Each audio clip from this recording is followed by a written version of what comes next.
Alrighty, can you hear me? We are back for another stream in the Langjam Gamejam. I'll bring that up again. Because it was a fun idea. A 7-day hackathon. I should probably check what the actual deadline is, because I thought it started on the 14th, but it was actually the 13th, the night. Okay, so ending December 20th at 9 p.m. my time. Okay, so the end of Saturday. What should I do then? So that basically gives me 4 days, really, because I'm going to be going back home. Or no, not home. I'm going to be visiting friends on Saturday, as I usually do. So, okay, I gotta pick up the pace a bit. Because what I have so far, so let's put that there. I have an editor. And so I can click these, and then we can parse them, quote unquote. And so right now, all I have is the tokenizer and the editor. So that basically means I can get some simple, some simple syntax highlighting, like it can tell where strings are and commas and stuff like that. But yeah, now what I need to do is write the parser, which my brain fell out of my head as I was writing it. So what I'm going to be doing is I started this off stream because I figure I'm not going to be able to do everything on stream, but I do have a rule. All code will be written on stream. Or, copied from my other project like I did last stream. But okay. So while I'm basically gonna... Let's do the syntax first. Because my plan is basically to figure out how I want to parse the language, and then figure out how I want the runtime to work, and then sort of meet those two in the middle. Like, to start making the internal core, and how the language... Like, what the final target of the language will be. And then that'll help me sort of figure out the wibbly-wobbly mystery bits in between the parser and the actual code generator. But okay, so I did a lot of things. A script just has a header and an identifier. I was able to parse that yesterday. This underlined part is the header. And then the actual program is going to be a clause list. That's what it's called. And a clause list has two components. It has these bindings, so we can assign constant values, and it has these what did I resolve to call these? Events. That's what they are. Basically, we can have events that are when a certain Boolean condition is met, such as this one is when the movement is 0, and we can have listeners, which are just anytime the result of this expression changes, we do this action. And so that will be my, I guess my mission today is to really figure out what exactly it is. So I'm starting with bindings. So a name like equals an expression. And so I have the name likes all done, I'm pretty sure. Yeah, I do. So now what I want is an expression is equal to a Boolean expression? No, what should it be? Yeah, you know what? Actually, should we have Boolean expression? Yeah, we'll have Boolean expressions. We'll have Boolean expressions or math. Or let's just say... I'm trying to figure out how I want to do Boolean expressions. You know what? I'm just going to say... Hang on. I need my algorithm back. Because yeah, most of what I know about designing a programming language comes from trying to implement algol 60. And I have the grammar here. This is directly from, well, this is my implementation of what they had designed for the actual document. So it's like a one-to-one copy. Yeah, so I want to see how they do their identifiers. Okay. Let's do an expression. Let's just kind of go through what they have for expressions here.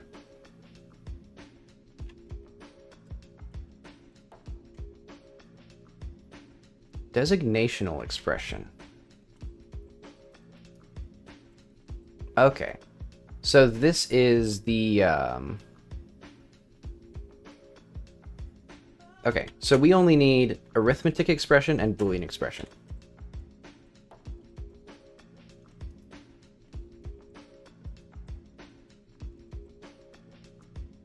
So, arithmetic expression.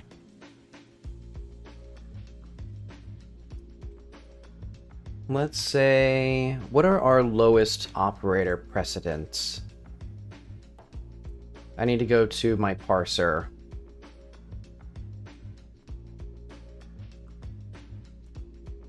So yeah, these... Okay, so addition.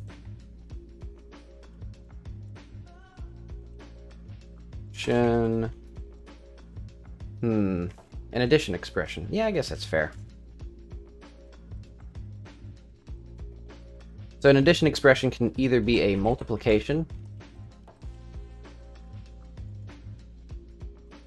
or a multiplication minus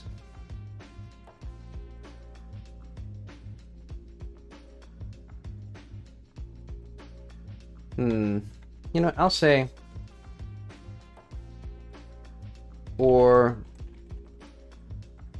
you know, just for simplicity's sake, let's not have the, like, we don't need the official BNF notation. I'm just going to do this. So, yeah. An addition is either a multiplication or a multiplication plus and minus another multiplication.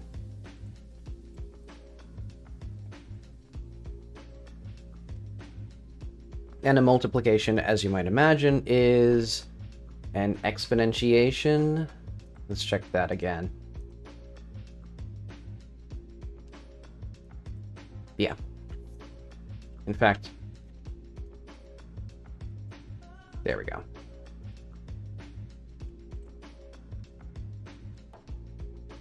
Or exponentiation. Actually, let's also have a modulo.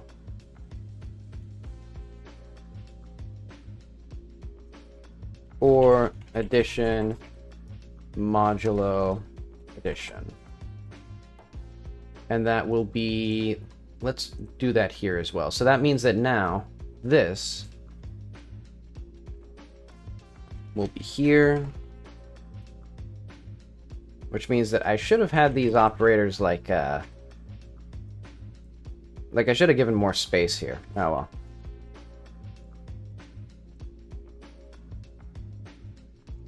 Do I need these? I don't think I need this one. That's the implication, so yeah. I think the rest of these are okay.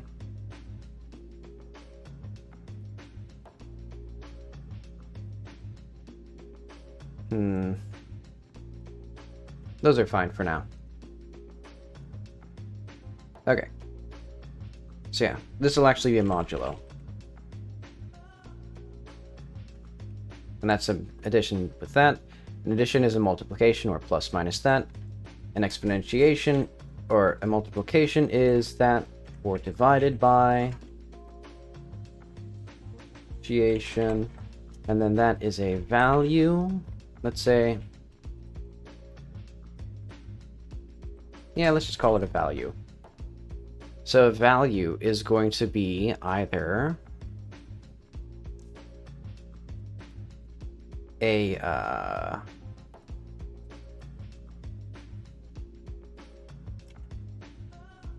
wait, no, we need exponentiation first.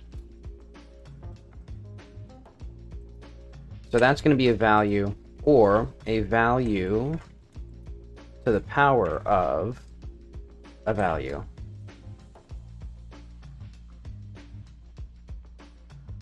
Or let's call this a primary.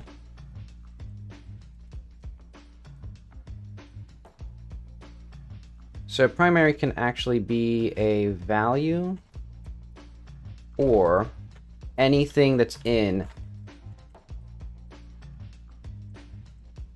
parentheses. So yeah, this converts this. So yeah, basically that's how you do the classic, you know, x to the power of x plus 1 or something like that. It's just going to be considered a primary here. Admittedly, this this whole thing here, I won't actually create like a recursive descent parser. I'll do something, whatever other system I use. I have a system that I cooked up in my brain that's probably already called something else, as most things are in like old computer science. You just think of a thing and then it has somebody else's name on it already.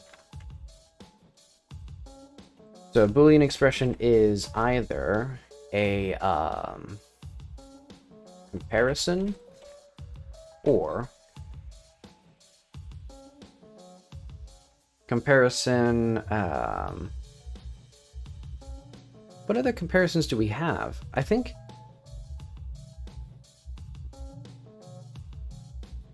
Let's say or comparison. Oh wait, no. Let's have it be an or expression.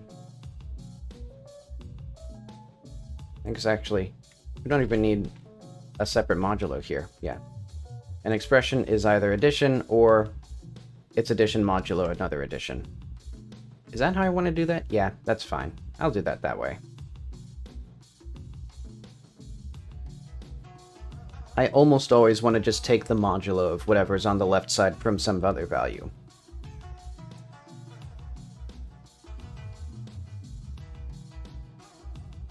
Let's have like a and condition. Or like condition and. Algo always had some funny things here. Okay, yeah, because they call them primary, secondary factor term.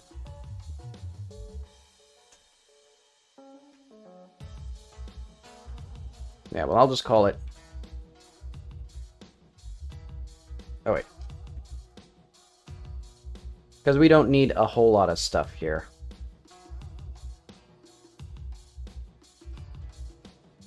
Also, do I want Boolean? You know what? I do want Boolean. Not. And.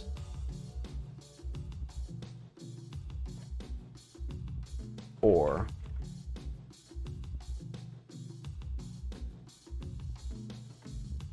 So an AND condition is either a cond not or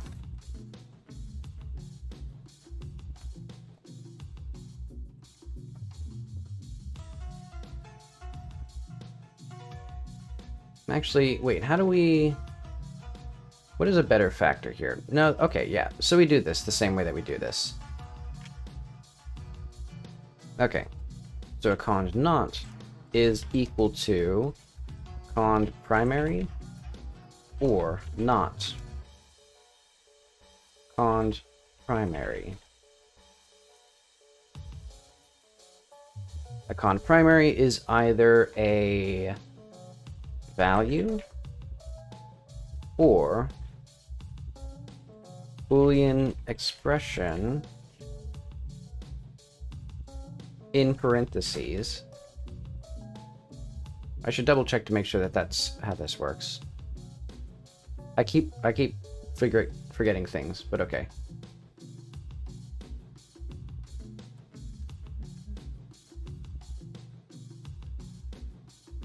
Okay, that's fair.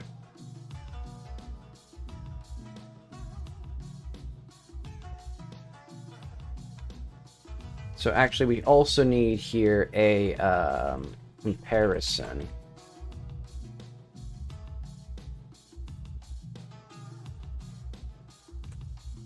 Okay, so does this feel right to have, you know, our primary conditionals are either a value or an expression in parentheses or a comparison, and then obviously a comparison equals a arithmetic expression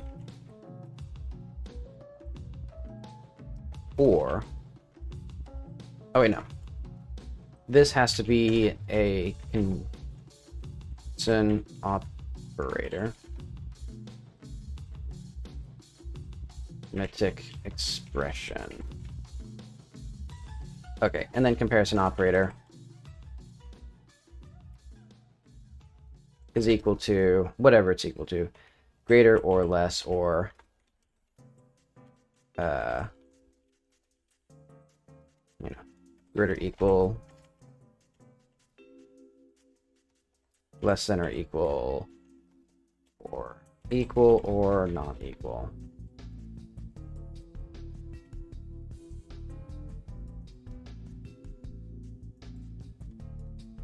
Okay. Does this feel right? That feels right.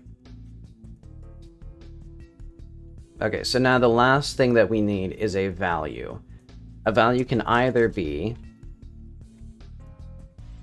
a identifier or a function call or an access or an accessor. An accessor is just like a var. Oh wait, hang on.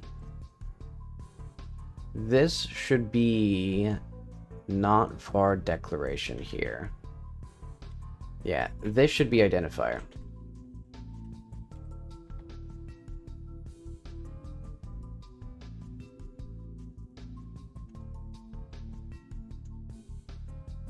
And this also does not feel quite right. Because yeah, an accessor is always...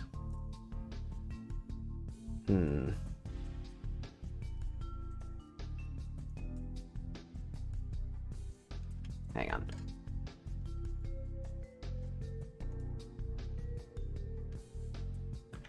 I think all of the... Hang on. I know what I want here.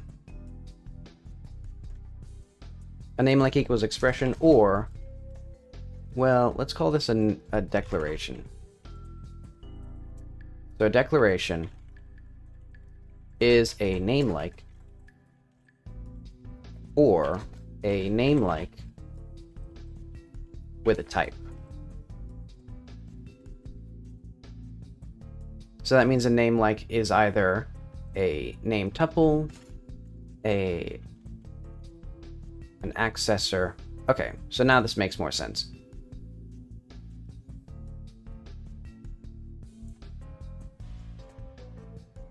So a name like is either an accessor, a function declaration, or a name tuple. An accessor will either be a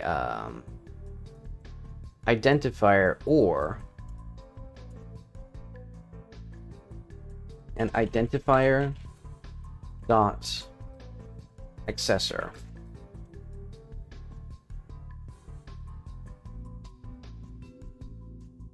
And a name tuple is just a tuple of names. So basically what I want here is like, you can have like object dot position equals something, or you can have like x, y equals 0, 1.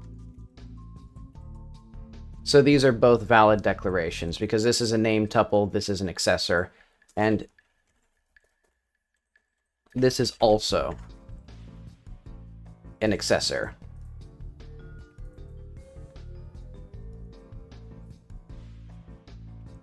Okay. But they all have to be one type. So for the name tuple, they have this typed declaration. But okay, so a function is now, we don't need this, so we just have an untyped.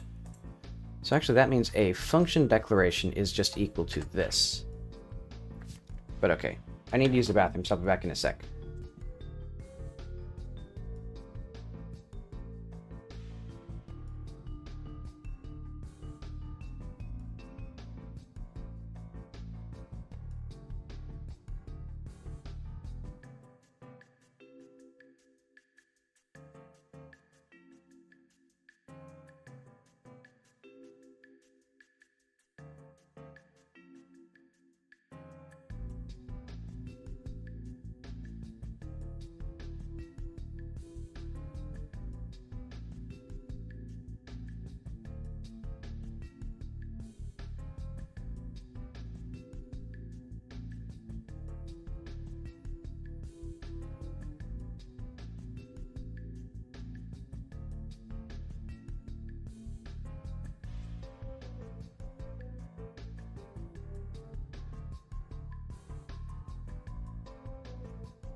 Alrighty, back now.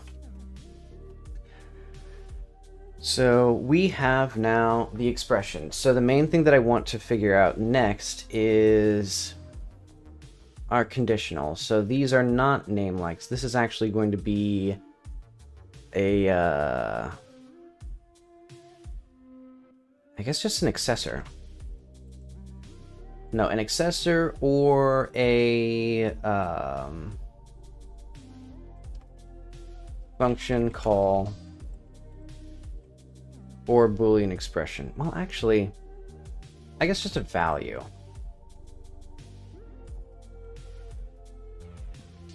And technically we don't need accessor here. Oh wait, no. We don't need identifier here. Because all identifiers are accessors.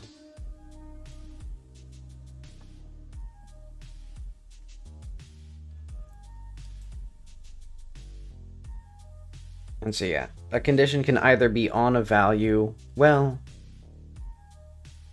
let's say actually a variable value.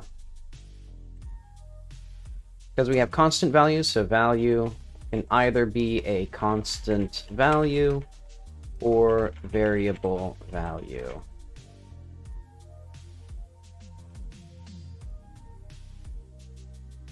So yeah, a constant value will either be an integer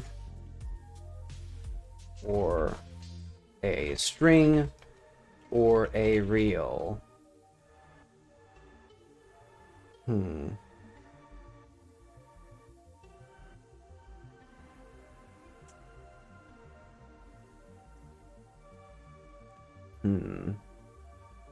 I guess I'll just say number for now. We can decide whether a number is an integer or real later. Alright, let's see. When will I be switching to game development? Probably tomorrow. Because, yeah, I have to figure out the, I have to get the parser working. And then I have to figure out the runtime. Because I can do it... Once I get the runtime working, I can actually start doing game development in, like, whatever raw format I have of, like, you know, manipulating whatever the program is supposed to output. And then I can work on the wibbly-wobbly stuff of, like, getting our parse tree to generate that stuff.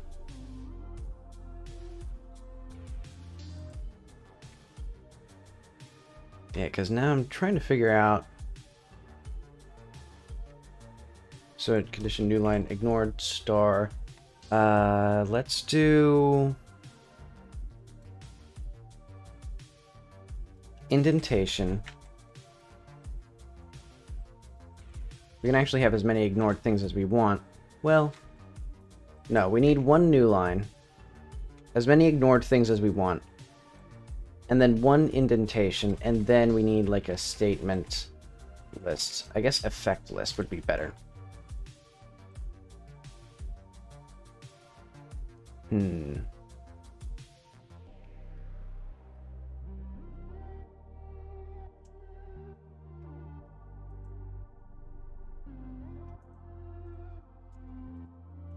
Function call. So as you might imagine, a function call is just going to be an accessor with a dot, wait, no, accessor, parenthesis, so like literal actual parenthesis, and then argument list.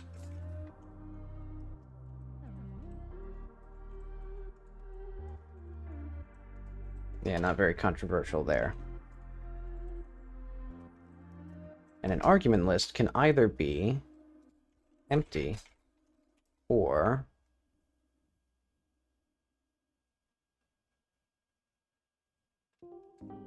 value?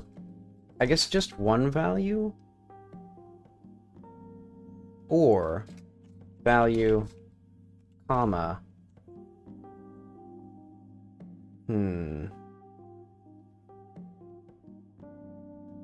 I guess, actually, you know what? I can't figure out how to make this look proper, so it's just gonna be that. Admittedly, I'm mixing like literal You know what it is. This is not actual BNF notation. I'm just kind of faking it to figure out how to write the parser.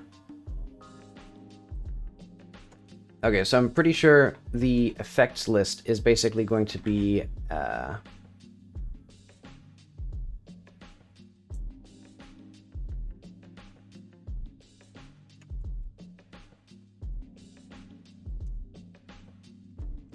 effect list equals an effect, or effect followed by effect list. Actually, new line, effect list. Because an effect is just going to be one function call. It's actually going to be comments and new lines, like extra new lines are ignored. Then we have indentation, and then we have a function call. So basically, all function calls, or all effects of a variable will be a function call. So if we go back to like our game duet, basically this is a very simple game where we just print the current frames. So I think I'd just do like print number. So yeah, we have an effect on a different value from the platform frame. Anytime this changes, we print that number.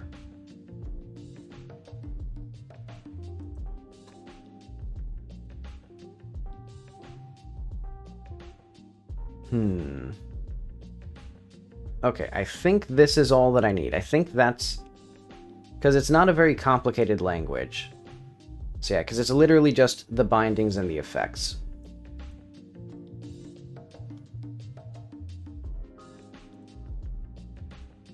Okay, so I guess now let's start trying to parse this.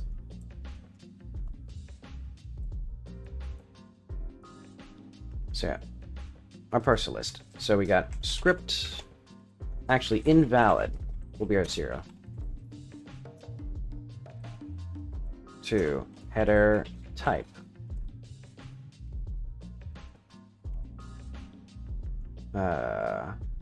Clause list.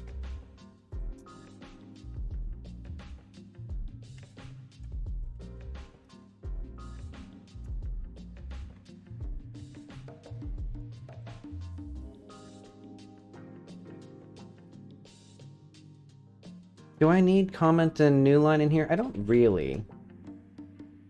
Yeah, ignored, comment, new line, all that stuff is ignored. Instead, we'll have clause... well... yeah, you know what? Let's just have the header. So the header tells us all we need for, like, this parse node. And then we'll have, like, child terms there. Or it doesn't need, like, any recursive thing at all, actually. Because then a clause list... yeah, clause list is fine. Then we'll just have a clause as 4. I guess we do need an identifier.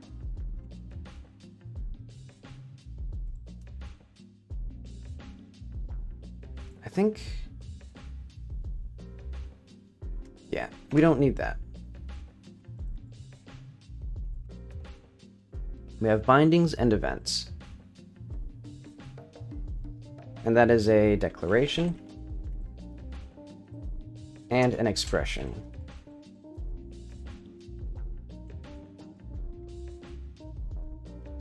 And we'll have basically like 2 types of expressions. We'll have, well, actually we'll have a few.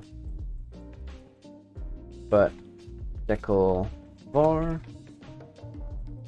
declare function, declare tuple,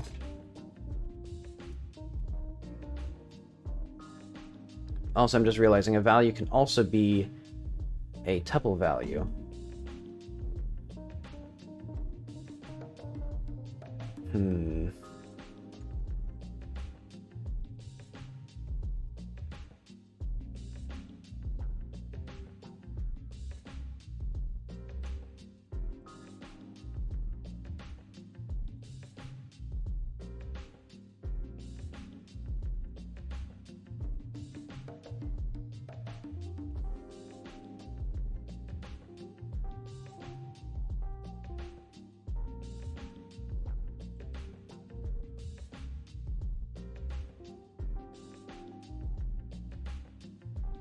Okay, that's fine.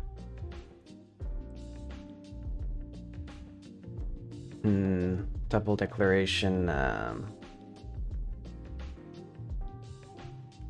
param lists. I guess we just have params.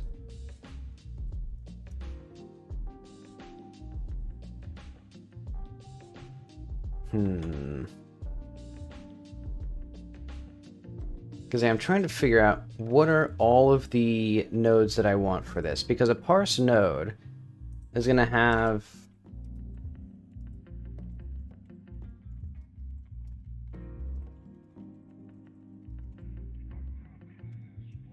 Hang on. Will be a dictionary of type.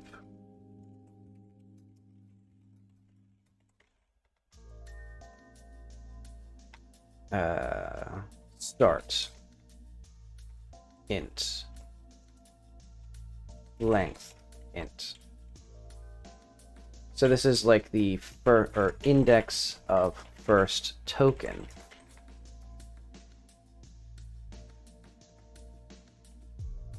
And then we'll have children.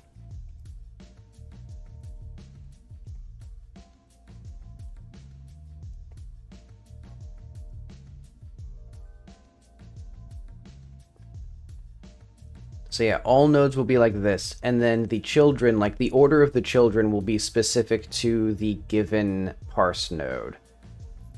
So like a like a binding here, like the first node might be the declaration, then the next node is the expression.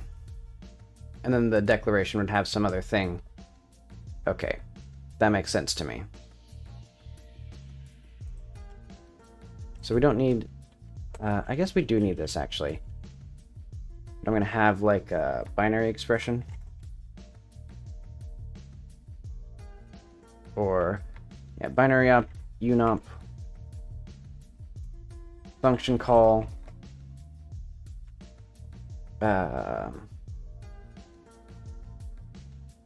accessor.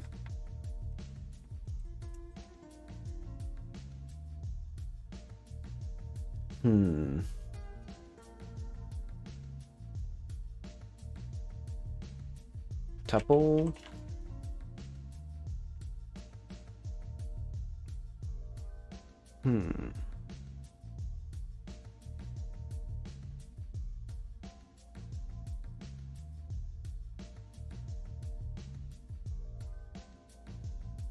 Admittedly, we don't really need, like, a difference between constant value, variable value. I'll just have otherwise, like, or value list. And, you know, I'll know what value list means. Okay. I think what I'm going to do is I'm going to try to get the parser working. So yeah, all my stuff here, I had no idea what I was doing. Yeah, this is all busted.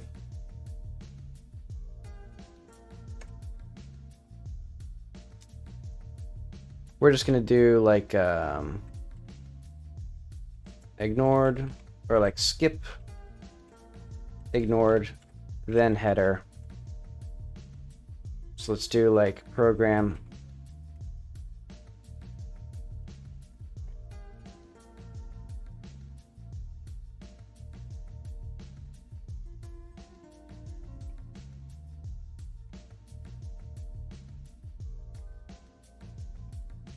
let's have a type here.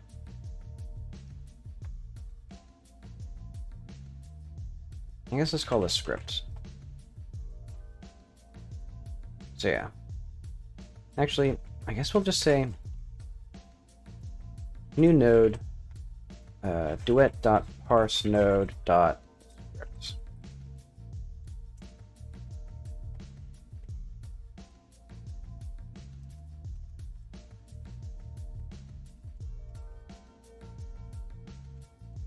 Okay, so when we create a new parse node thing, it's gonna have our type. going to be that. And then actually we need this up here because it's going to be start tk length 1. And then what we can have is a function grow node. And that'll probably be, let's do like amount equals 0. Equals 0. Amount equals node.start minus or tk. Basically what I'm meaning with this is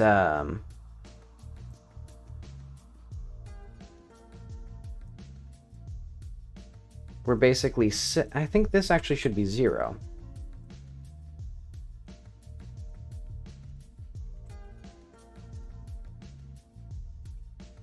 Basically, TK is the current token that we're looking at. So, you know, in our language here, for example, it might be like, you know, this is one token, then this is another. And so if we have a Boolean expression, what we would do is we would like create an expression node, and then we'd grow, like we'd get this, then that, this, that, and then we'd grow it when we're here, or like looking at this node, which means that we'd add all of these to the length of it.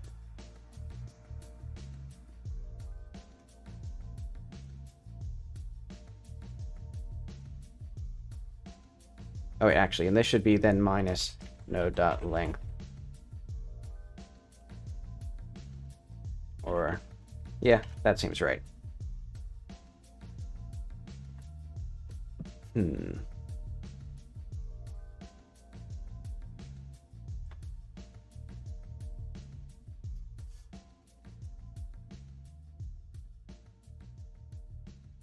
Okay, that makes sense.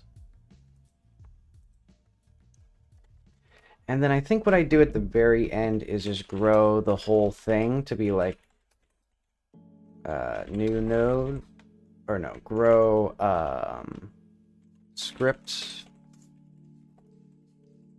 So this will be like our very last thing that we do. And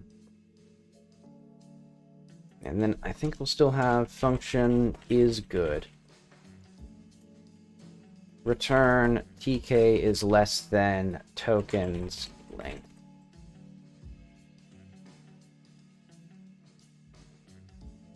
So yeah, we got quite a few things here.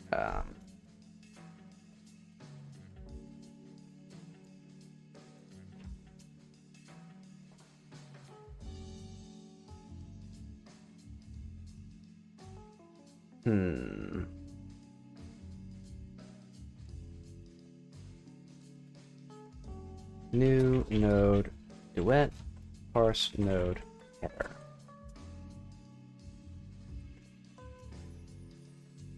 Actually, I'm just going to return the node here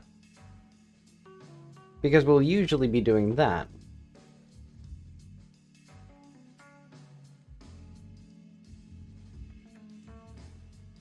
Okay,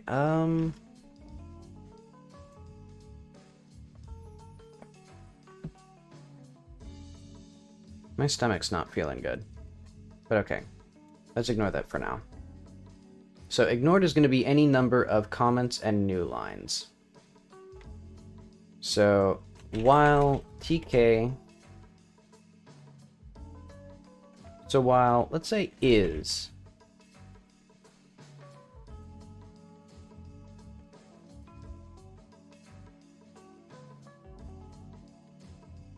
duet.parseNode.comment. Oh wait, no, we don't need that. We need duet.token.comment or peak token.ignored.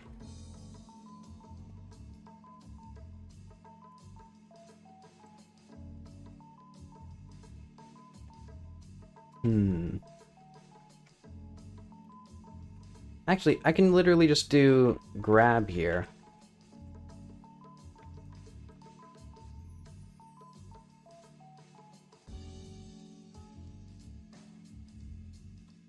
So yeah, now what it's going to be is function grab token. Or let's say type. let tk equal peak. Last time I was using grab in a different way and it confused me. But I remembered how I want to do this. So peak is going to give us the token at this type. So we're just going to return tokens tk. And what we're going to do is equals peak if token dot type equals tk. Oh wait, no. If token dot type equals type. Or first off, if not is good, return false.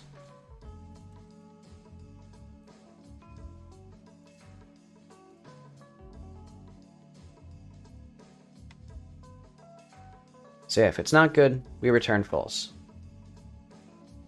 Otherwise, we let token equal peak.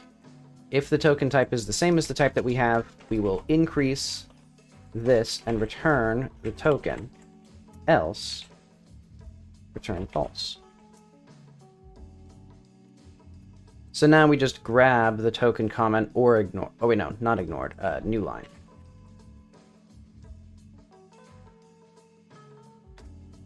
And a new line is any number of ignored lines.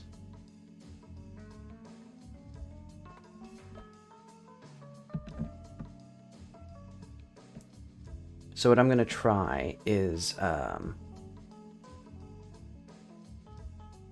let's grab identifier. So let's let type equal grab or duet dot token dot ident.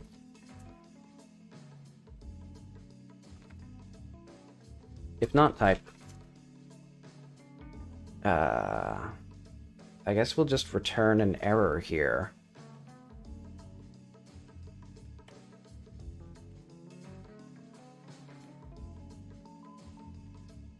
Return parse error. Oh, I see what I should do. Our result should actually be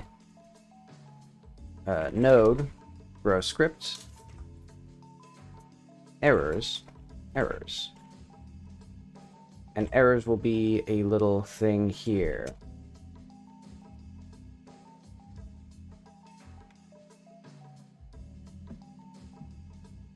And this is not quite right.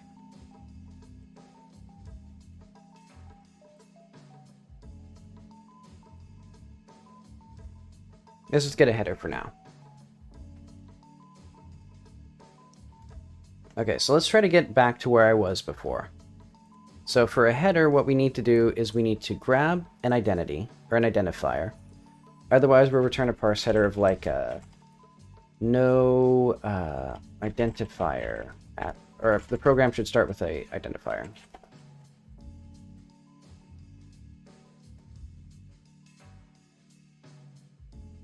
And basically what that'll be is, let's actually have a length here. So like function parse error text tk and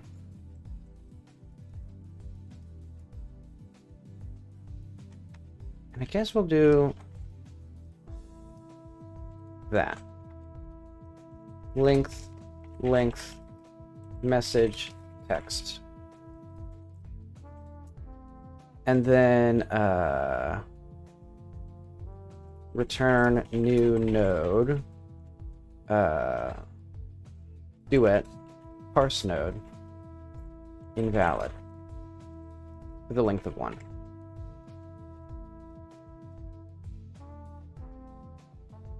And I guess what we do here is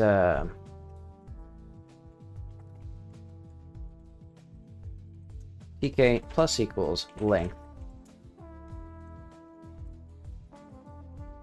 return n. So that way the node itself can actually do things. Well,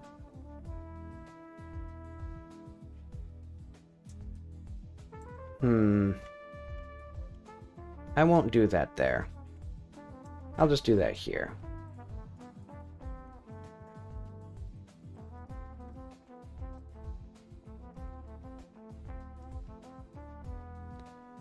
Okay, so I think this means that now this program will work kind of there. And then we also need TK text again.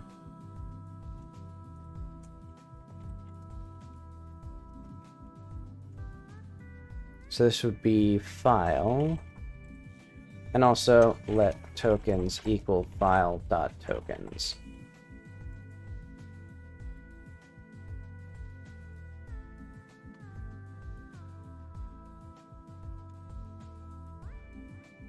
Okay, so function tk texts token.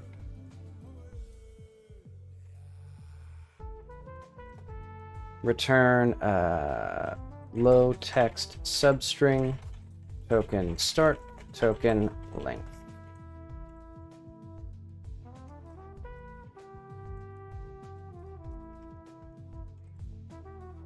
So the type name is equal to token, what would this be? Low text dot, wait, no, tk text type. If type name is not equal to program, or the type is not equal to entity,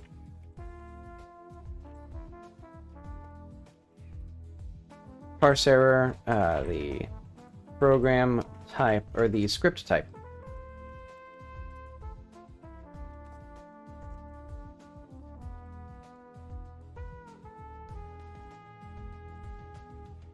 Name. So the type of a script must be either program or entity.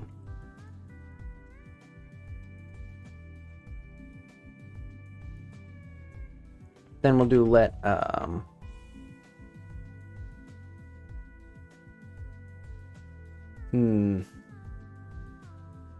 let name equal grab duet token ident. If not name, another parse error. We need a type for the name. Or we need a name,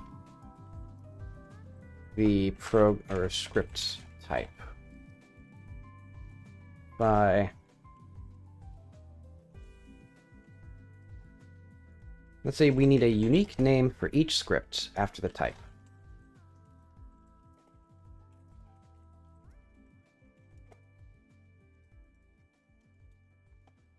Okay. And then we have that, so that should mean that we grow it by 2. So token type equals type, tk++. Okay. I think that should actually get us what I want here. Which is if I now reload this, and then run this. Oh, wait. Type error. Errors.append is not a function. That's because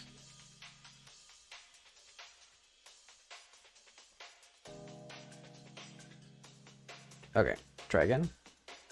Can't access property symbol.iterator. T is undefined. That's in process tree.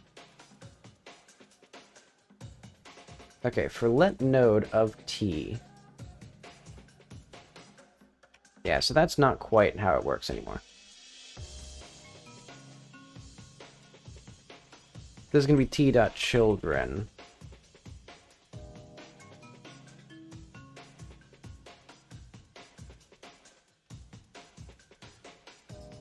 Is this how I want to... Hang on. Process tree result.tree. Okay, so I think first of all, this is now result.node. And so this doesn't exist now.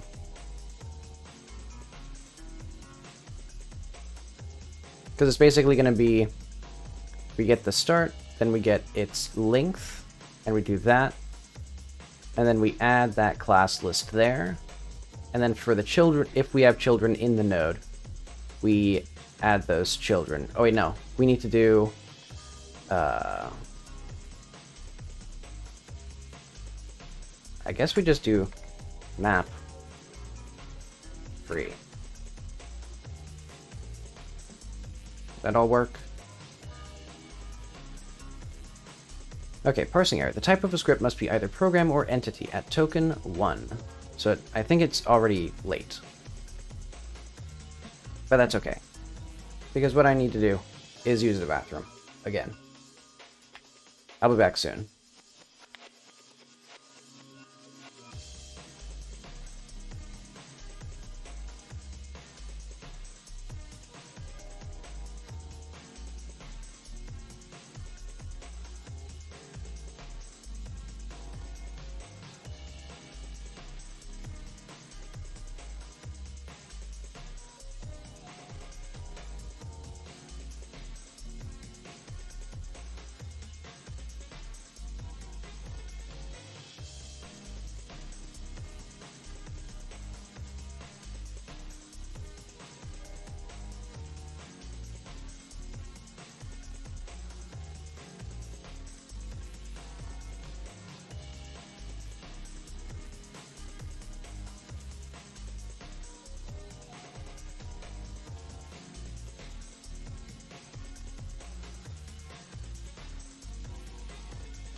Alright.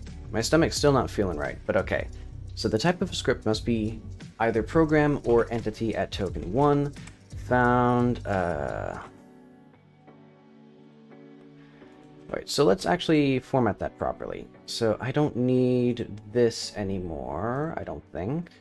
For now, at least. Don't need that anymore. So what is all this? We don't need that. We will need this. Let's just put that into, like, concept art.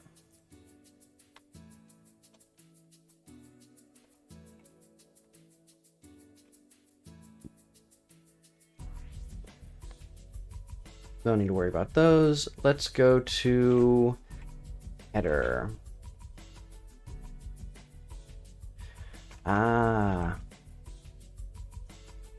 Found.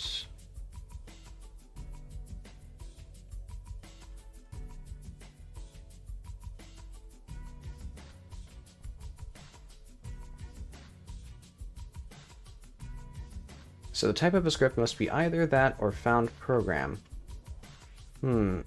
Oh yeah. The Moore's Law, I keep forgetting that. Definitely compiling. Okay, so we got that. And let's make sure that we still have everything that I want with this. So like we can have like a comment here. Or a comment.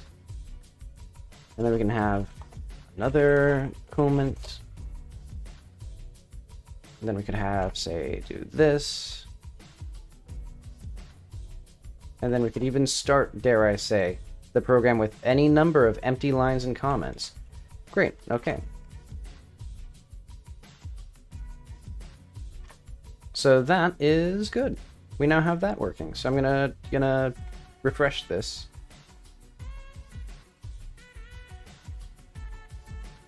So better start at the parsing.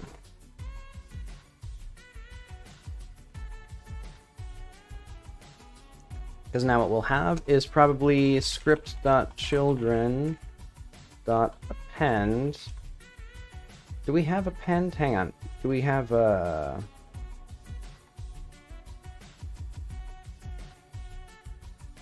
How do I... Oh, I can zoom this in. That's nice. So now you can actually see what I'm doing. A dot... What functions do we have? Concat. That's what I need. So what we'll do is concat list of... And this is going to be... clause.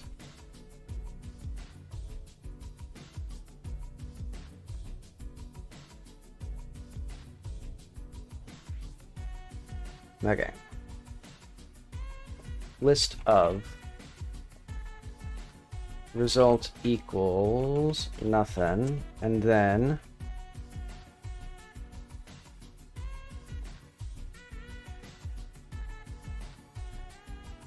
and you know what, maybe I should just like run this like every 15 seconds.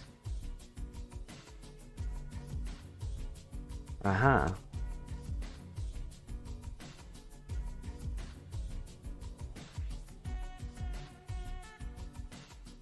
Script.children.can't. This is what happens when you don't have static typing. I just have to do this 1 quadrillion times.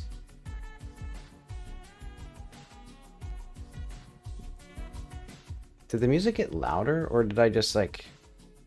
You know, I'll just turn my volume down. It's probably plenty perfect for you. Especially if I get the microphone just a little bit closer.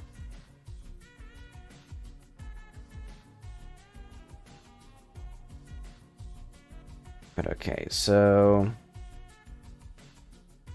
Actually, does this have... Okay, that has no word wrap. That'd be nice. But I don't know how I would do that. Oh, invalid token empty string.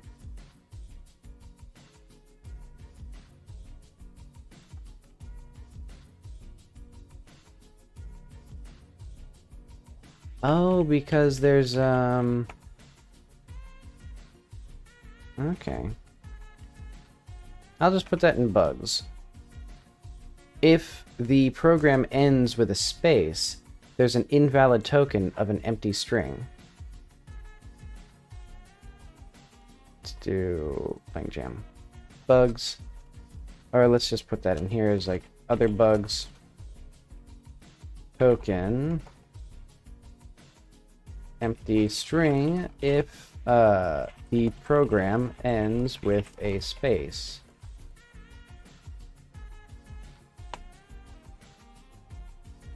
Okay, but first off, let's figure out how I want to do list of things. So I think what I'm going to do is function here, while fn, but let's do like while true var r equals function if not r, return result, else result push r. Okay, so we don't need that. Actually, we do need that, because we might have this. And actually, we need is good here.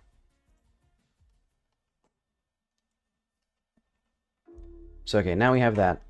And then what I'm going to do is for each clause, we'll have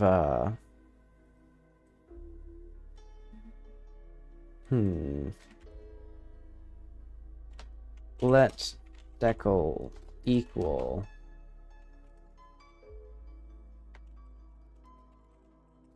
let's say that if not binding or let's just say if binding return binding let you know, I just realized a much easier way to do this. Return binding or events. Okay. Binding. And this is going to be a let's do let d equal declaration. If not d, return false. Oh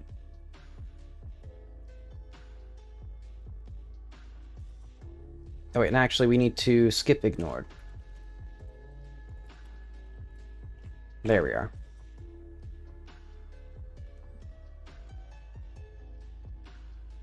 And that means we actually need a new line here because well, I'll ignore that for now. Okay. So binding should be a declaration, then let eq, or then like if not grab duet.token dot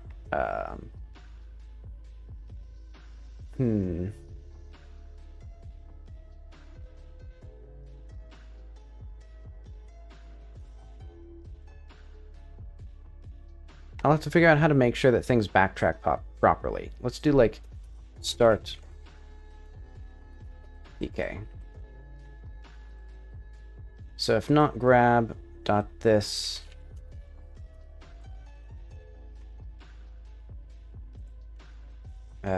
equal, wait, hang on.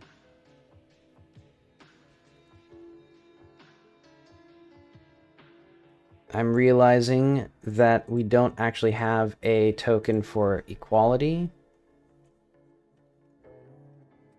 Yeah, because it's just a Boolean operator. You know, let's just get a function grab. So yeah, we have grab type. Function grab text.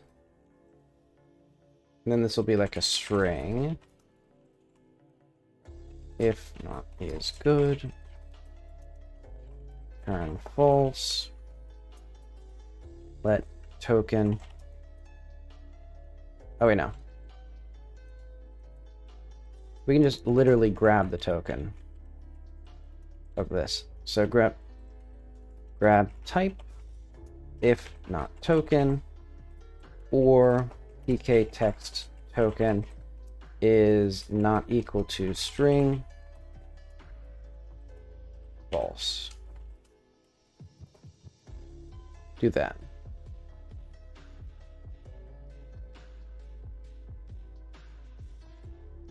Wait, and also that means that we should do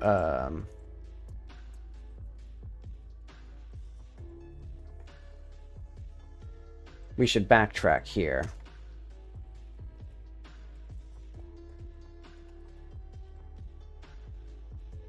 Okay. Because if we grab here and it's successful... Okay.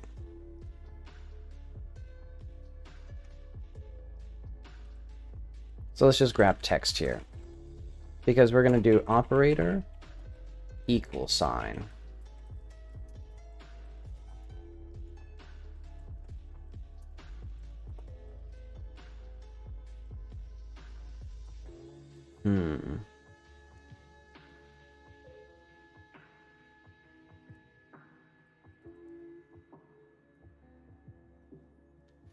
So yeah, if there's no equal sign, we're not in a binding operation, so hopefully we're in an event.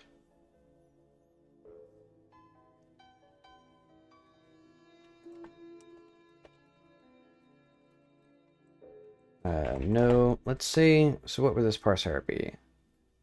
Expected a binding or an event.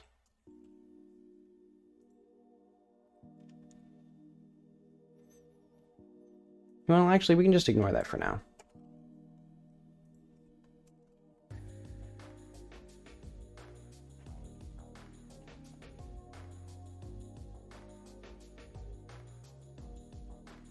Okay, so we are just going to have a clause here, actually. And we don't even really need identifier and binding and the other thing. Well, yeah, we do need binding. We don't need clause list as a separate thing, though. So binding and event.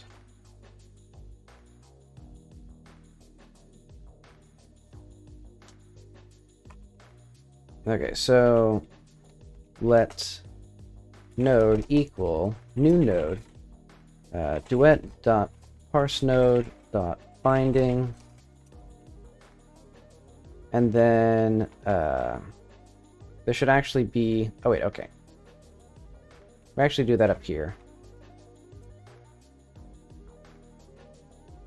because then we do node.grow node.children equal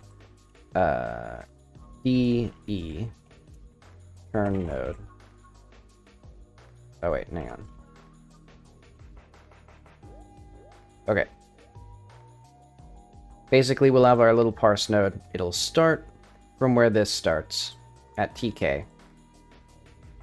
And then we'll make its length however long it needs to be, and we'll have its children be, the first object will be the declaration, so this is like the variable or function name and the parameters and type of it, and then the expression is just the expression that is assigned to it.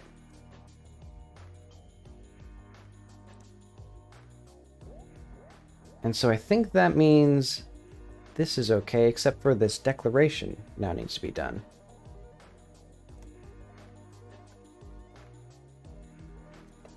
So let's start with a simple one. Let's do like ID equal grab duet token dot ident.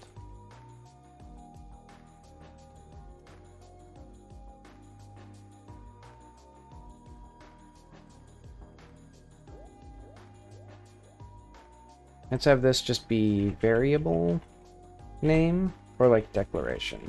Let's say that for now. Well,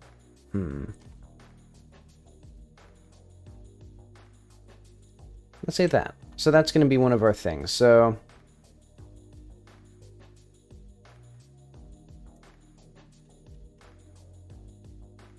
well,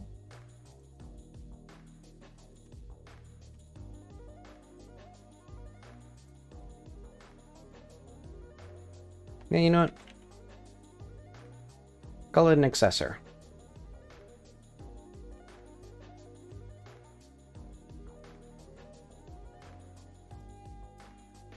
Parse node dot accessor.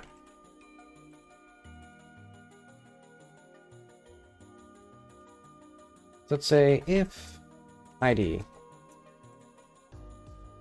row node return node. So we'll do this. Else return parse error not implemented.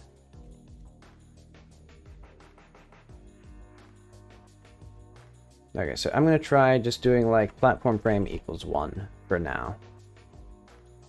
Or let's just try a very, very simple thing like this.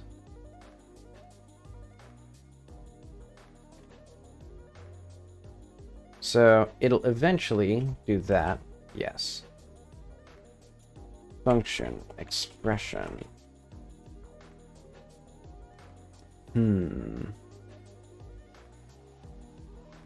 So let's let next equal eq.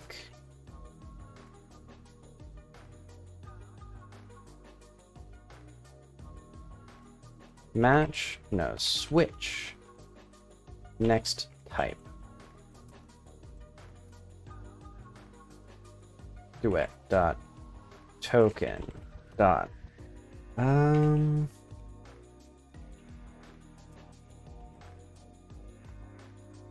I'll have to figure out what exactly we do for each of these. Because yeah, we have ident, operator, digits, paren start, bracket start.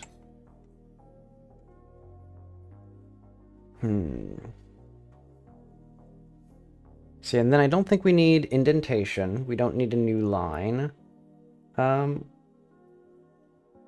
We could do a number no, not a number exponent. I guess a quote.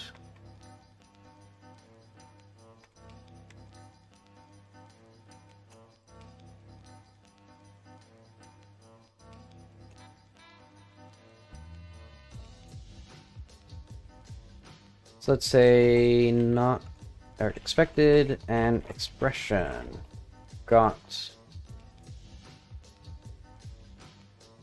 Let's say that. Well, actually, let's just return false here.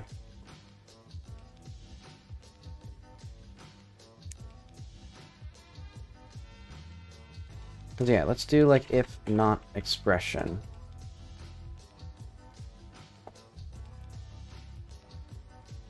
No, wait, no. Yeah, wait, no. If we do this, so yeah. If we do a declaration and then we grab equals, that's now past the point of no return, so now we should expect an expression. For the binding clause.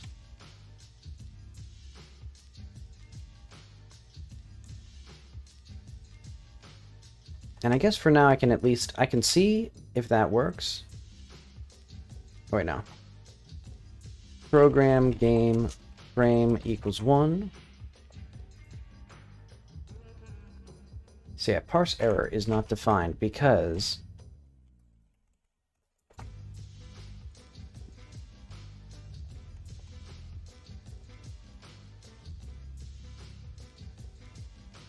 boom. Event is not a function. Okay.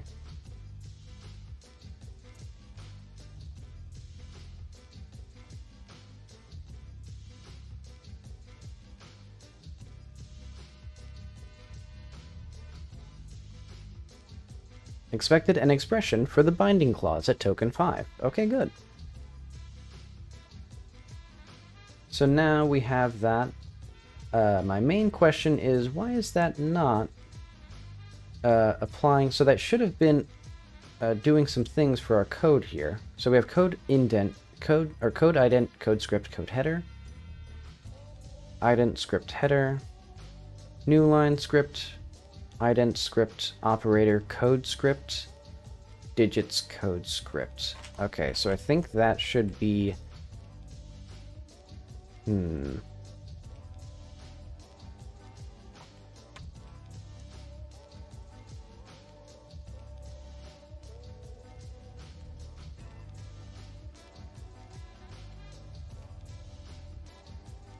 So list of this. So while is good, fn equals that.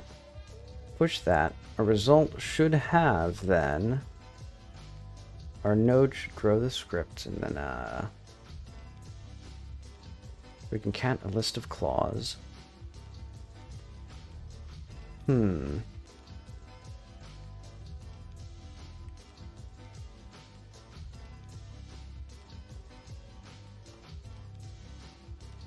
You know, let's just break here.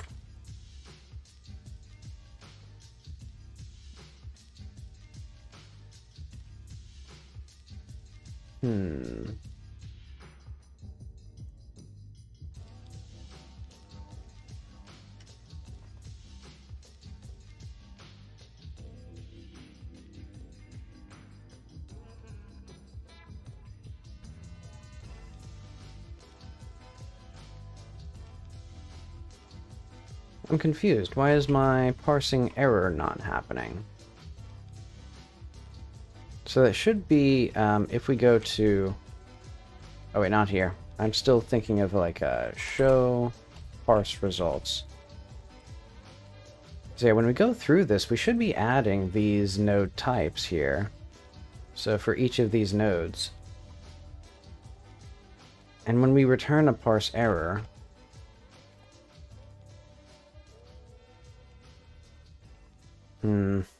well, I'll ignore that for now.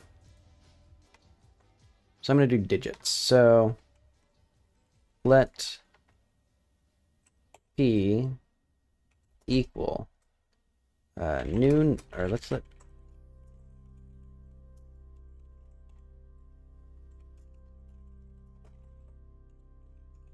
so this will be new node duet parse node number,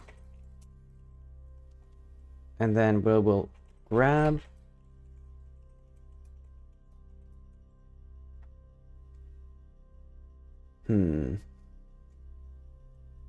this will be duet token digits. And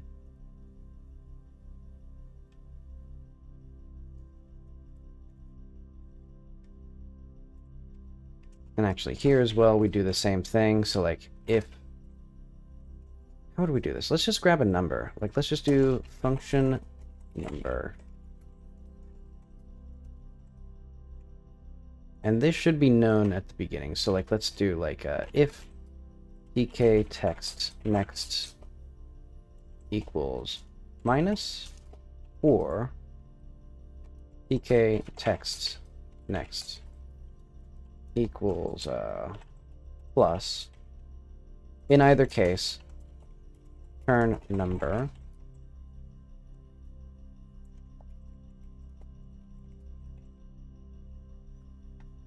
Okay.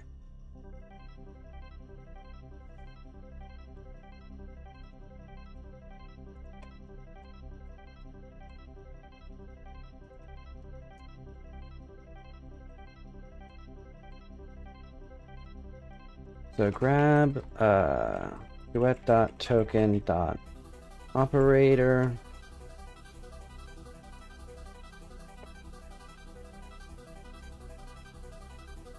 Let digits equal this.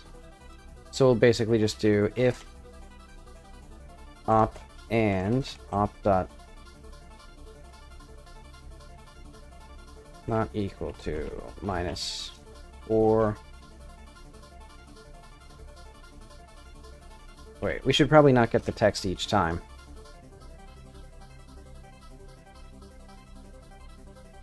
If op.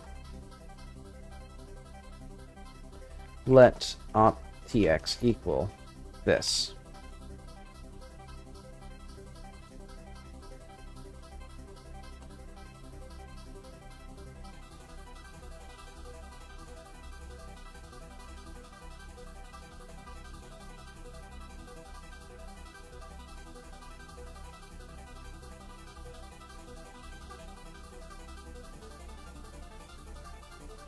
Okay. So if we start with a plus or minus sign, we'll get a number.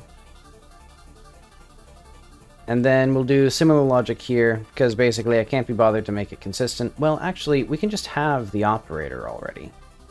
Like, op here. So basically, we'll just have this equal to, like, null, or equal to false. So yeah, if op grab duet dot token dot operator.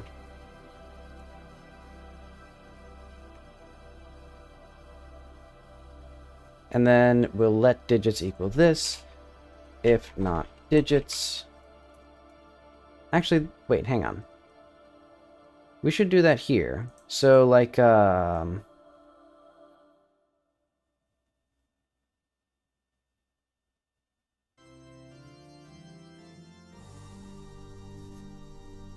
so, if peak, or let's say if 2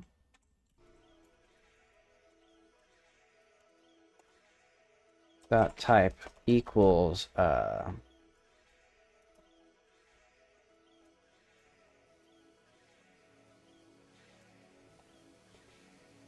on.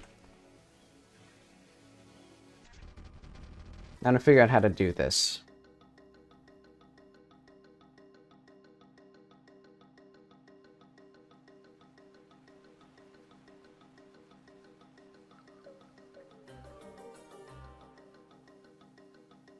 We may not actually want to have the object start with a... Okay, I see what I want to do instead of this. We won't have the operator directly tied to the digits. So yeah, I'll ignore that for now. So we'll grab digits, and then if peak dot type, or like let's say if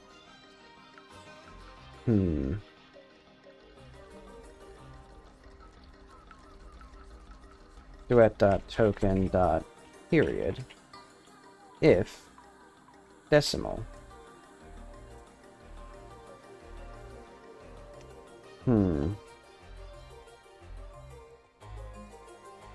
Let digits 2 equal grab duet dot token dot digits. And then let, we also should have let exp equal grab dot token. Also, all of these should be capitalized. And actually, we don't even need this. Hang on, this music's a bit too intense. It's not really thinking music, it's more like standing around being scared music. But okay. We actually don't even need to get any of these digits here. Because what I'm doing is, when we get the new node, it just keeps track internally when we do this grow. So like, when we grab the digits here, now we add 1 to this node. So this node will just know how many tokens the number is. And then once we actually do any sort of analysis, then we can convert these tokens into the numbers. Because yeah, right now this is just going to be... I think the parse tree will do nothing except for organize the tokens into these types.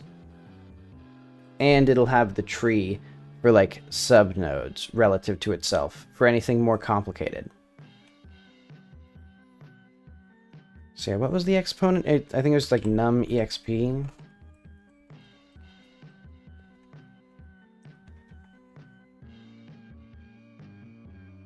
Yeah.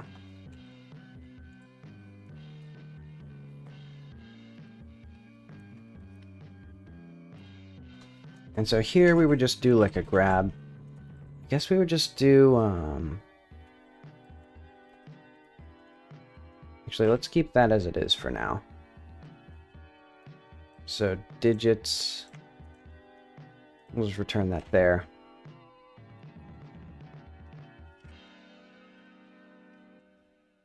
So yeah, we should be able to do platform, or let's say like number or var equals 1. Okay, so now we should be able to get our numbers in here. So let's see what this is. Code digits, okay. Code script. This feel right?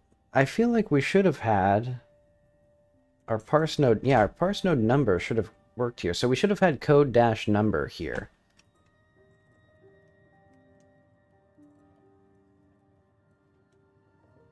Yeah. Okay, so I'm not seeing that happening.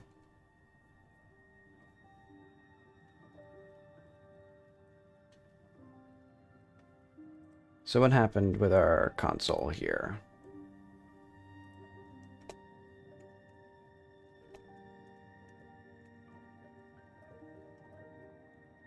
Interesting that these... Okay, so I thought that this empty token happened when we had a space at the end of a line, but it seems like it's not. I think it's more complicated than that.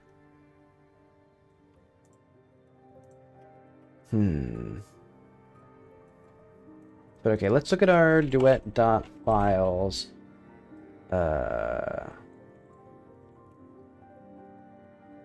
Duet game.duet parse tree. So here we have an object. It is a script, and then its children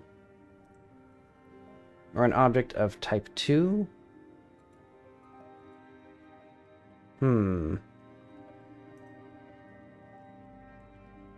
I see. Okay, so this is the header, and then it needs the rest of it, which is weird. So like, let's just have if is good. So this should mean, oh, I just realized. Oh wait, no, this should be fine. So yeah, we'll just do. So skip ignored, if is good, script, children, append, new, or parse error. And this will be tk minus tokens length. It'll be code. So let's say remaining code was not parsed.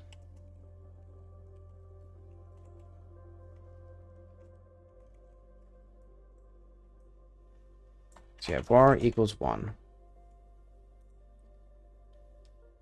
Script.children.append. Push.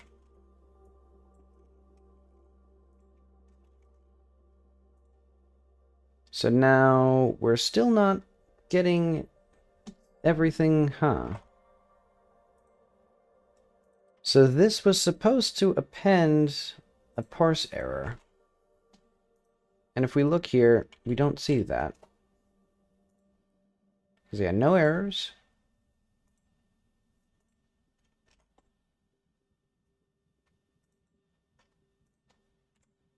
And that should do, that pushes errors there.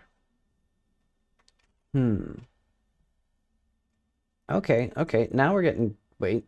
Oh wait, no we're not. Yeah, because we have no children still. Yeah, we only have our header, which has 2 tokens. And this has a length of that. I see. We should not do this here, perhaps? Huh. Okay, let's go to the debugger.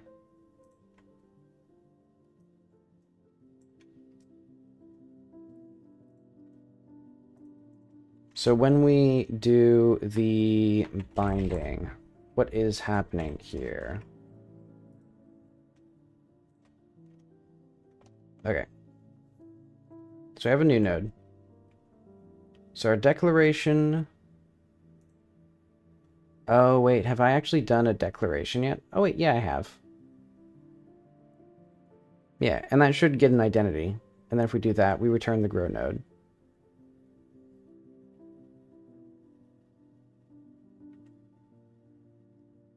So what is D? Okay, so D starts at 1. It has a length of 1. And then if we do not grab text for the equal sign, we do that and we return false. Okay, so we got our equal sign. Good. And then E should be an expression. Next is peak. Go here. So we grab our digits. Then if we have a period, we grab those. Then if we have this, we grab that. Expression is false because we did not have an expression component. And then we return grow node. And I am realizing that basically none of this... Well, this is fine. I'll just need to make it so that this actually works with like primitives.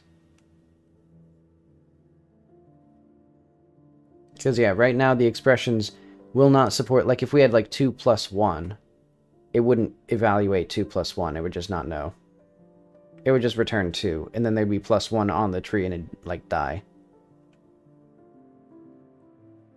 But okay. So we have E. Okay, good.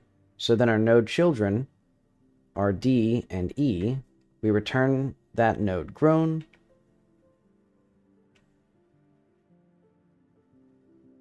So yeah, the length of this, so it has a length of 3 because it's 3 nodes. The name equals number. Okay. So that should have returned our binding here.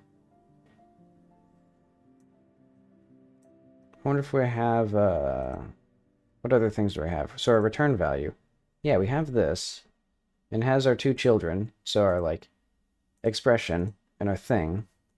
So why is this not doing this? So we have R. Otherwise, result.push R.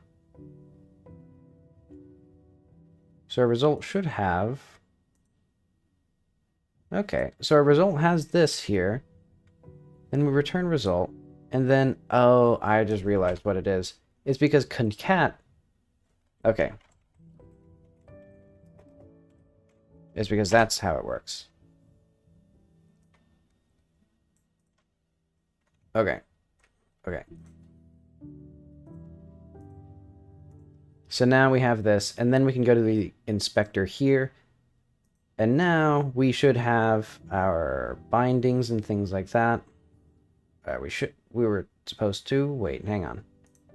Did this still not work? Oh, wait. Because I didn't actually set it. Okay, try this. Okay.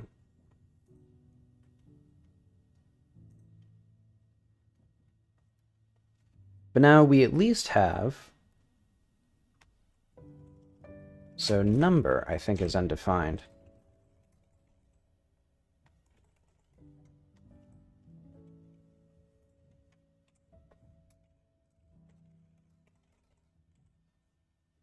And that makes sense because I don't think I added it.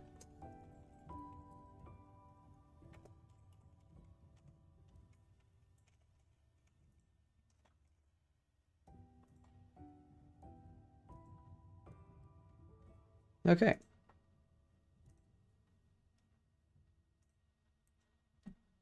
So now we look at this. Look at that. It not only has, so it has the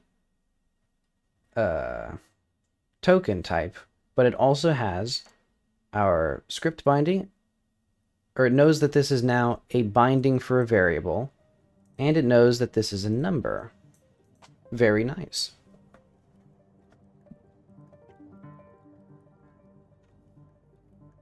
So now I just need to figure out how exactly do I want to properly encode numbers? Well, I guess for now... No, because I guess our next thing should be like next equals var times 2. And this will not work, yeah. Because you can see it notices this there. Parser. Expected expression for the binding clause at token blah. So yeah, now what we'll need to do is we'll need to get some sort of arithmetic primary. Or, basically our expressions.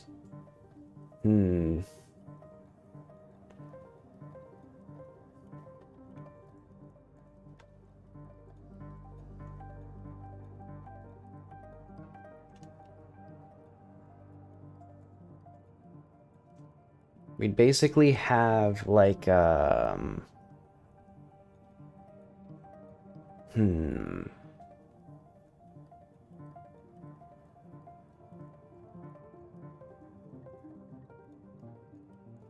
trying to figure out how I actually want to do this.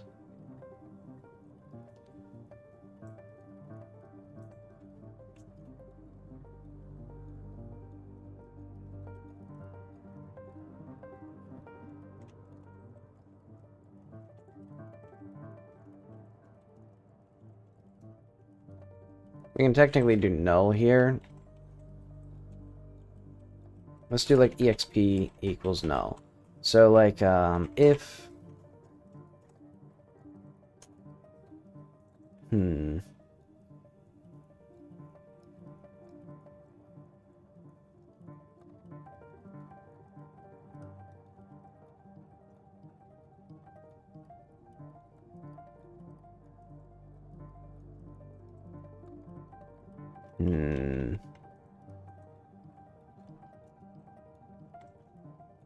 okay. I'm gonna try to do like if next dot type, or like let's do like let pk equal grab text.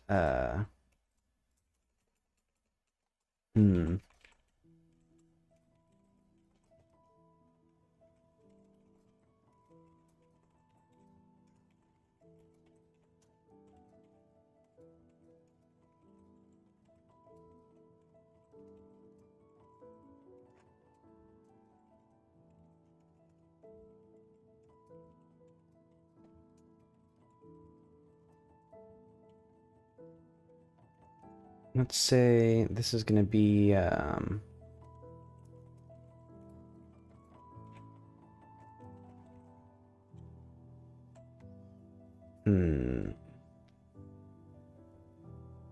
invalid starting operator.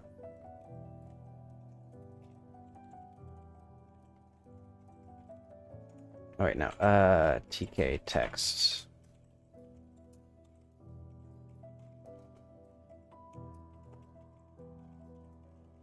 Okay, so what I'm going to be doing is, for our expression, we will first get an operator. So if we have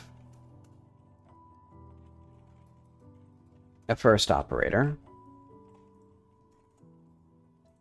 we'll do some things here. We'll let our op text equal tk text first op. And so if we don't have, or if this is not in our unary ops, then this should be op text. Invalid starting operator.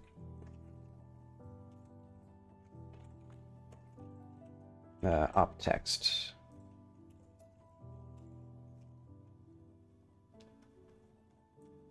And basically, unary ops are only going to be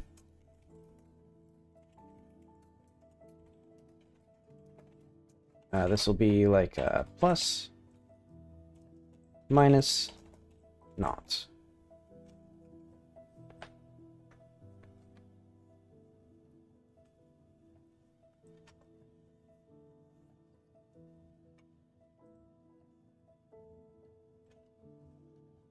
Okay.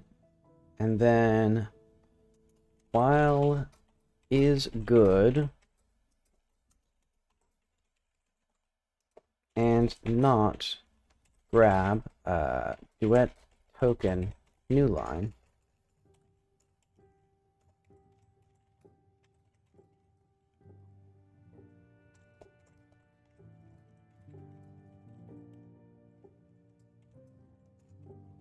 I think it's just spelled with an L like this. Okay. So duet.token.comment. And a comment can also end the expression. So an expression will always be one line. I think. I think that's what I'll do for now. Well, I mean,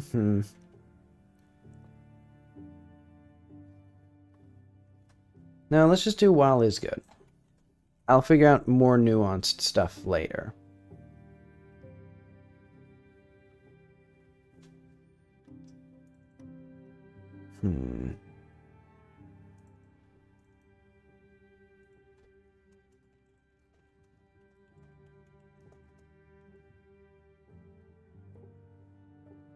So yeah, if we have a unary op, we'll do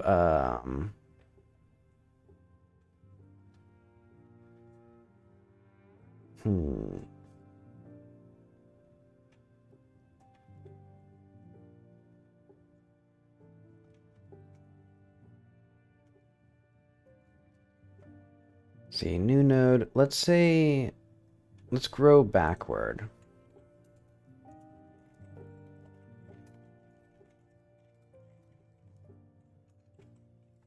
Well, I don't want to do that, actually.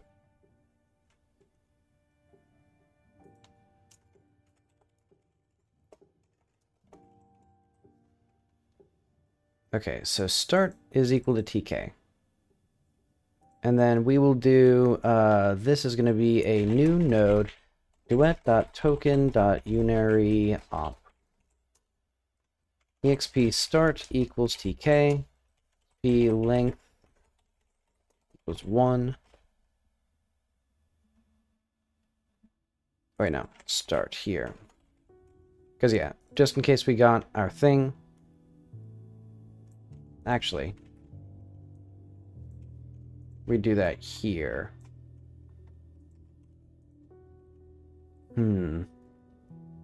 Actually, I think the way that this works, I will always be able to tell if our node, so we can just do new node duet.token expression, and I'd always be able to tell because the first child of the node should always be the operator.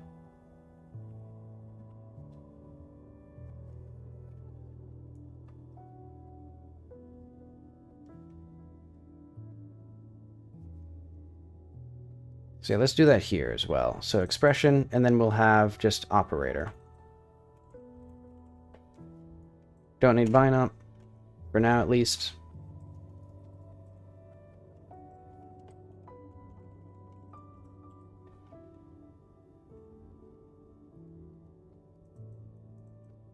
Okay.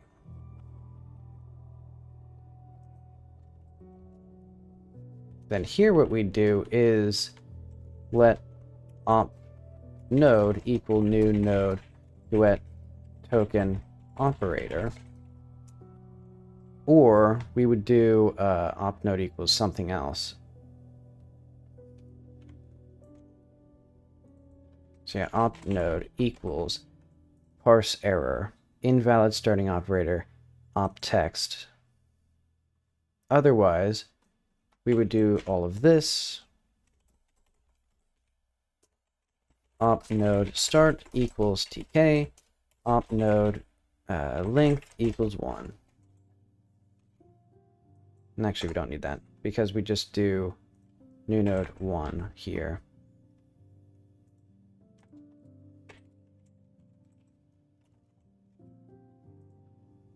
Oh, and then exp.children.push op node.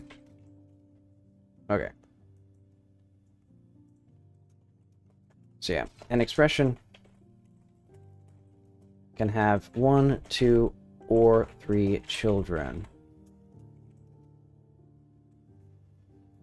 One child, value like variable, so accessor function call. 2 unary operator, 3 binary operator. Okay.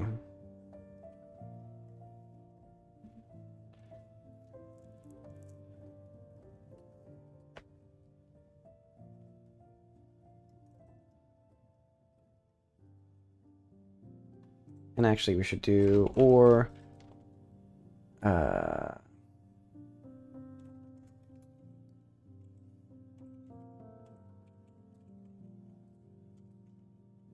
you know what? I'm still gonna do this.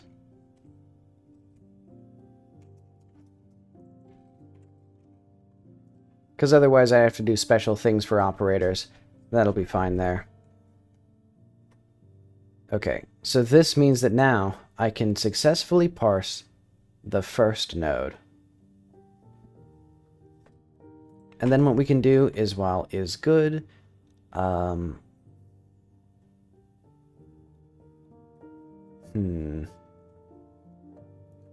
we need to figure out if the node has operators already in it. So basically we would do like let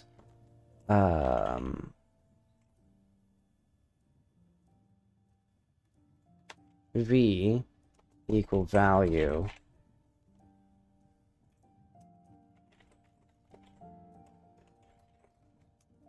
okay, so now we have this here.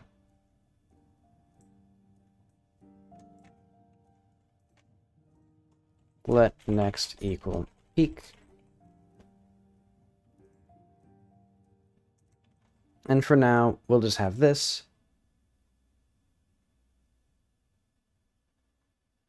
And then eventually we'll like get parentheses and things like that. And we don't need operators for now. Actually, we do kind of need operators.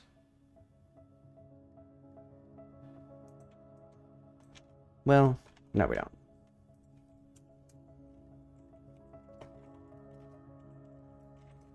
If next dot type equals duet token operator. So we know, at least coming into this loop, that if we have another operator, this is incorrect. So we're going to say exp children push op node, no, parse error, extra operator.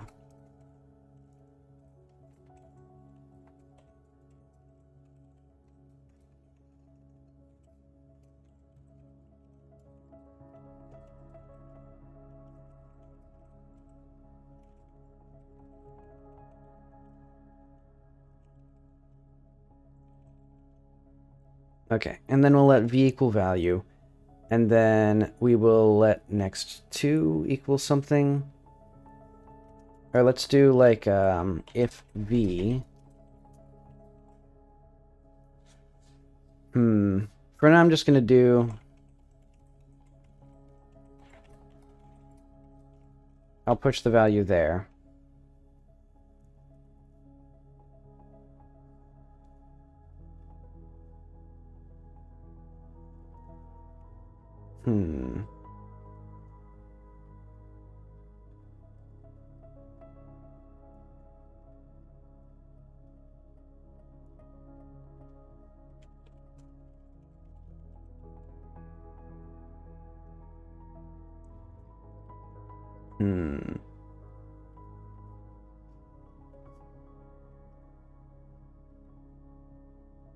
Yeah, I don't know exactly what I'm doing here.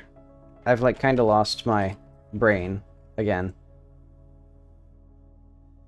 Okay, missing colon after property ID. Let's at least get this stuff working.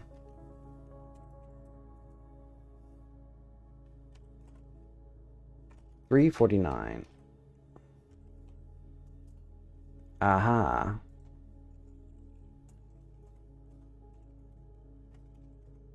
And then there we go, okay.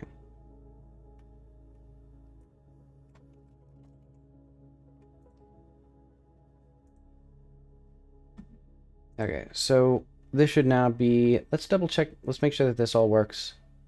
Nope, it didn't work.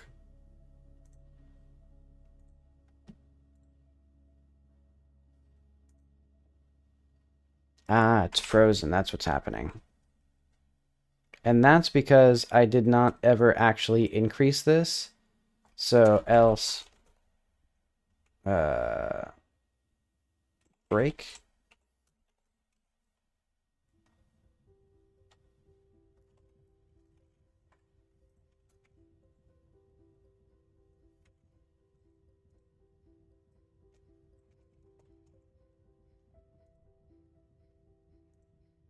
Okay. So now it at least does that. And okay. We have digits, script, and binding, but we don't have the numbers. And that I'm curious about.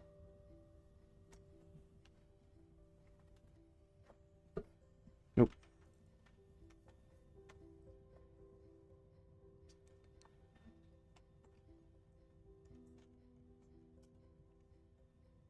Is there a number?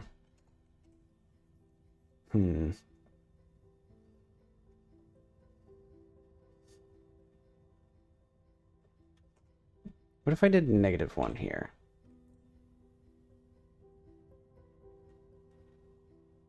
So is there any sort of interesting? So code operator, code script, code binding.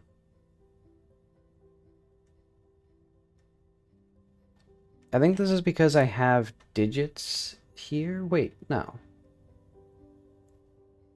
I see, I see. Okay, okay.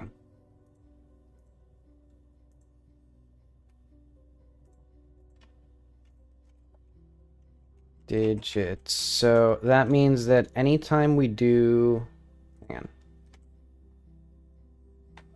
Anytime we do an operator, we should not have this. So let's do...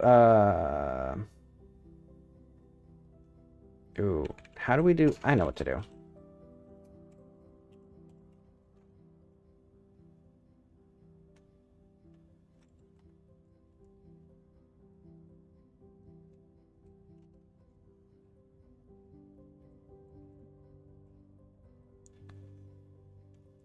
Wait, but hang on.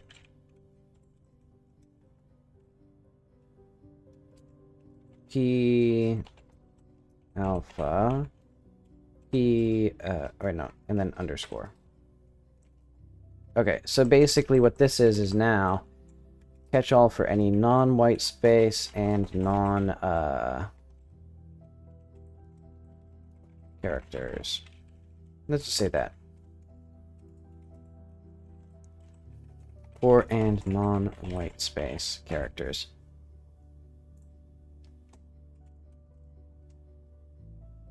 So now we can have var equals -1. And this should... Okay, we have an operator, and then we got digits. And then got binding here. So at least it recognizes that it's in the binding. And it knows that this is an accessor, for example. Because it's just a variable name. And it should have known that this was a... Oh wait, we don't have declarations do anything crazy yet.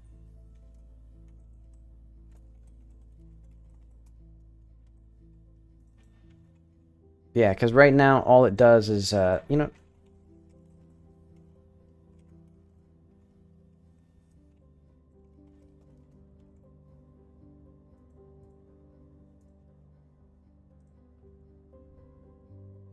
There we go. So that's a declaration.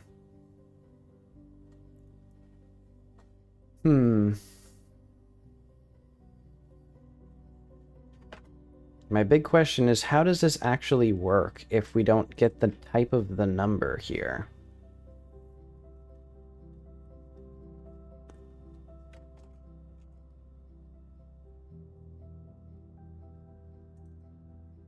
Because, yeah, when we do an expression, we get our first operator. And that should be... Yeah, all of this should be in here when we return the expression. So we do number equals... We don't even need this. Oh yeah, we go down for the binding. So yeah, E is an expression. Our children are D and E. and then we grow the node. And so we should be able to do the parse tree here. Okay. So our first issue is that we have an invalid starting operator, which is not true.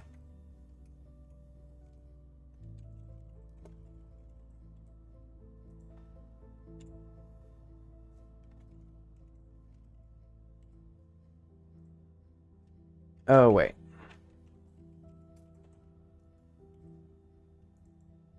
Wait. Hang on.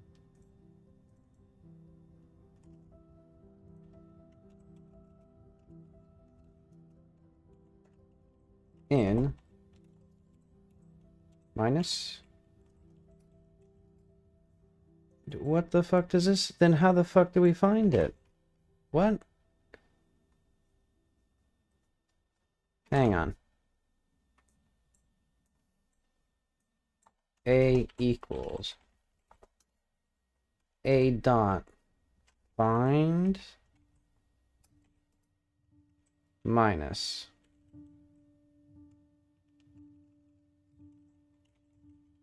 index of minus. Okay. So what we do is not that. We do unary opt dot index of opt text greater than or equal to 0.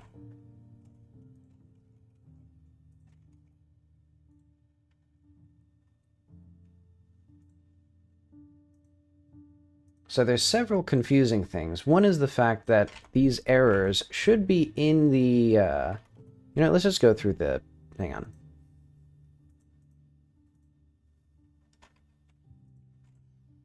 Errors. Or show parse results. So what we should do is for here, and then for let I equal start less than error dot start plus error dot length I plus plus tokens I span list dot add code parse error.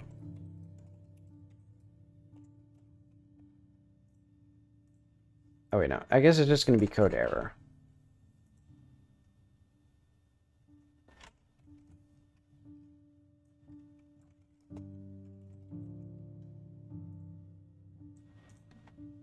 Okay.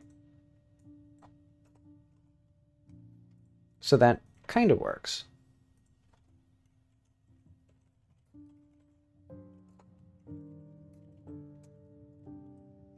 So yeah, the unary op... Oh, wait, no. That's still bad. Okay. So parse error invalid dot that... Let's actually do our starting node is like -1 or something like this. So what I'm going to do is this can have an offset equals 0, and then we'll do tk plus offset.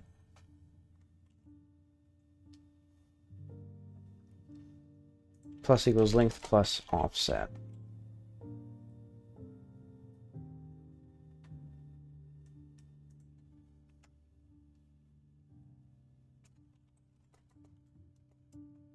Okay, and so this is going to be n dot... Wait, we need e equals this. E n dot start equals e dot start. N dot length equals e dot length. Return n.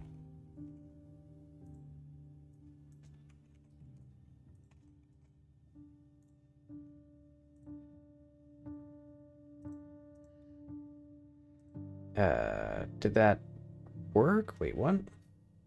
No, that didn't work.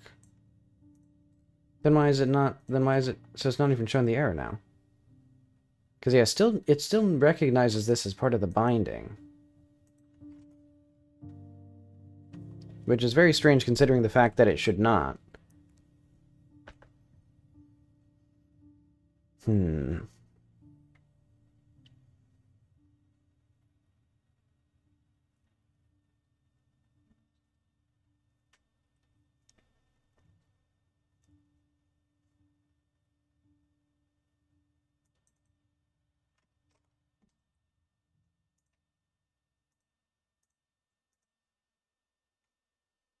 Okay, let's go to expressions.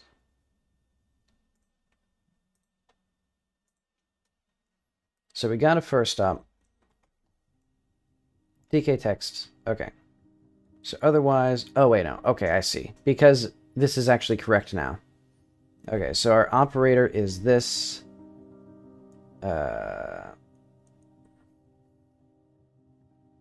is... Oh, wait. .token, this should be parse node operator.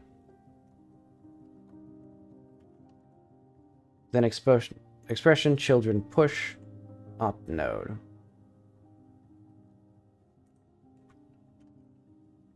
Okay, continue this.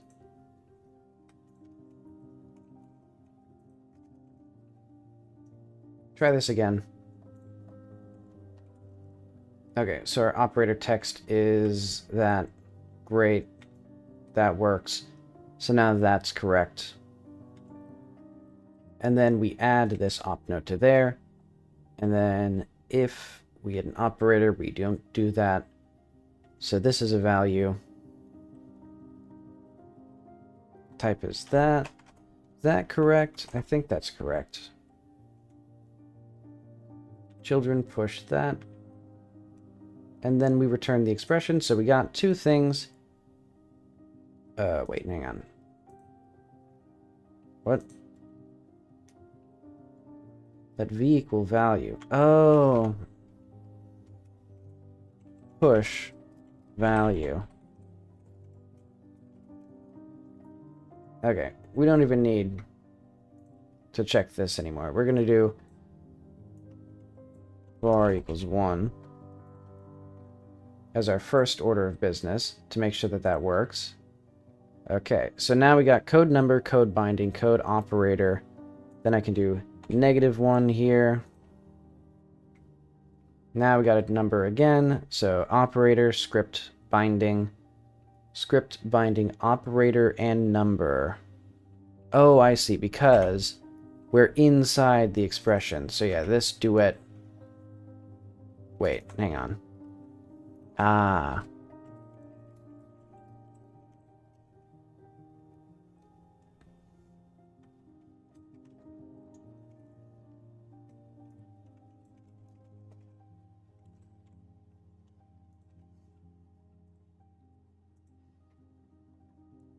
Okay. So now we don't have that. What?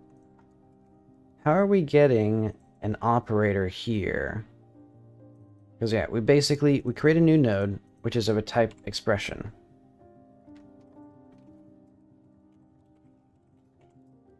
And that's there.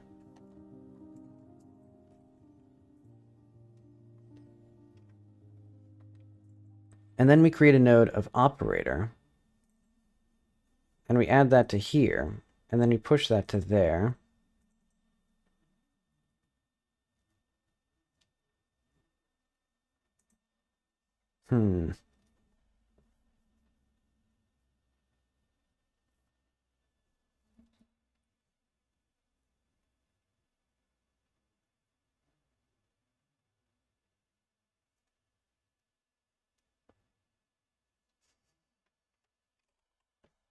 So what does this mean?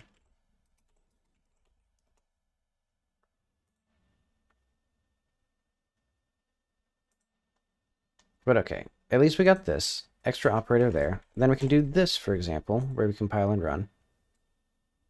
Invalid starting operator, plus minus, a token there. And then this is not a valid token for some reason.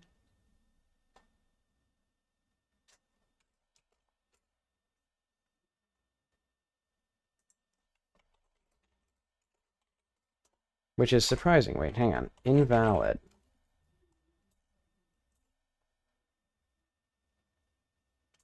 Add token parse node.invalid. So parse node does not have this. This is error.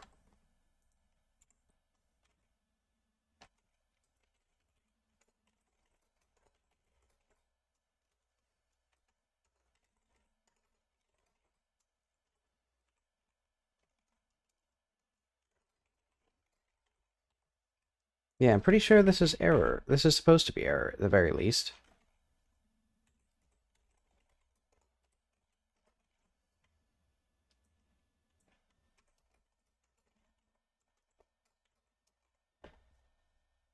So now we can try this, and we get 2 errors. Invalid stuttering operator blah at token that.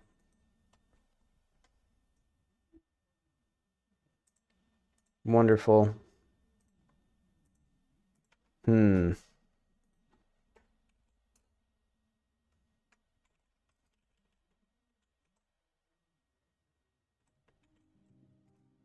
go to the player.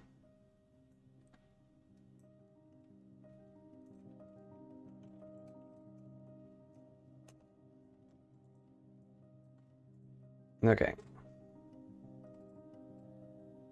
So let's try this again. Okay. Parsing error blah, parsing error this. Okay.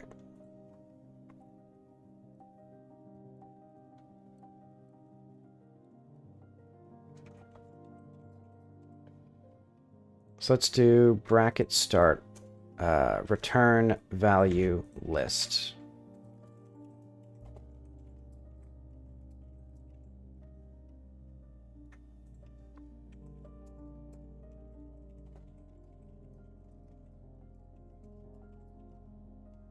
And then let's actually have a bracket ending here. So we're going to do like a end type. Bracket end.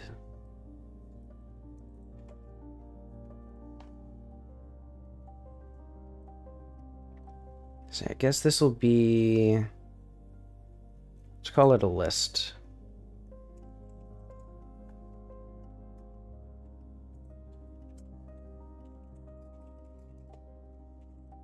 I'm just putting these in any order.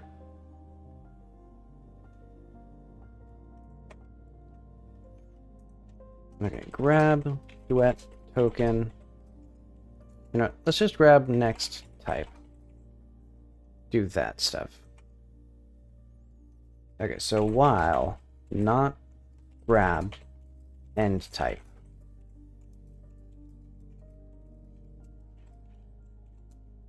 Var d equal, or let's say var list equals new node duet parse node value list. Let's just start parsing stuff. Like the stuff that's actually in here, for example. So we got, for example, this. Hopefully this still works. Code number. Yeah, okay. Admittedly, oh wait, okay. So it's all code number because it's all part of the same number. But okay. While we are not grabbing the end type, we will grab a, so like let's do list children add, or like push value grab duet parse node comma.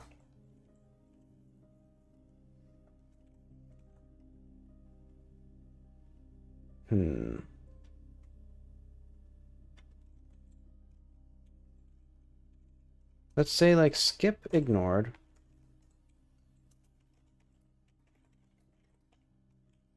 So inside of a value list, we can skip ignored.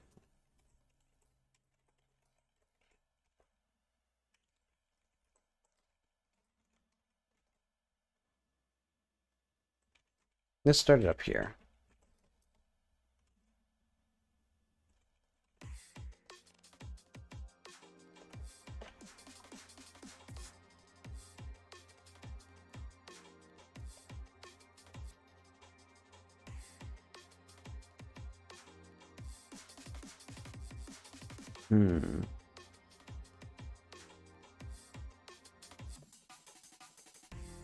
Okay.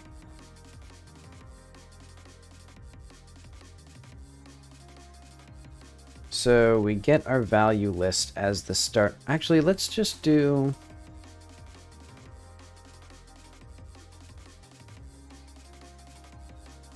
start type here.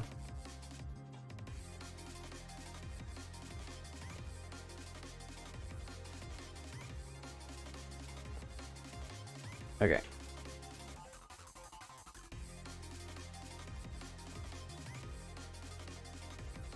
Basically, the reason for this is so that then the value list will contain the brackets as well as every... Well, nah. And then we'll grab this.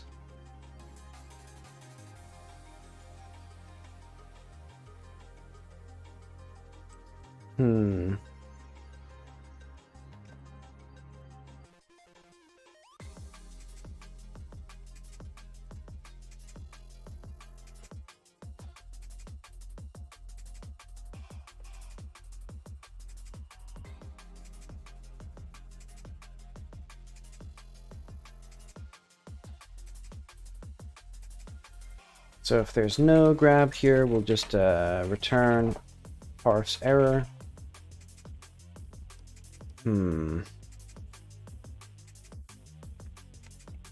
Expected a brackets to end the list, and that'll be, what would our length be? N dot length dk minus, and then negative n dot length. Let's say that. Okay. And what we're going to do here is if peak end type dot type, or no, let's say if peak dot type not equal to end type. So basically it'll look ahead one node and it'll check if that's the end. And if it isn't, it'll keep doing this stuff.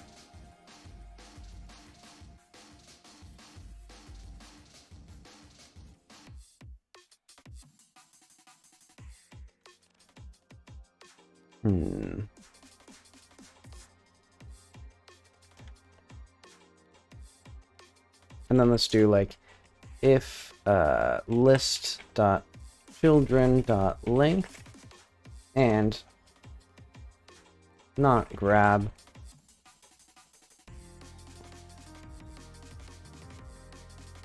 list dot no duet token comma.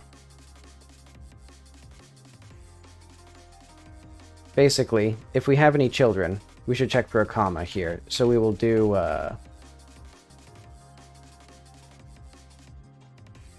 push parse error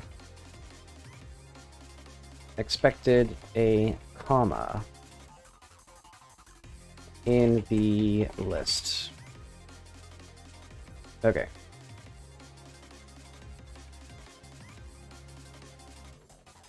And then we should do probably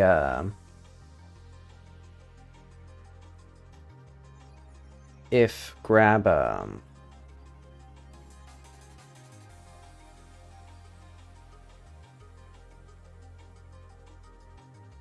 then if we grab another token comma,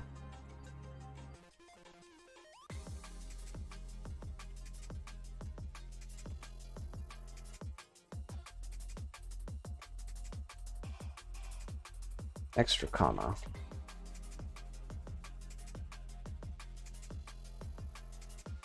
there we are.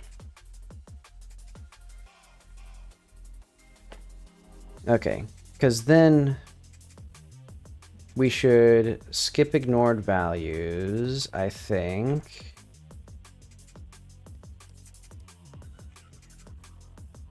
Then get the children, then skip ignored again.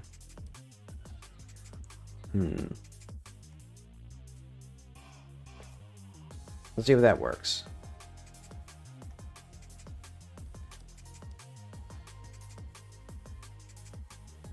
I think that will not work very well, but maybe.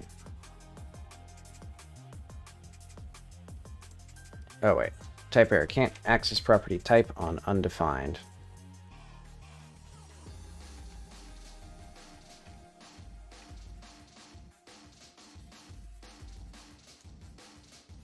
If not next, return false. And that's because we're at 487, so it's exactly what I thought it was. Okay.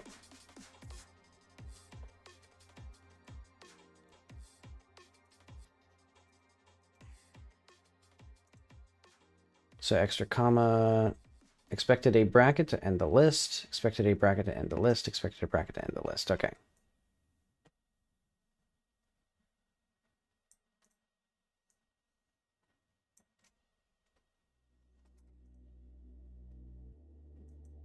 So let's try A, B for now. Doesn't quite work. Is it going more and more, or did it stop? Weird.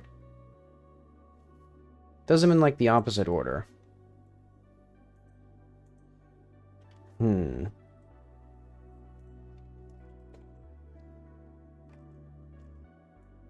I think what I should do is I should still start with this.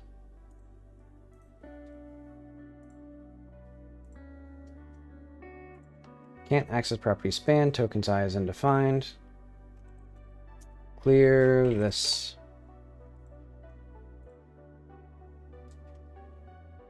Okay.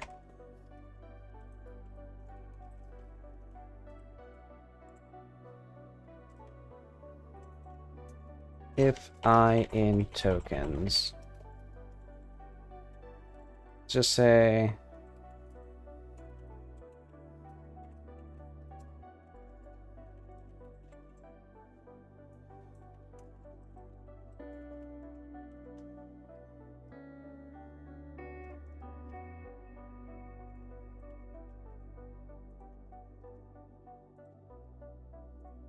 okay. So, extra operator. And that's because we need to now get the operator at our current type. So if we get this, we should do exp.children push error.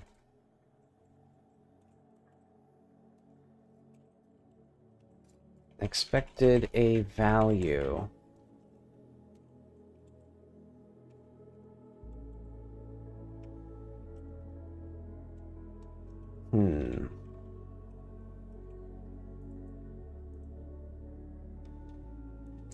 Okay.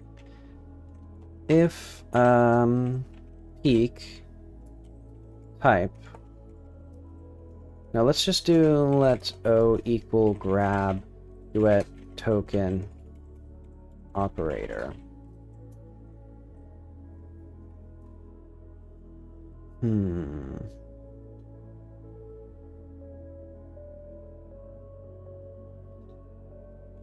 If let O text equal TK text O.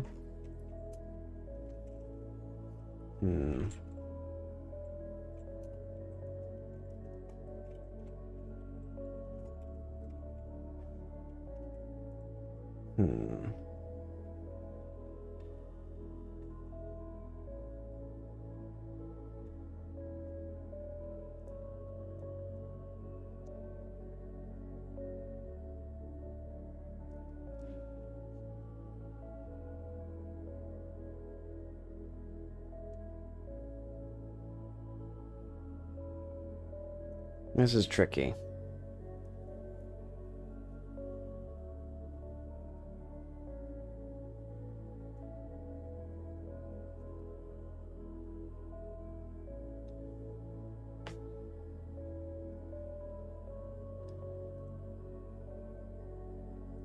Okay, I think what I need now is so if op_start is equal to TK, we grab the operator. So if we have an operator, if O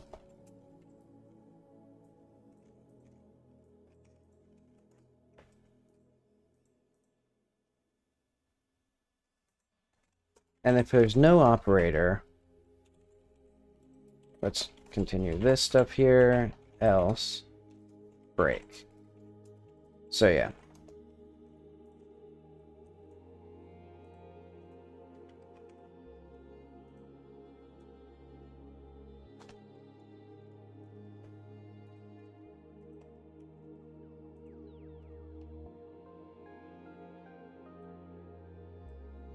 So yeah, if we've got an operator, we do this. If not o text in operator,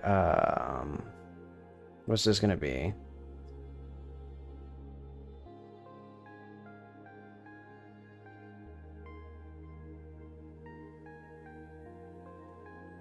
Hang on, let's do op node dot unary equals first op.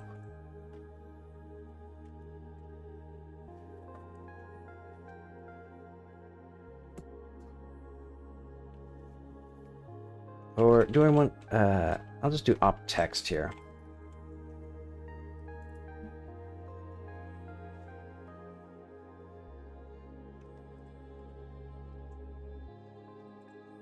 But okay, there's a lot of stuff that I'm thinking about now. We need op precedence.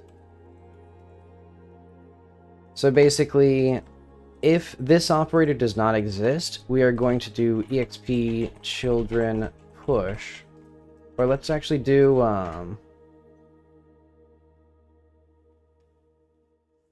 yeah, this is fine. Parse error.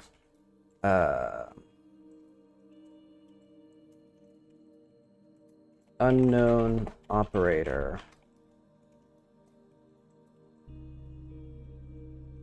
O text.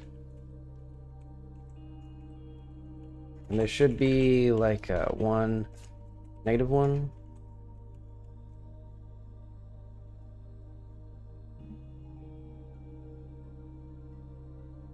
Is this what I want here?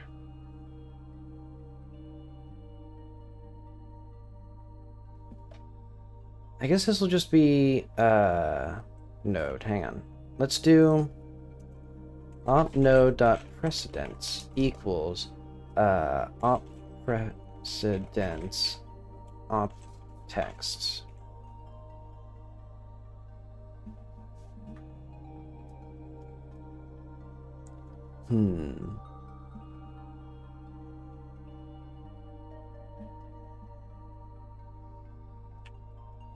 And we don't need this.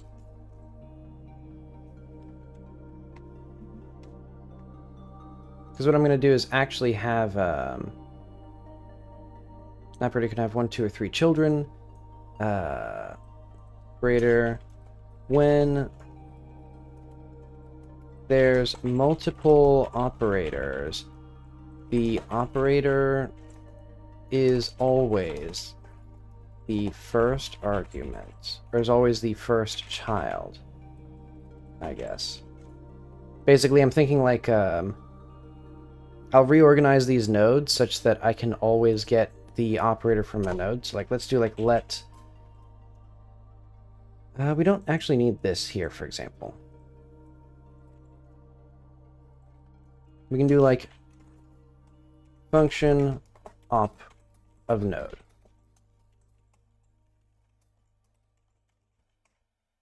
This would be let c equal node children 0. If c dot type is not equal to duet parse node operator console error no such or not an operator. And then we can do like c dot type equals duet dot parse node error return error.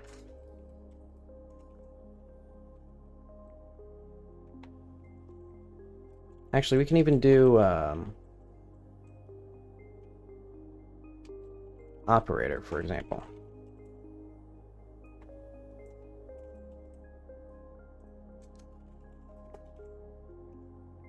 Okay. Function op text node let op equals operator node if not op return invalid else return tk text tokens op start, because an operator will always have one thing. Okay, function op precedent node. And actually, I'll just return null here as well.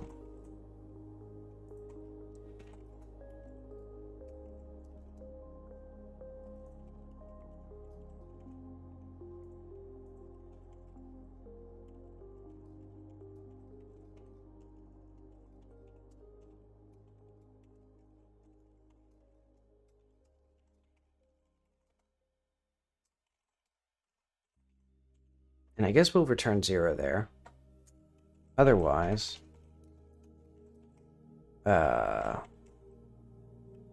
wait, let's do non-operator tk text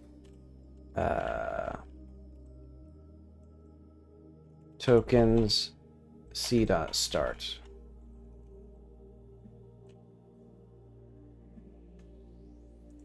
And then we'll also actually do the entire node there. And then we'll set it to error, and then we'll return null.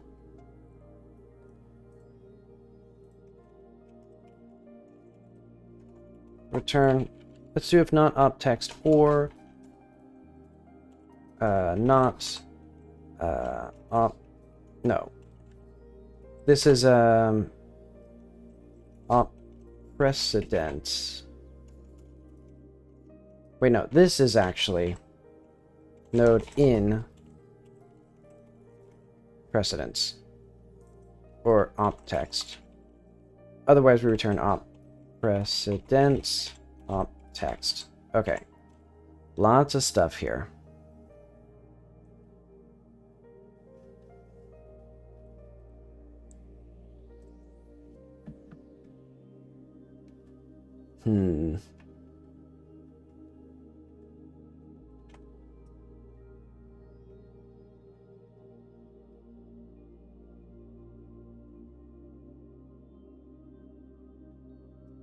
Okay, so basically now we can get the op precedence of an object, and actually we can do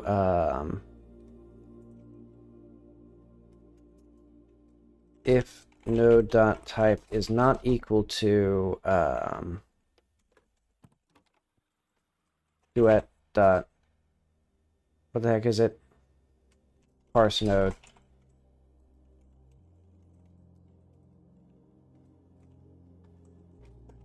Wait, now I need to figure out how exactly this all works together. Okay, because we got our first operator. And while it's good, we'll peek at the next operator. If it's another operator, we have an error. Actually, we can literally just do a grab here.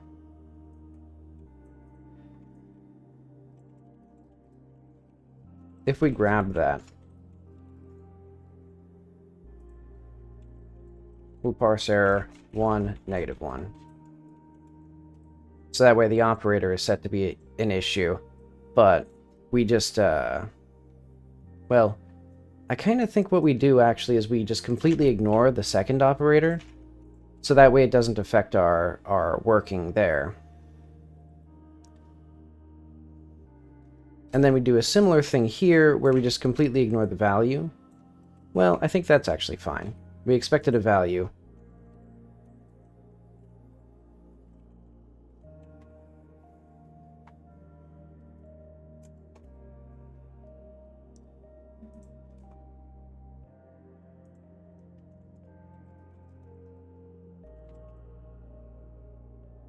And then here we do, like, our start would be TK, and then be tk minus s. Or maybe...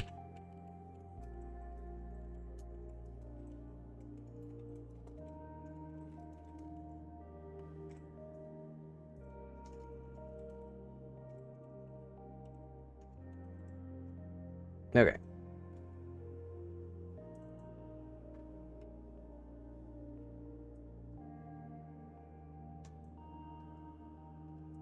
So if O... Okay.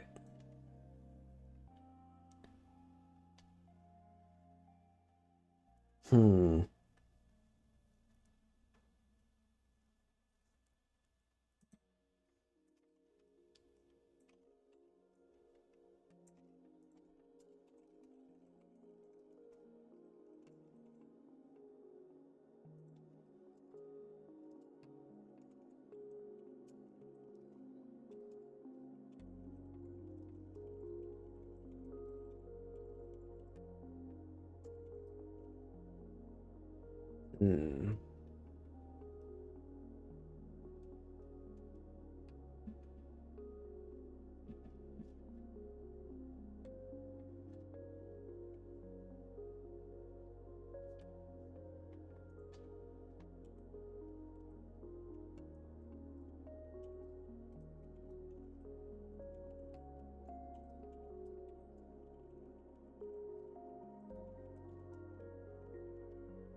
Okay.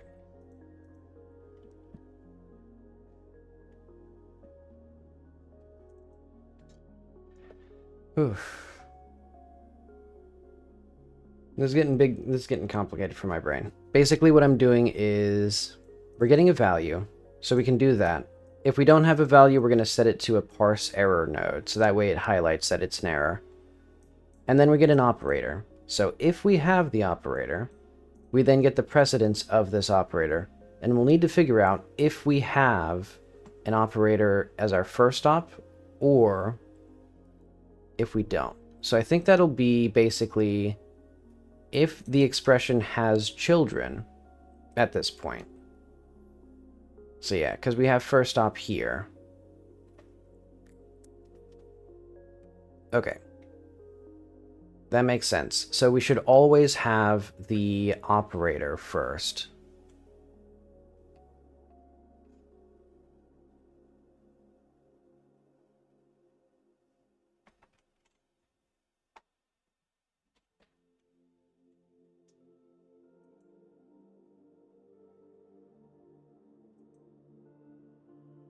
So yeah, that means that I also need to get the token here, I think.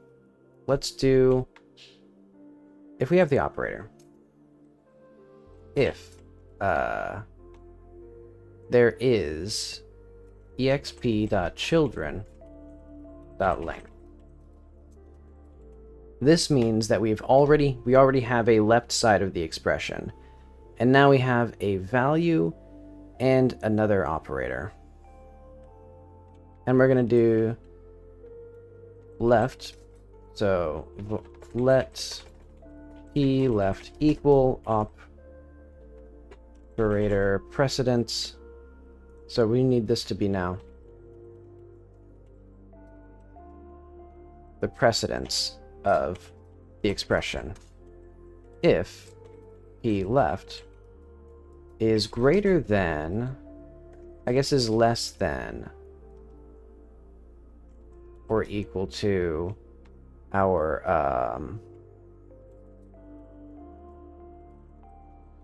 precedence. All right, let's just call this p right.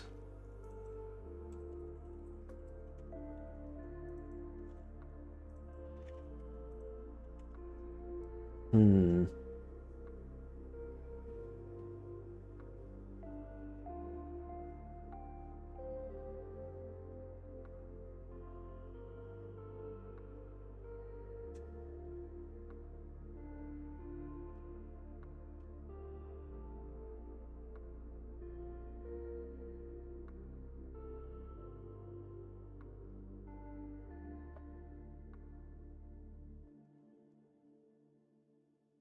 Hmm.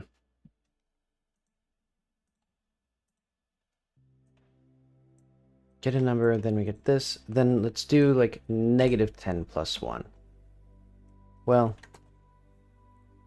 let's ignore that for now.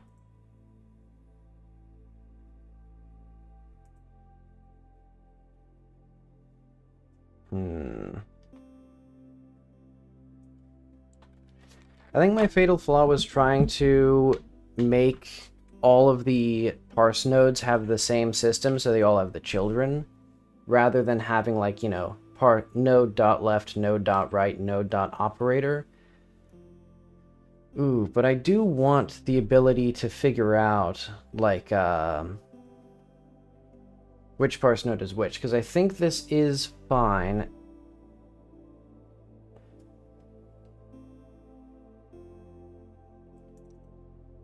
Yeah, if p left is greater than, or yeah, if this is that, then that means that we basically just do exp.children dot or equals. Nah, you know, we'll just push this. We would push val, and then we do exp.children.push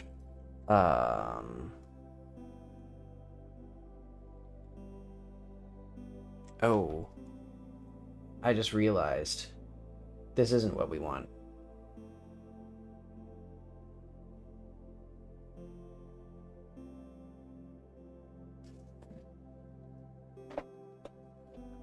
Hang on, it's too hot in here.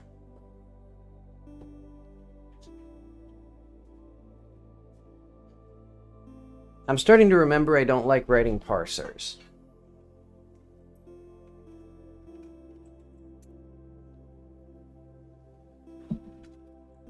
Is my heater still on?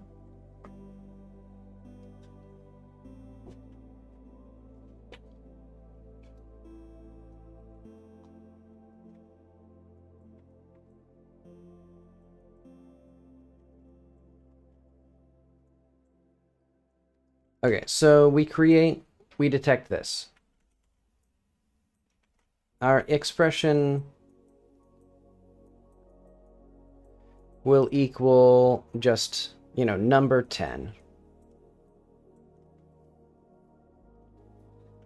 And then we detect this, and so that means that now what we should do is, because this operator is less than, so like anything that is not, oh wait, no, so our expression is null at first.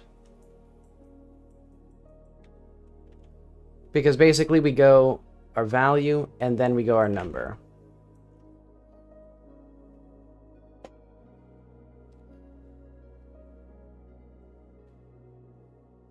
Okay, so let's start with the simple thing of an expression with no operator. So I'm going to move this out of here. Get all this stuff.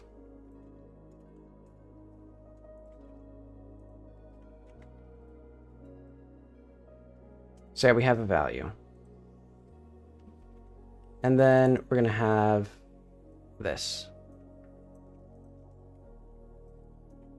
And then if O will do something else, we just add the value to the right because it'd be like negative, and then be the operator.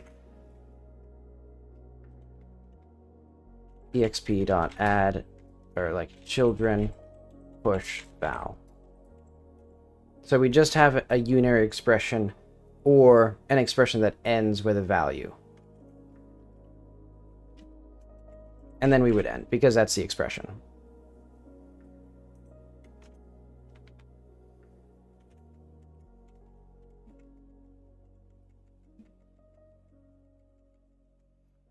But if we have 10 and then plus, what we do is the exp equals our parse node with a new thing. So we'd basically do like var left equals, I know the first thing we do.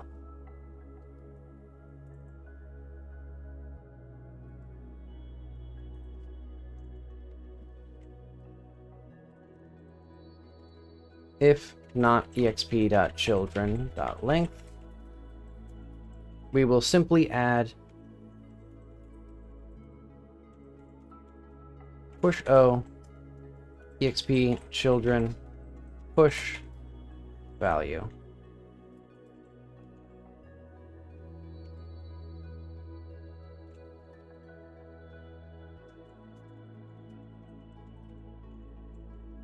And this will actually be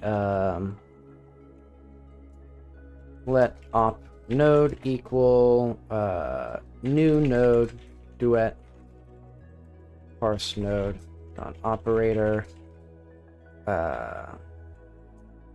op node dot start equals, I guess minus equals 1, because we basically just grabbed one node here.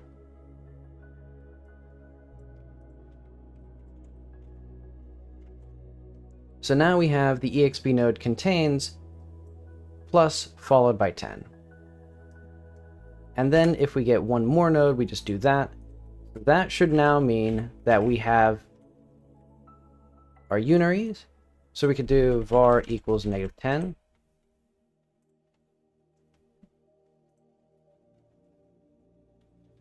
We got a number, we got a binding. Okay. Oh wait, are these actually in the expression though? I mean, it's in the number, so clearly it knows something. Am I missing something?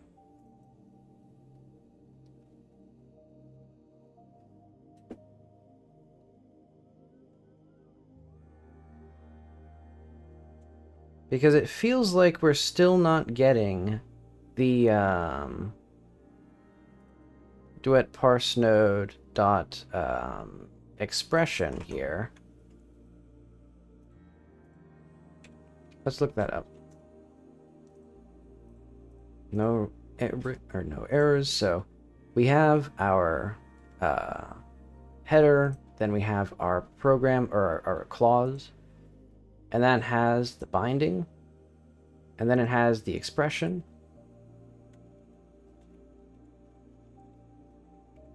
Which is 9. Okay, so it's 9. So why is the thing not listing there? I guess that's fine.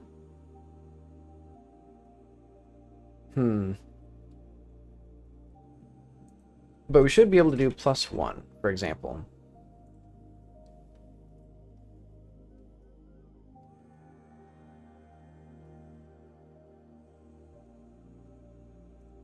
So if we go back to here, clear that.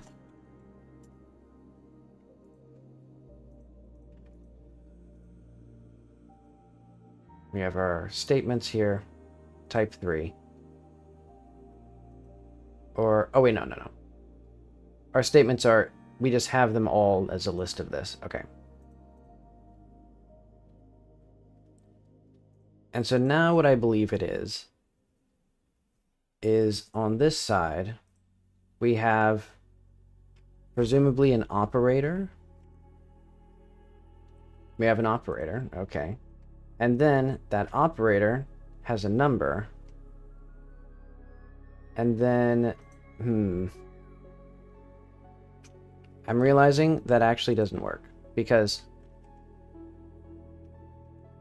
I just remembered we don't actually have that yet. We only have this.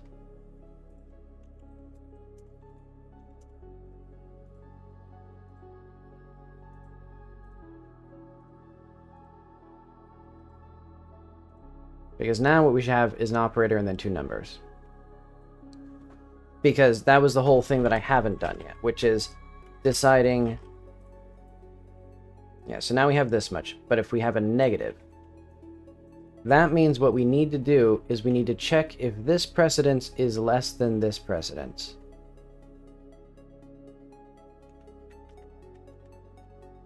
Because what we would wind up doing is, if this, or these two have equal precedence, so that means it should be 10 plus, or, negative 10 plus this, which means that the tree needs to look like that,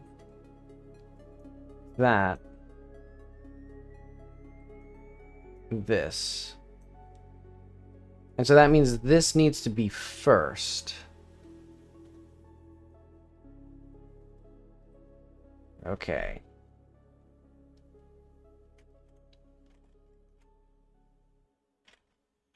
And then if we then had, for example, times 5, or like var.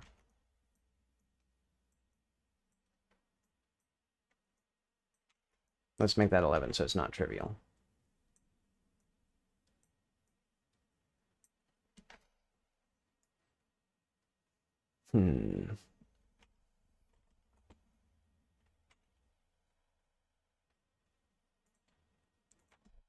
Else.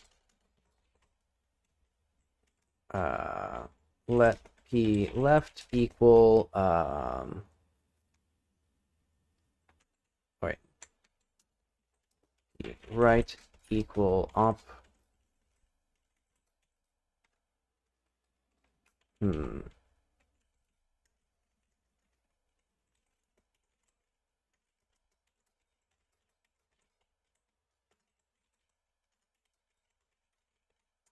If not, if not, o text in,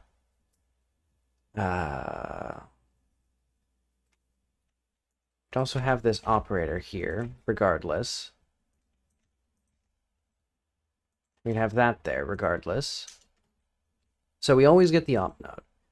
But then, if there's no text in there, parse error, unknown operator.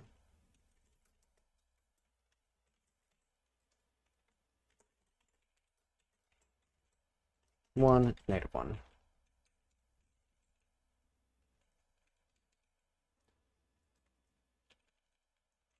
And we will ignore that for now. So basically, now I'm kind of going through all this stuff again.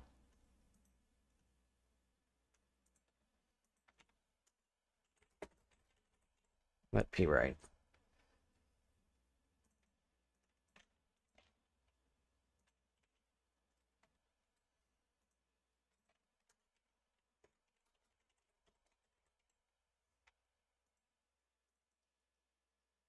Yeah, that's fine.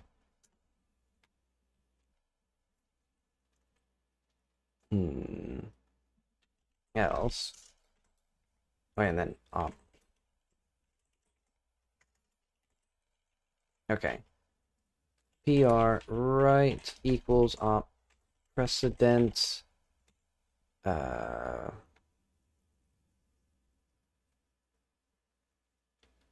text.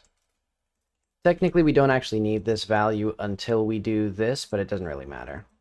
So precedence left equals precedence expression. Basically, the top of the expression should be our lowest precedent value. No, our highest precedence value. I'm confused now. Well, I'll just do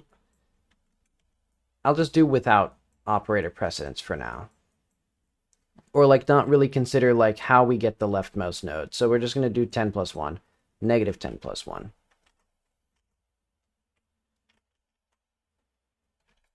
So basically, if exp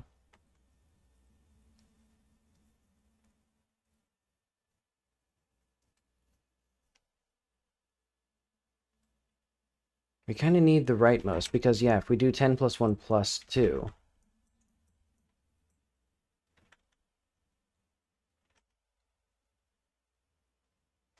well, PR left, or PR right, greater than or equal PR left.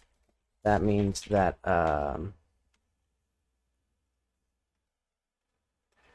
let new expression equal new node duet.parseNode.expression.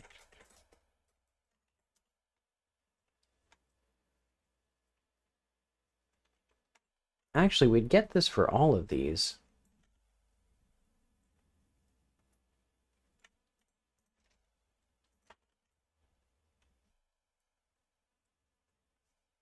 Because we'd always have a new expression inside of here.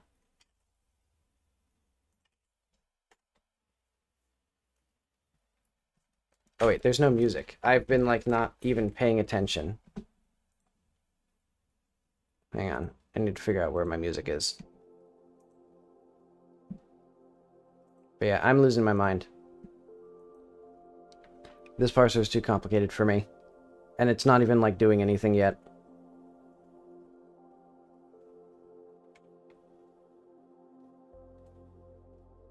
Because what I need to do when we have our node here, so we literally just have this as our expression.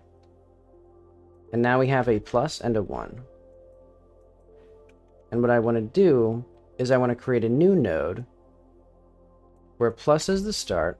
So it'd just be new expression dot children equals op node expression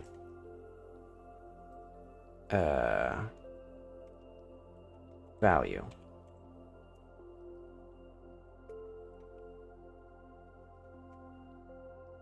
And then expression equals new expression. And I think actually new expression dot start equals expression. Let's see.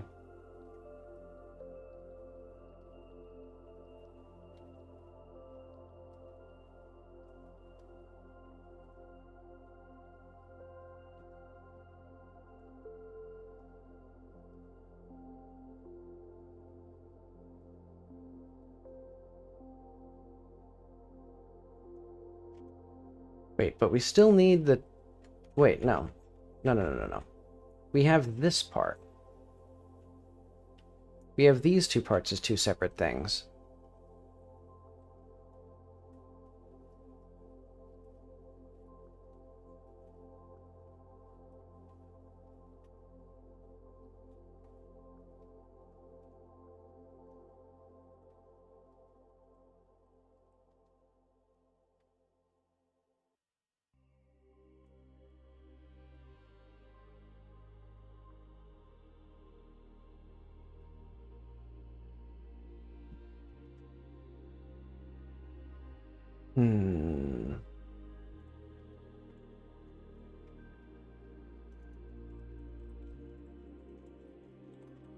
Well, now we do have what I want, which is basically this part.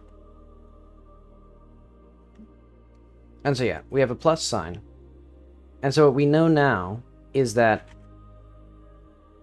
we do not have this op node, or we'd have this, basically. All of this part is just the first part of this operand. But this is now the top level expression. Okay. That makes sense. Else. And what I'm going to do for else is basically, this would be -10 times x, like times 2, for example. And so what we would do here is we would convert this, so we have this, and we have this. I'm just going to do that there.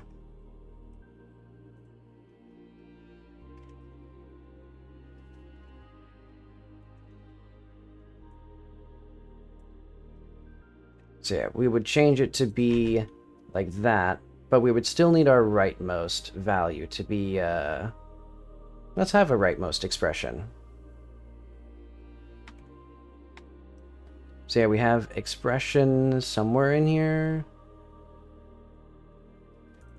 Wow, it's way up here.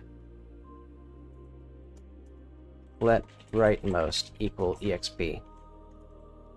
And we'd actually do most of this stuff with the rightmost. Oh god. What we would actually need to do is then, for example, if I had this. Like, if I have 2 to the power of, like, 2 times 3 plus 1. You know, it would start with knowing this, but then it would know this.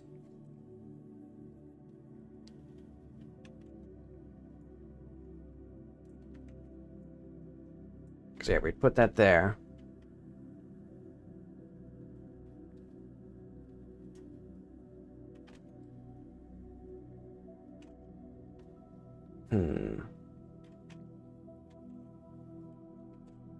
How the hell did I do this in my Algol 60 compiler?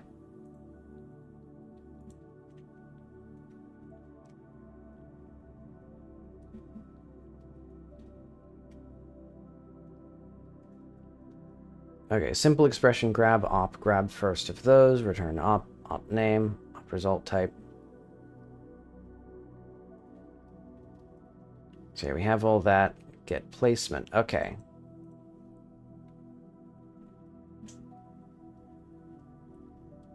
I see.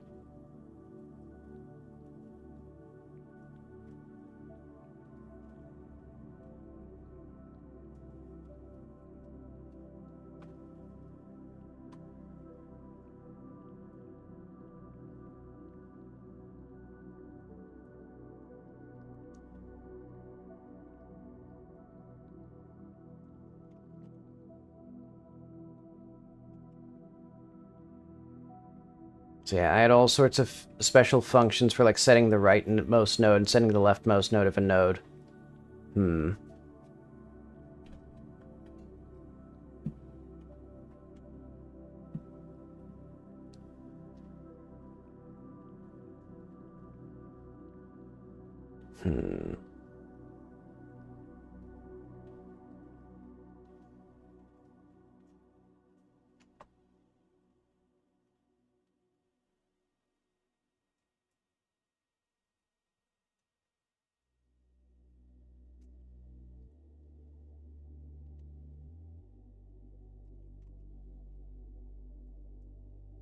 Okay.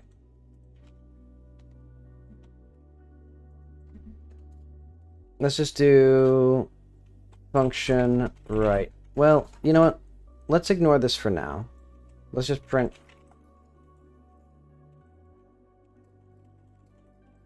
not implemented.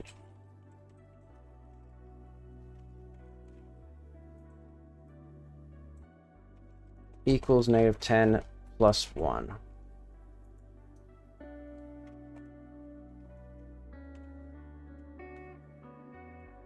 Don't we have precedence? What am I looking for? 608. I'm thinking having all of this in one file was actually a bad idea.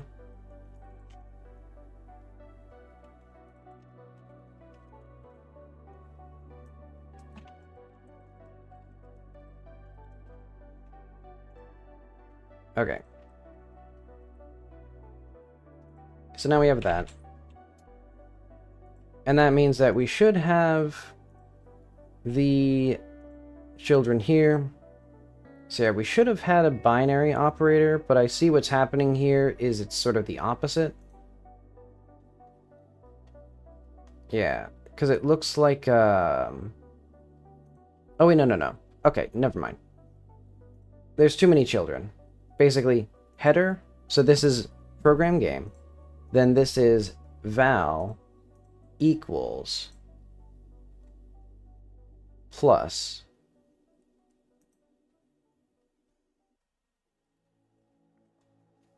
and so we have our wait, hang on.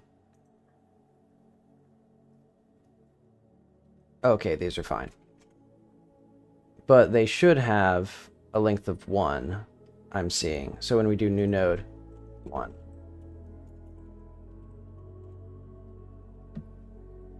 Well, this one actually doesn't need anything right now.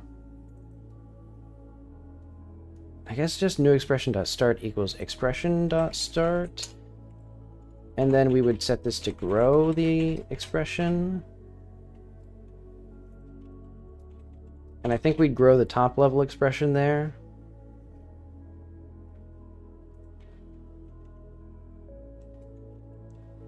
And we do like exp.length equals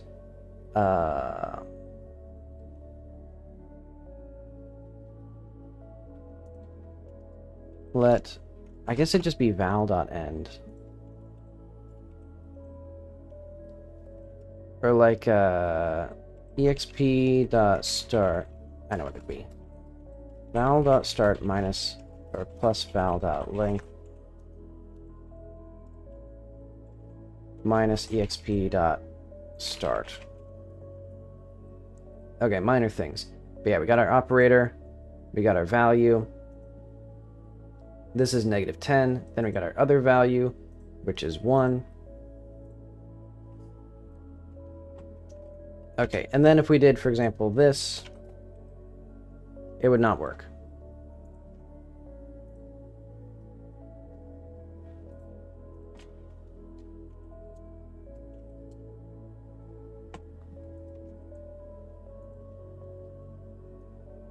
Because, yeah, we have not implemented this yet. And actually, we would set this to op node start. Or I guess, how would we do that? Just 1 and then tk minus op node start? Or this? Because it's typically an offset. Okay.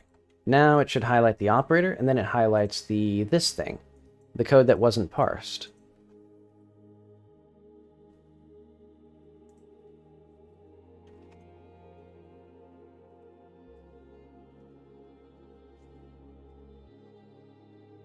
Okay, so now what we need to do is we need to do the long and arduous process of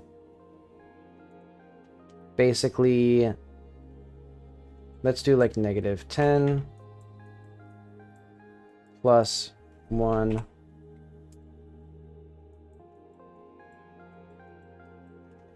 times 2. What we need to do now is we have a tree, and it is this, this,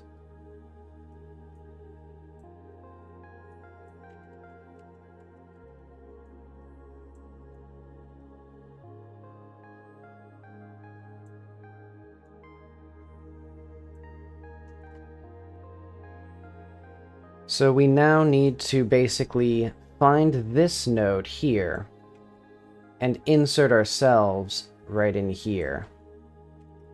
And then if we had like this, for example, we would do kind of the opposite, where we'd basically put ourselves like this.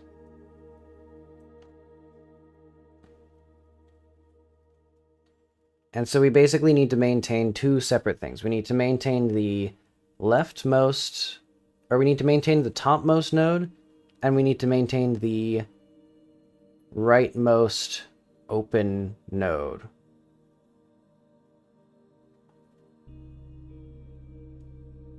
And that would be,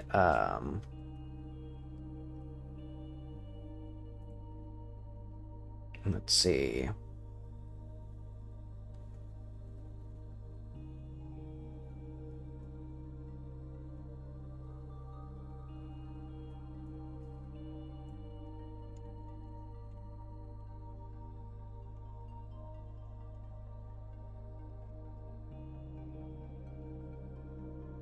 Let's start with the ×2.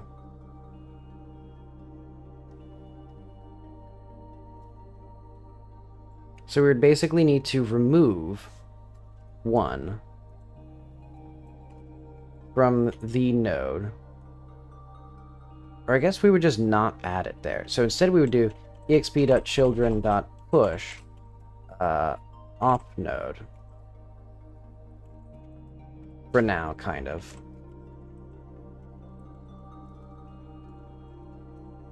Or I guess this is new expression. Dot children would then equal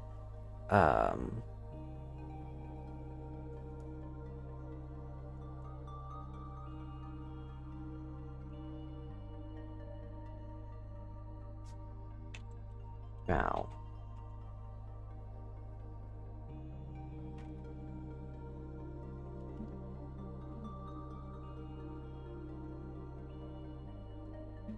This isn't right.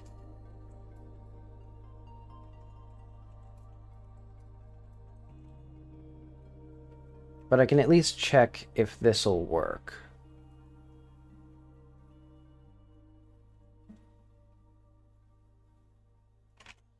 Because I think it'll at least get us to this far, but then if I add any operators to it, it won't work.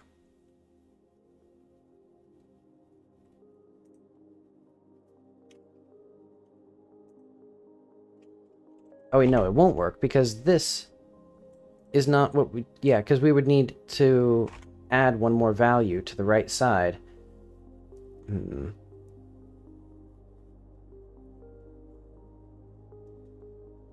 Yeah, so what we need is let function rightmost.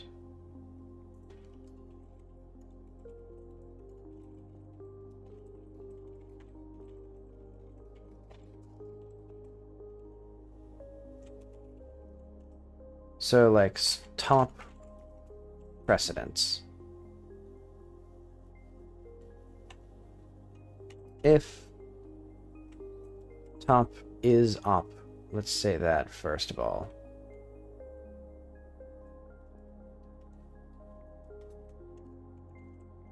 If not operator, top.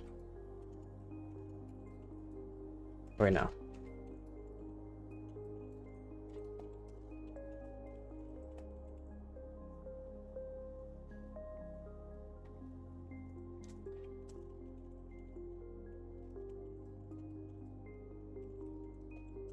So yeah, a node is an operator if, or like, let's say if not node.children.length turn false.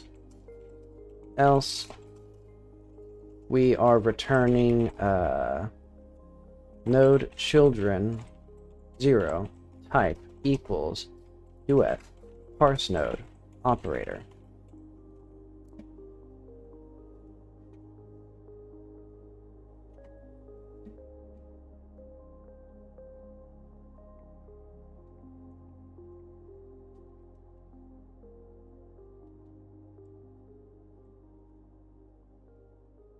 Okay.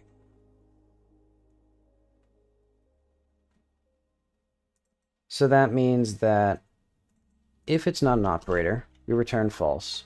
Or no, we return, yeah, the top as I said. So basically this means that we would then just tack on our expression to the right of this one. Because this is like 10 plus 1 again. If... or let's say while...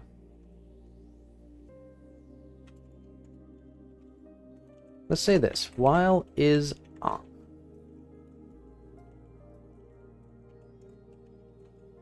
And...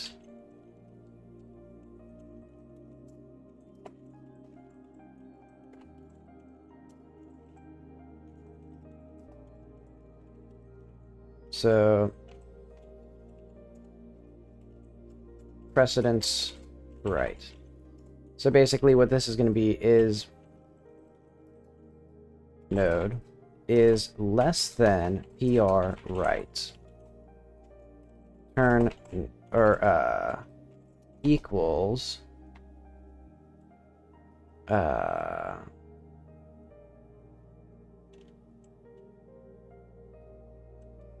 node.children 2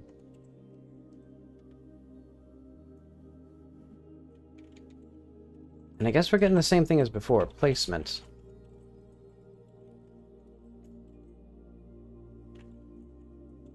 No top.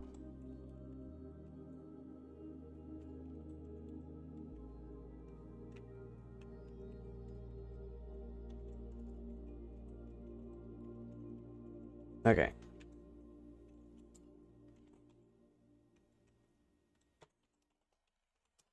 Basically, this is going to be the parent node and the rightmost node. Because basically, anytime we... For example, to determine the correct thing here, we need to know the rightmost node and we need to know the parent. Because we are going to steal the rightmost node's place from our parent node. And then we are going to put the rightmost in the left operand of our node. And so anytime our precedence is greater than that, that's what we need.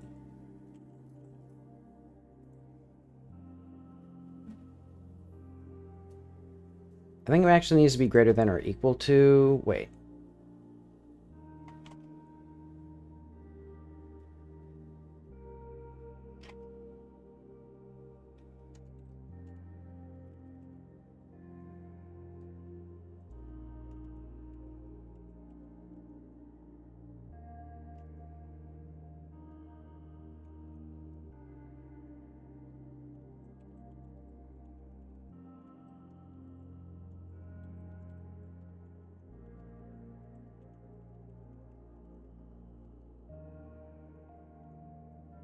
Okay.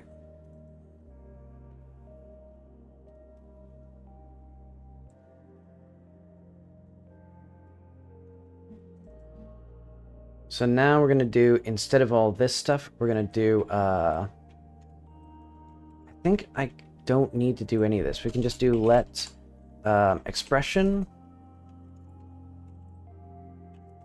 right, equal, placement. PR, right.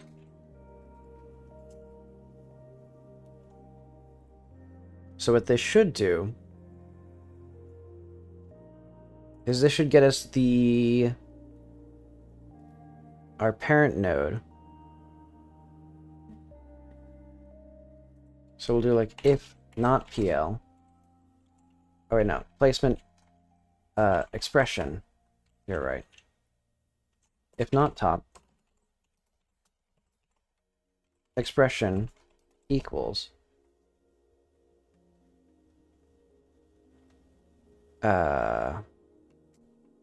op node. No, expression equals new expression.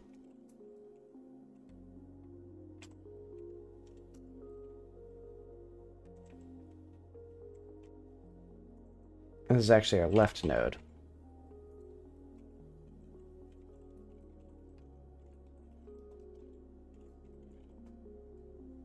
Op node val or left.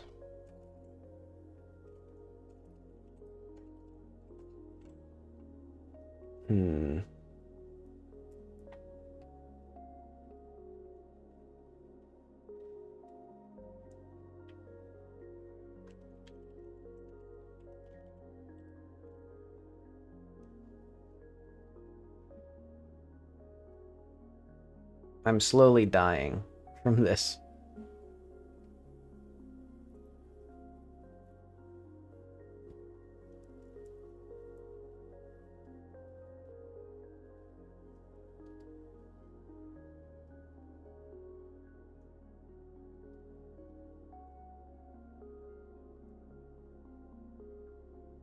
Yeah, I think a fatal error is this.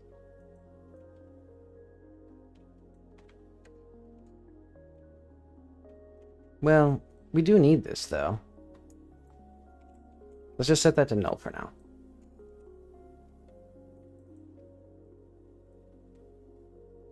Because yeah, what we're going to do is an expression equals whatever else it equals.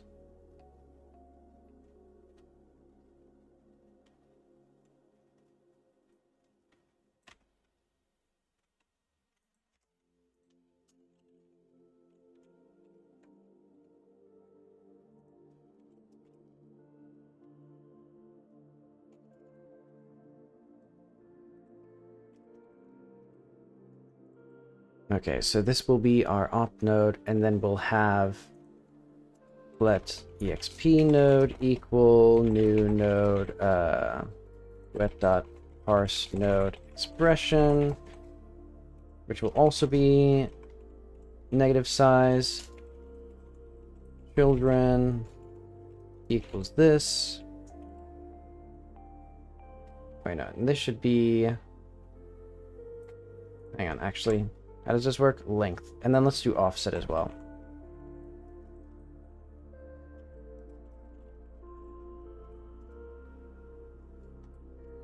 So yeah, 1, -1. And then we will just have expression equals this.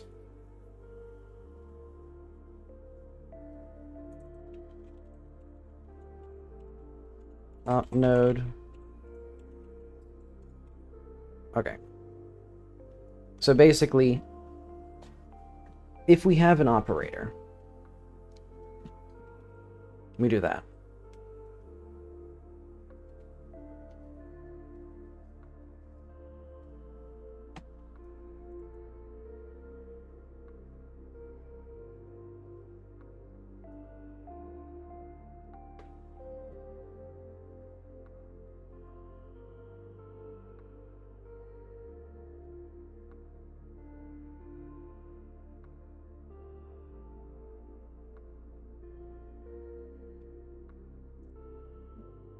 And then we can actually try to have a function.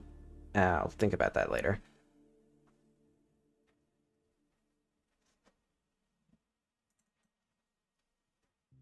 Because, okay, now we have the top level expression is just the node that we have. Or it's null. So, for example, if we have, if not expression, then we will just do val, or expression equals val. So we'll just return a value.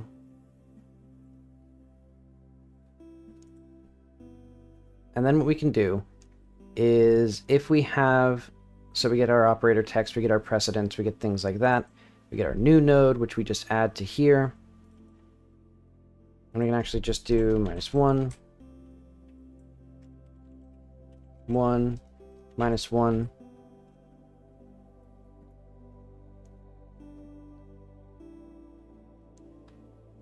Yeah, we're just inserting it with that text. And so then we get our right precedence, which is all this stuff. And actually, if we have that, else, we're going to do let bin equal, or like let r equal placement. This is going to be like top left placement of exp into 0. And basically that means that left.children dot push value.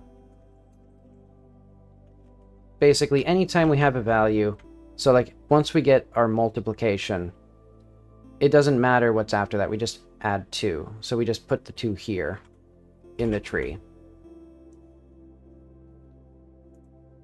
Okay, and then we grab an operator after that.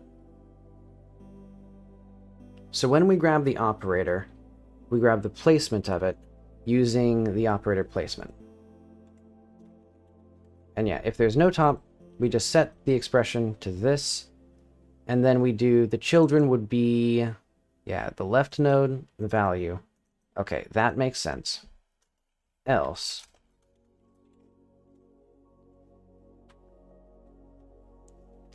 What this means is we would do, right, or,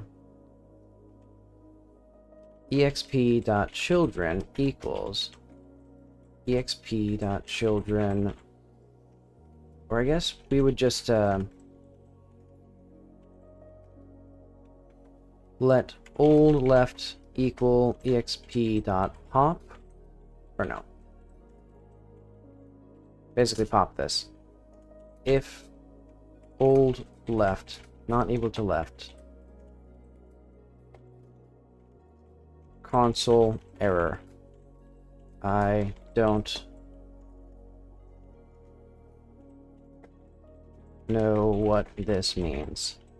Basically, this means that I don't understand what's actually happening here, because we basically need to get the last object from this, which actually means that we should have this be dot no dot children length -1, just in case we're doing unary ops.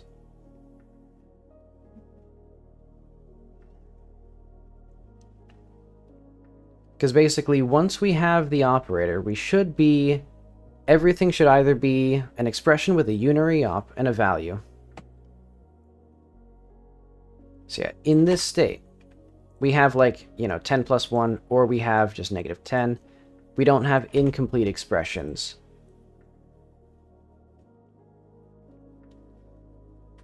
And we are guaranteed to have exp here, or an operator. And so yeah, we do top, left placement. If there's no top, we set ourselves as the top. We have the children as is here.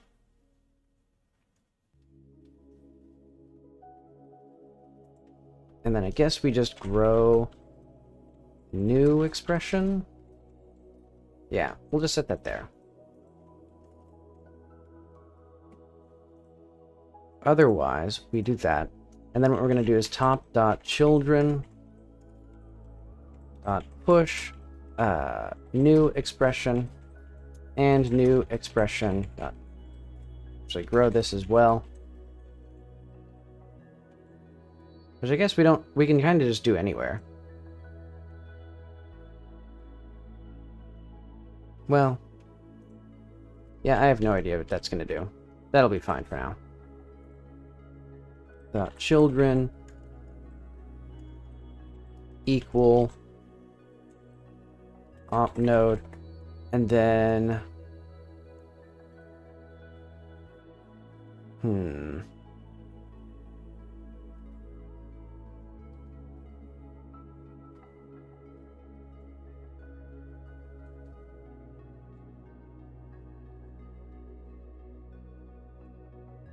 wait, hang on, I just realized.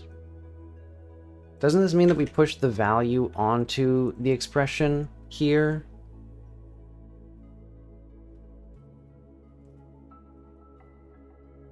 No, wait, no we don't. We figure that out later. We actually don't do anything with the value there. Yeah, because we just have the expression here. We don't actually have anything to do with that. Or we do op node left here. We do op node exp here. Okay. Now I get what I'm doing. So yeah, if there's no parent node, that means that this is now the top level expression, which means that we have our operator in the expression and we grow this to that. Otherwise, what we're doing is we're actually replacing the left value in our parent, or we're replacing the, this is actually the old right.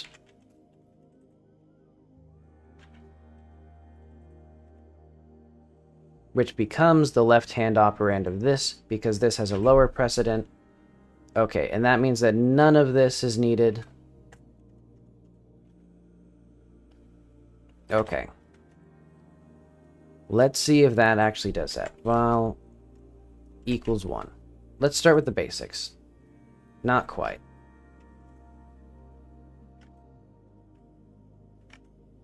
And that's because at some point, we are setting ourselves, I assume? Probably where we, like, add the children to something.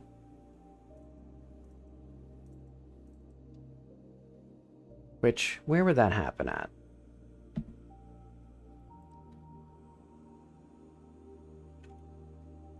Yeah, let's see what the parse tree says. Nodes, children.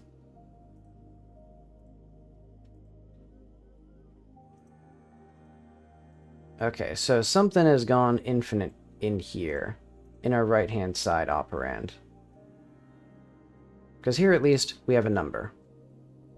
Oh, wait, no. We don't have a number. Okay.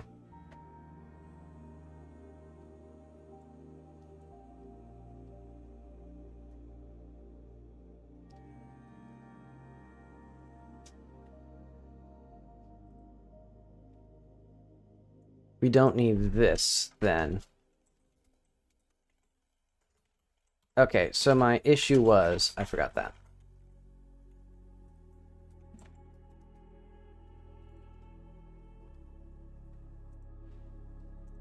Okay, so now this should just say number again, code binding, code number.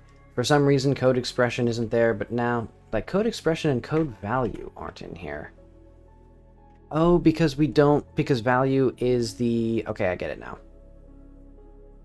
Because an expression does not actually have this node. So then if we did 1 plus 1, see if that works. It did not. Oh, wait. Is it because... Okay, I see. Node is not defined. And that's because we are doing PL1 children node, children length.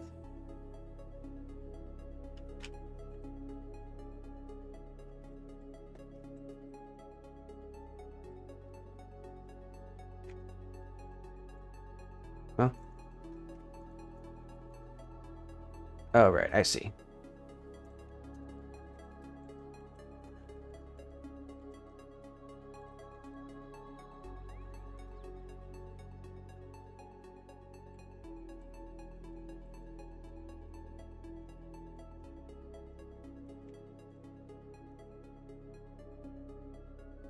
Okay. Definitely compiling. How is this still not... Is this somewhere else now? 586. Oh, I see.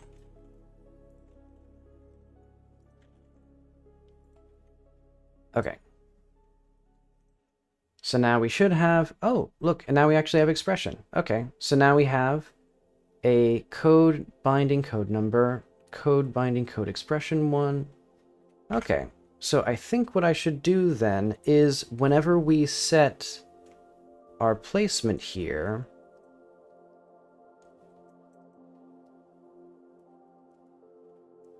so basically left children push val,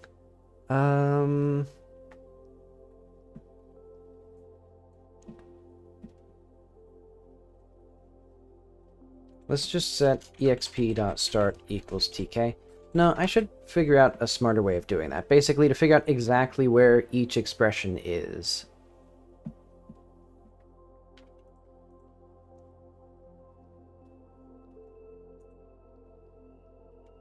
But okay, and then if we did 1 times 2. Let's try this, though.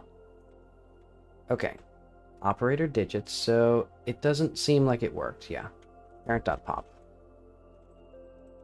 Because this is parent.children.pop.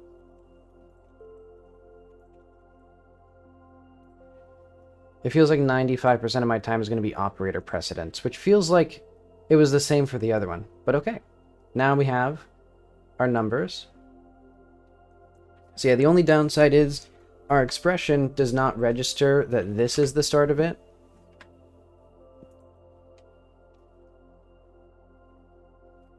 And that's because what we should do is new expression.start equals... Wait, no. Let's do new expression.length equals... Actually...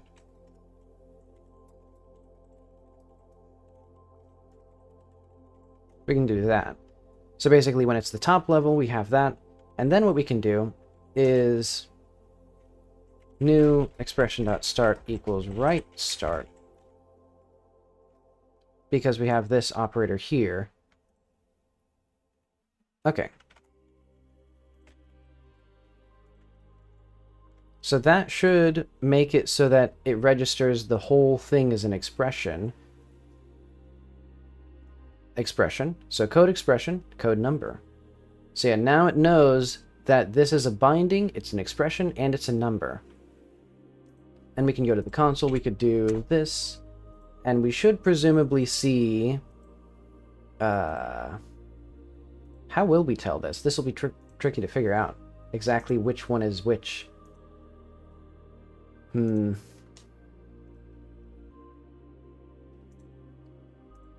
basically all of them, so this is our binding, where we have our variable on one side, and then we have the expression on the right side, which is, let's see, so it should start, so 0, 1, 2, 3, 4, 5. So this is the start of it, I think.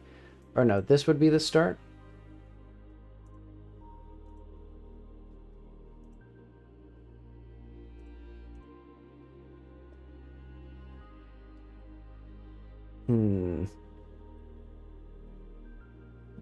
I guess what I can do is I can just have a printing function.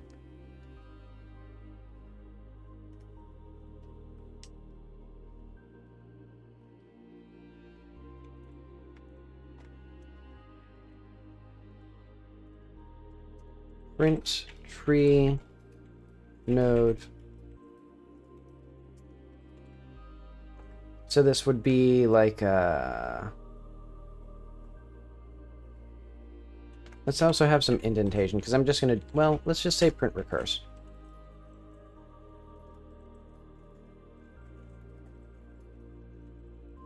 Node indent equals nothing. Which actually...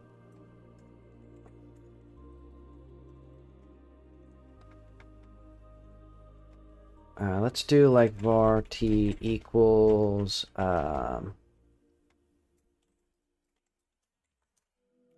type duet parse node names node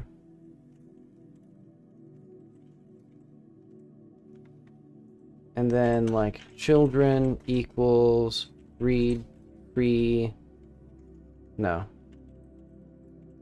node map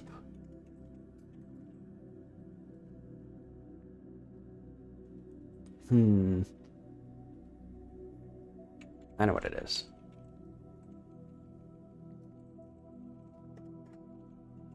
If t.children, or if node.children.length, t.children equals node children map duet read free turn t else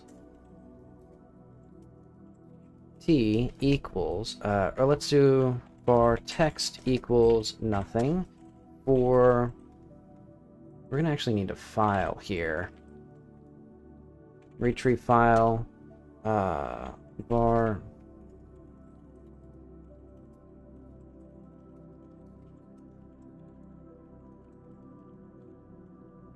now we actually do need this. Okay, and then what we would do is we would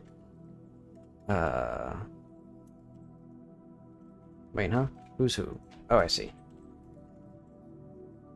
Okay.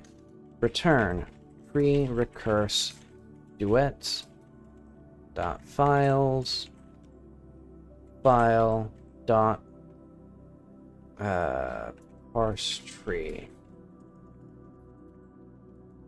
Okay. PK text as well. This that's fine. We don't need that.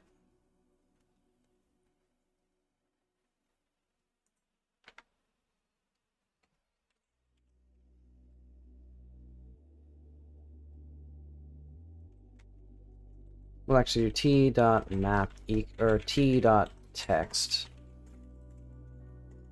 equals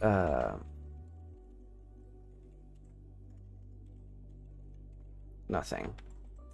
T dot or 4 let I equal 0, I less than no, I equals tree start.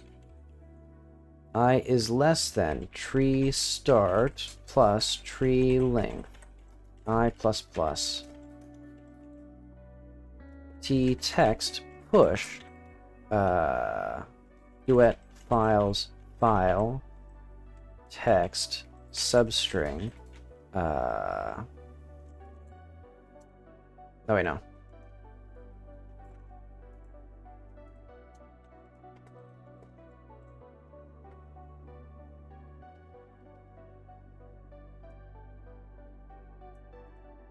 Okay.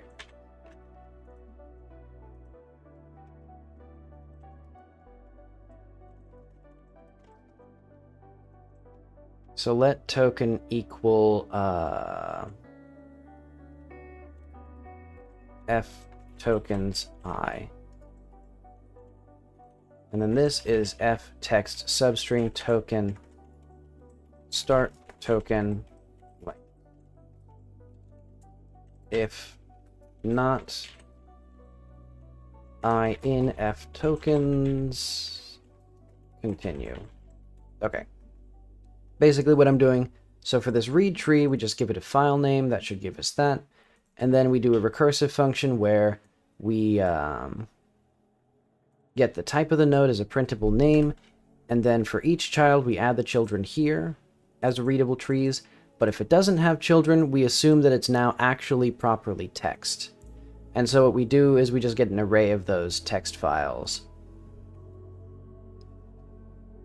And I chose to do an array because there's typically spaces between them or things like that. So this way we can actually see what it means. And so what I can do is duet read tree duet game duet. Reference error. Node is not defined. Where do we do that? Oh.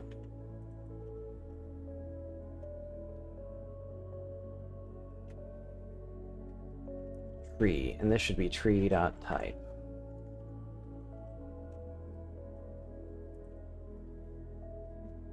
Okay.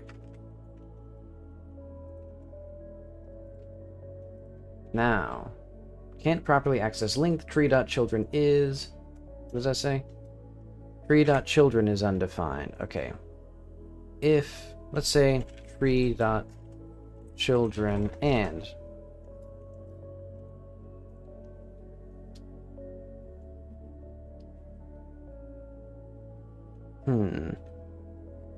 Yeah, that feels fair.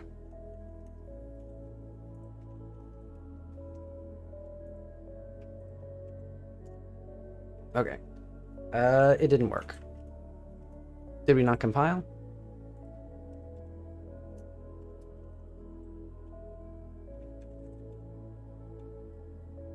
Duet game.duet dot parse tree. Okay, so we should be able to read the so duet.files file.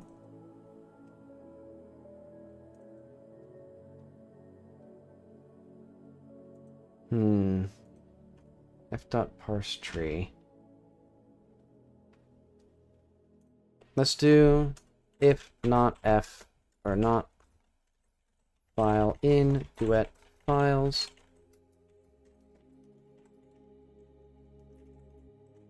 Error, no such file. File. Return.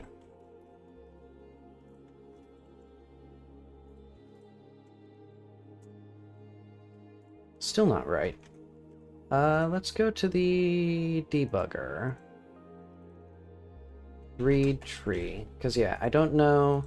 I must be missing something. I think my brain is just not fully there. Okay, so file there. F is that. So what is F? So F should have the parse tree, which has the node, which has the children. Ah, okay. Because the parse tree has it's nested. It has the errors as well.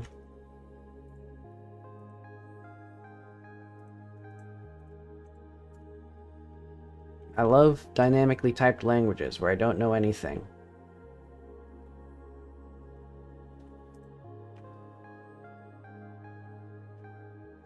Okay.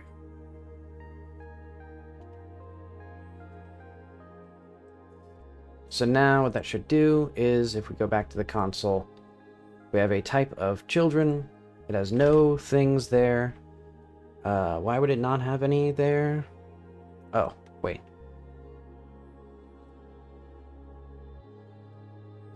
T.children equals tree.children.map.duet.read tree. Oh, wait. Because now what we need... Okay.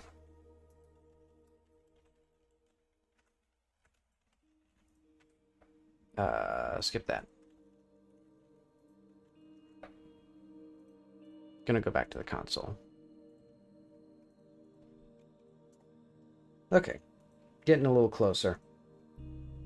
So now we have a header, it has program game, and then we go to binding, and so the children will be a declaration of var, and an expression of type operator, first of all, so it'd be plus, and then an expression, it doesn't have, ooh. I'm seeing an issue already, which is that it doesn't have the third child here. So they should be plus 1 and 1 times 2, not... Okay, so that one is being lost now. And that's because val is never used anywhere? Like, do we ever actually set val to be anything? So if there's no expression, we set the value to expression. And that should be correct, I think.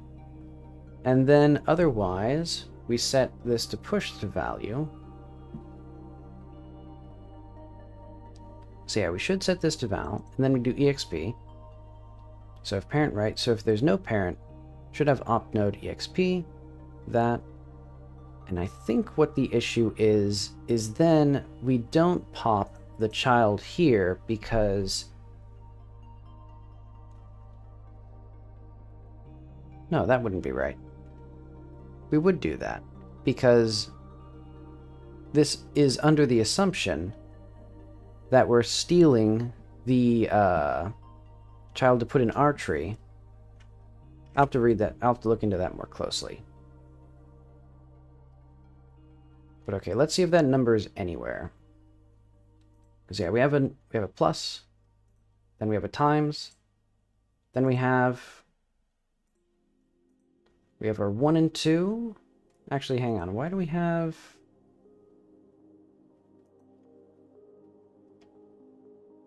I see. Our number actually has a few things that it shouldn't have in here. Okay. So yeah, I'm adding to the number improperly. Okay, so I'll need to go back to the debugger. Let's figure out what I'm doing wrong with my operator precedence. Or like placements, yeah. I think this is probably part of the issue, and then let's do this.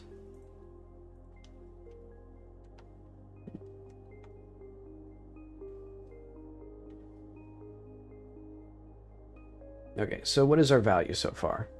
We've got children, then our expression is the same thing as the value because it's just the number 1. And then we're getting a plus. And then we get that. So yeah, our precedence is 3. So our top node is, of course, the number. And this is not an operator. So we just return null with our thing.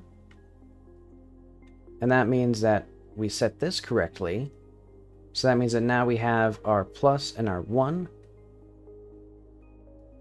Our new expression.start equals expression.start.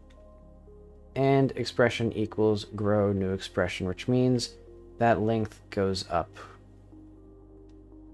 And that means expression should be 2. Okay, that makes sense because we have a 1 and a plus. Or, you know, whatever number it was. Then we grab another token, which, good, we shouldn't be expecting that. Do we use S? I guess we do.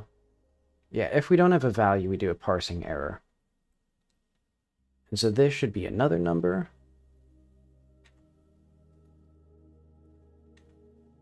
Okay, so this might be the issue then.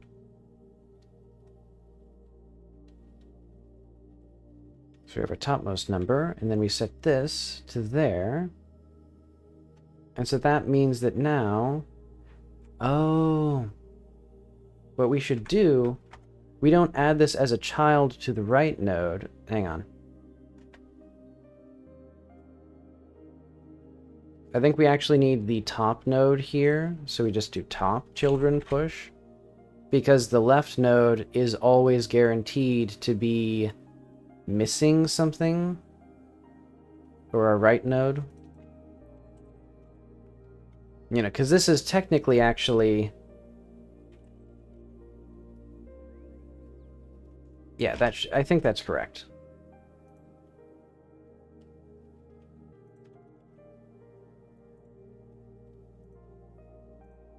Yeah, because basically our missing one was probably from that. So yeah, in our binding, we should have an expression, and that expression should have 3 children, because it's an operator, plus, so we're adding 1 plus, actually let's even do, dare I say, 2 plus 3, or 2 times 3, so I can figure this out better.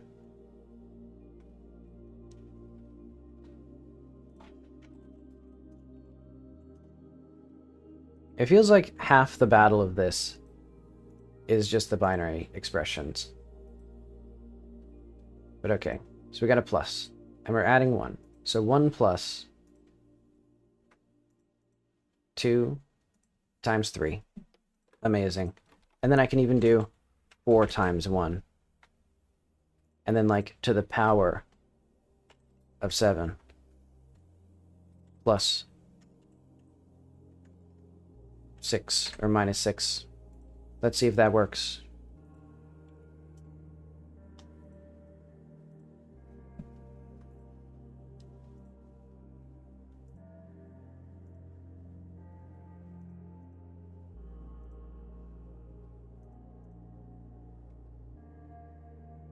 Okay, so we should have... Yeah, we have a plus here. Good. And then we should... So basically it should be, like, this. So 4 times 1 plus 2 times blah. Or I guess... Yeah, minus and plus makes sense there. Okay. So yeah, our minus is first because of the way that it's implemented. And that's perfectly fine, I think. Yeah. Because we would do this first and then we do this second. Okay, yeah. Basically because the way it works like that.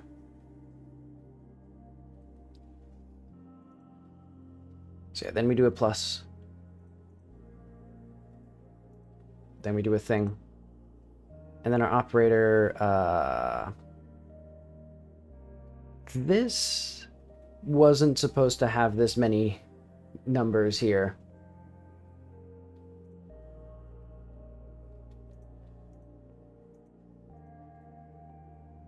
Times 4, 1, and 2.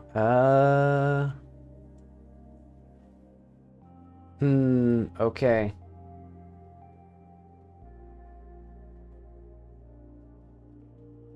What exactly are we multiplying together? I think it's basically something happened with operators of similar depth, or maybe like a higher depth.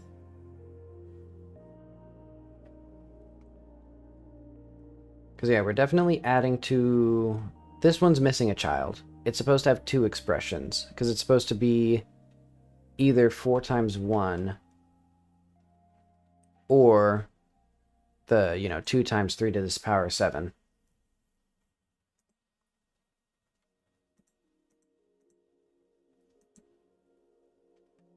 Okay, yeah. So this section here, these numbers, are not being applied properly to the right thing.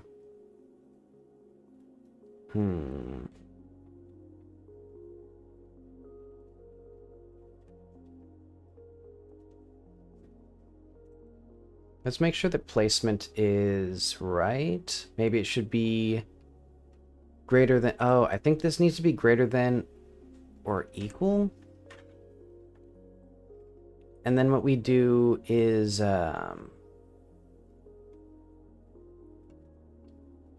think that's fine. Yeah, that should be fine.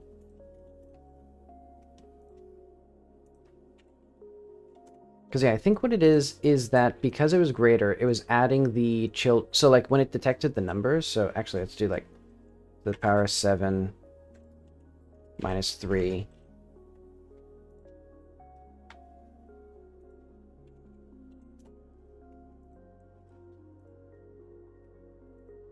So if we go back to binding, we should always have children of size 3. This one does not, which is interesting. Because it's a minus. And then, yeah, we're still getting the same issues with things like getting more and more children attached to them.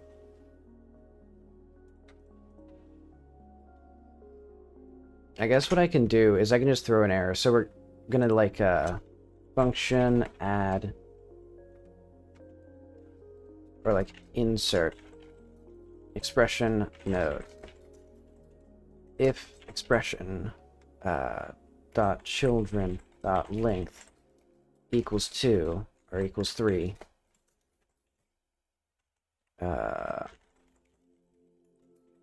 node already has children.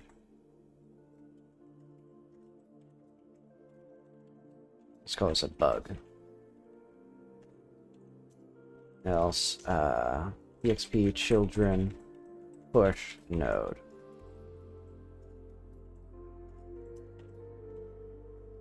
And so that should be anytime we insert.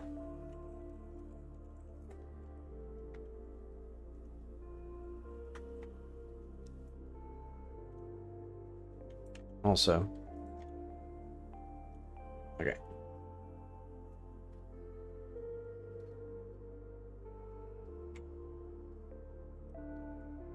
So yeah, where do we insert parent grow there, insert guess that should be good. And then what I can do is I can go to the debugger.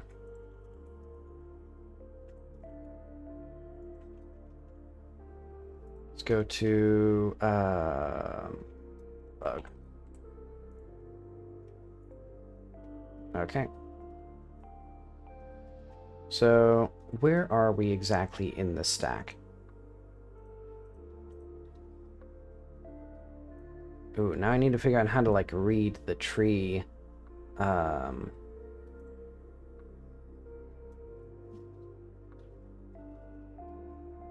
properly.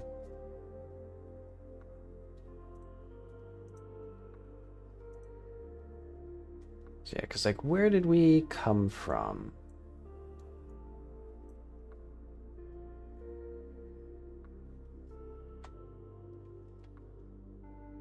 Okay, so that was right in here. So yeah, it's definitely something to do with the values. I'm not clear on where I'm actually putting the values because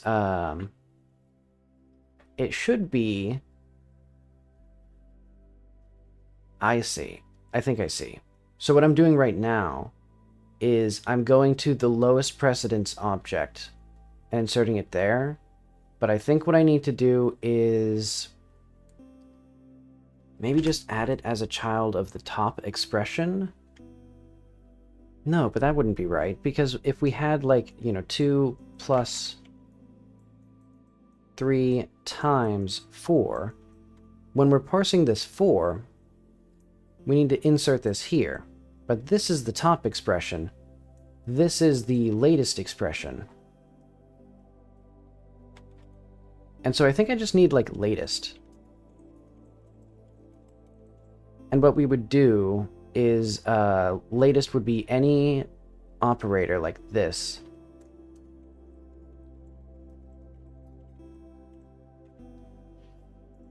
And what we just do is if latest expression equals val, latest equals expression. Otherwise, insert latest val. Basically just literally the latest expression that we've added. Oh wait, no, and this should not be anything. Because we only set latest when we have an operator. And that means that latest here, expression. Okay, so this is the top node.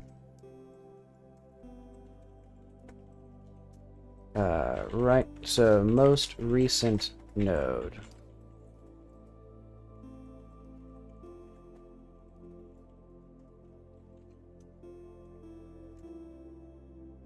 And we don't actually need the first op to be here. I think I can do this. If let first op equals that. Does that work? That'd be nice. Nope.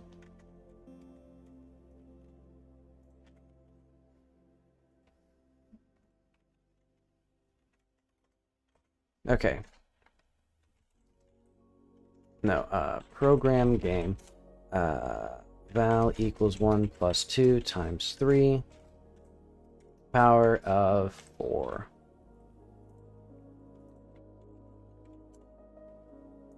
Okay, so now there's no bugs. It's all perfect. So yeah, we'll just go through the expression. So like, we're adding. So we should be adding a 1 to a multiplication. And then there we're doing 2 times an exponentiation. And then plus 3 times 1. Let's do that.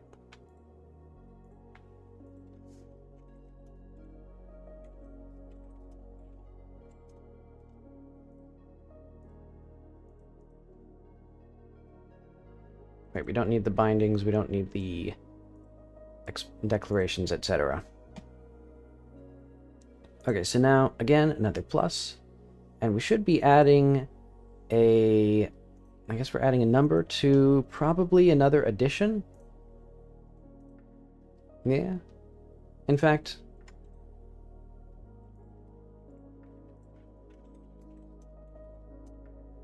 I should have just not had operator precedence. Oh well. Too late now. So yeah, we have 1 plus... all of this stuff minus that. You know, 2 times 4 to the power of 4. Great. And then on this side we have multiply 3 by 1.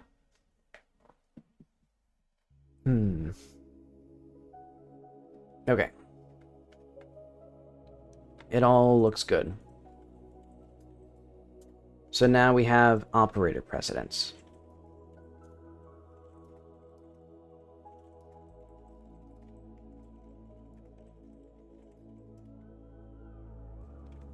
I was hoping to get more done today, so I will do more. Just a little bit. Because the next things we need... So if we want to actually get the player working, for example, the next step that I need is the values list.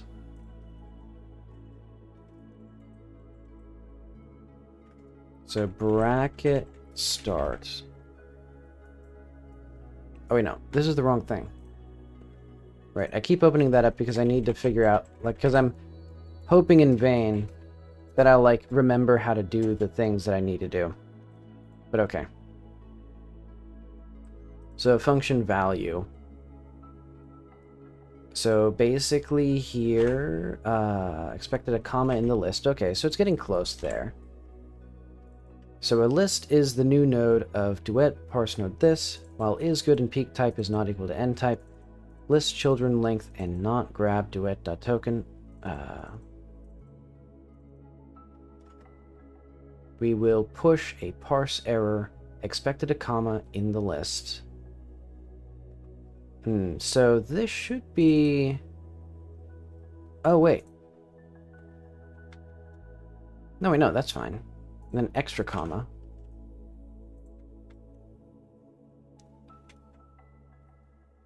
Okay, so that's fine. And then, I guess we just do tk++ here.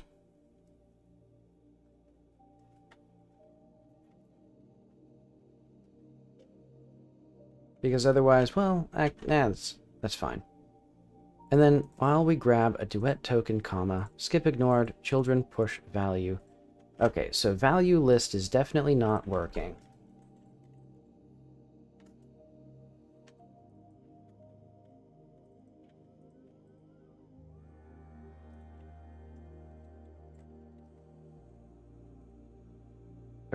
try this again.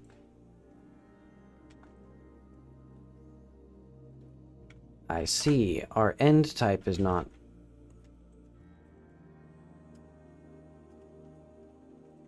Bracket end. That'll help a little bit.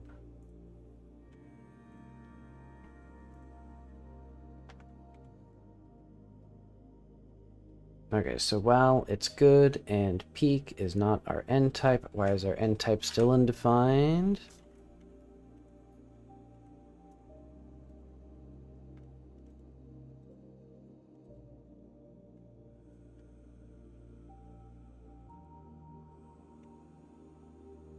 Oh, because I didn't put it in here. That makes sense.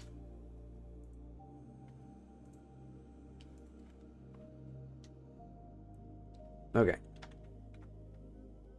So now we have that, which helps a little bit, but I don't think that's going to do much. So list children length. Okay, so we got no children. And then while grab duet comma. Skip ignored things. Then we should get a value. Oh wait, no, we don't get a value, we get an expression.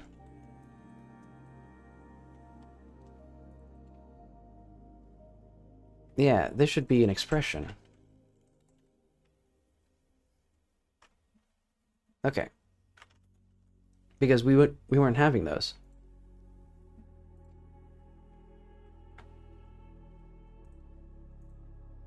Okay, so now it's a little bit better. Okay. Console. Clear.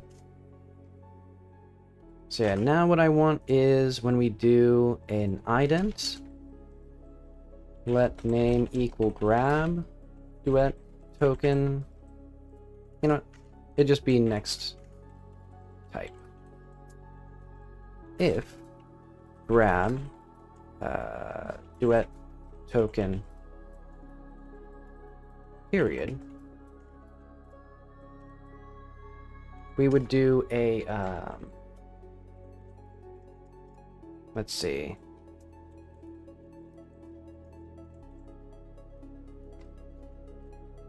Let's start equal tk.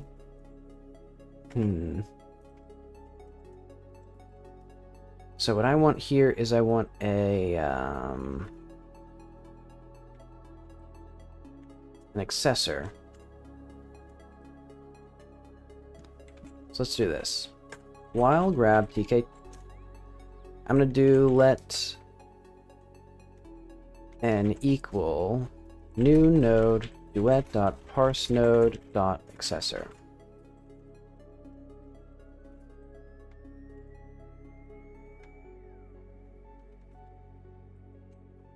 All right, let's do I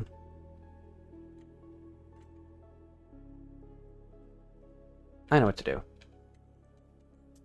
If grab duet dot token dot paren start,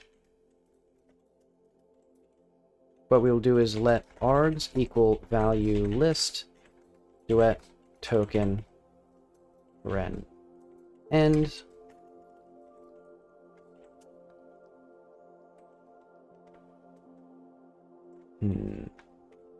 And this will be, let's see.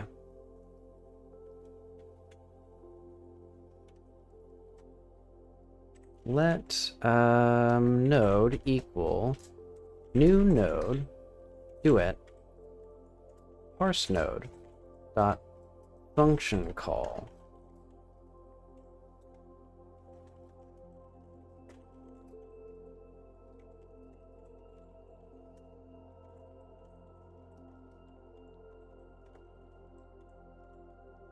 Okay. So what I have here is now we get the name of the node, and then we get the arguments for the node, and then if not grab duet dot token dot paren end, we're gonna actually just add a parse error here. Parse error expected a this sys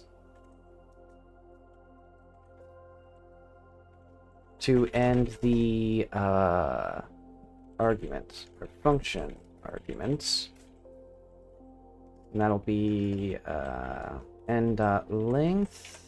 No, that'd be node.length.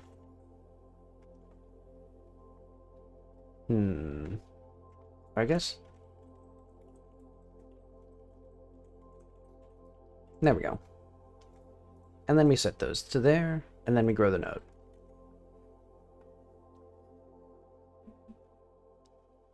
Okay, and then otherwise, while we grab this, so this is going to be, we do that, and we will add a grab, so this would be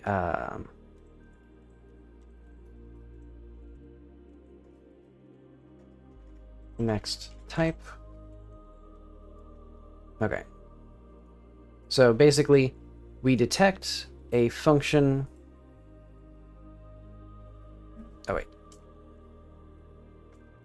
I guess we kind of do this at all the time for all of these.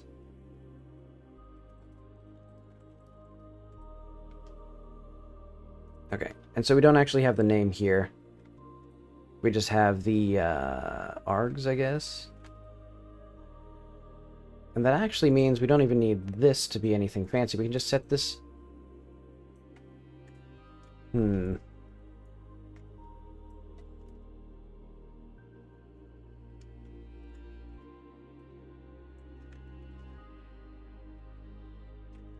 to figure out how exactly I want to do this. Actually, I know exactly what I want to do, which is to have this anyway. So let n equal an accessor. And then what we do is while we grab this, so we're going to do grab n dot, no, next type. And then while we grab a token, we'll grab a duet dot token dot I know. While we grab that and grab duet dot token dot I know what to do. If not grab token ident. Because I just the reason I'm doing this accessor first is that actually, if we do a function call, we're actually going to get this name. So let's do name here, and that means we don't need this at all, because this name is now the identifier. So basically, like, we can have like a.b. This is an accessor, but a.b, this is a function call.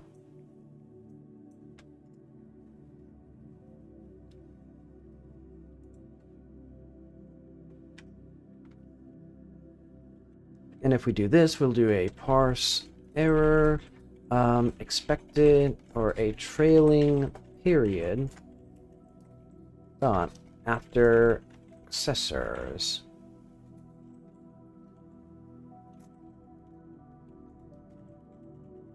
And that'll be 1, -1. Basically, we'll just be assigning an error to this identifier, or assigning an error to this thing, and then we'll break here. And then we grab parentheses if they're here. Otherwise, we just return name. Okay. So now if we get an identifier, we get this stuff. Otherwise, what I'm going to do is I think we just do a turn expression. Oh, wait, no. E equals expression. If not E. Parse error expected and expression inside C's.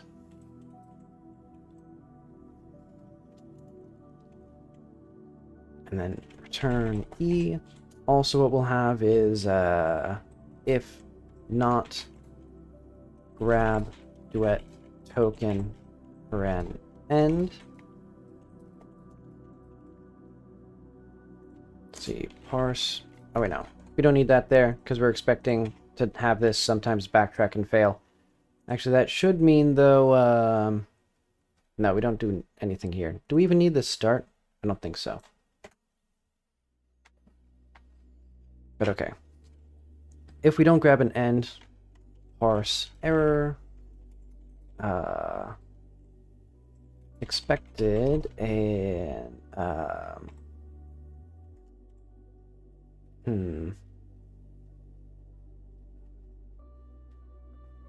ending parenthesis. And that'd be e.length, negative e.length. Return grow e.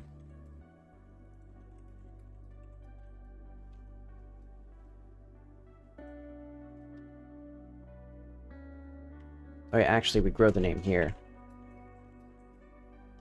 There we go.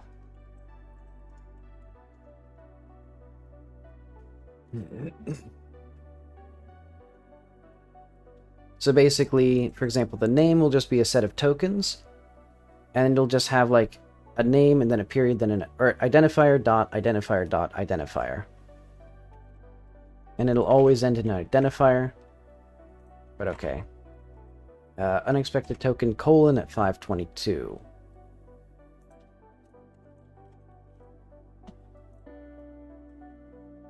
Okay, so if we did duet and compile and run.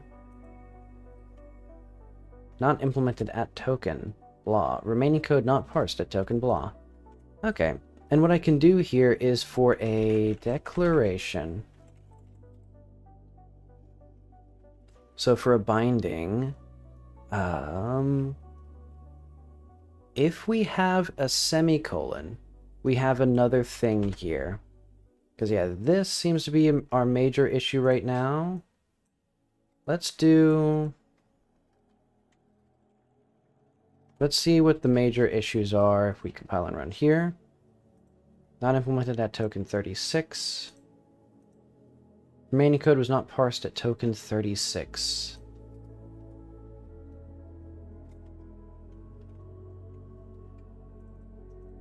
So tk minus tokens.length. And then we do minus tokens.length here.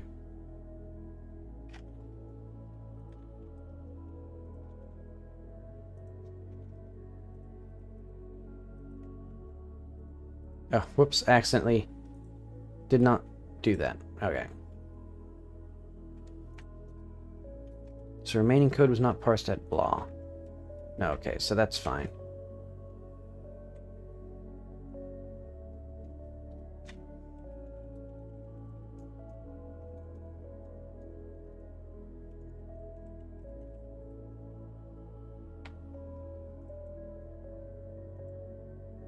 Wait, so that means, they should be there. Oh wait, no, they should be length. Length and offset here. So I think that means we don't even need to have this here, we can just have a parse error. Well, no, basically this should say... We have that. Oh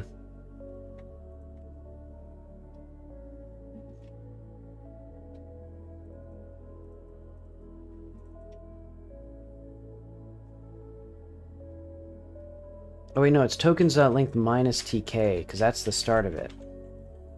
Or this is the length of tokens, and this is tk. Or this is okay, var l equals tokens length minus tk. This is the amount of characters that are gone, so we just have L and then minus L.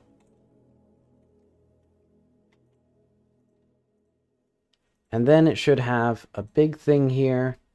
It didn't quite do what I expected it to do.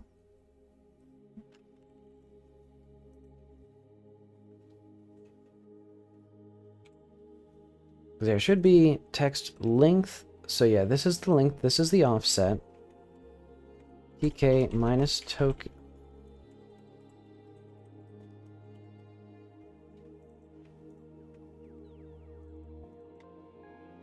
I don't get what this means.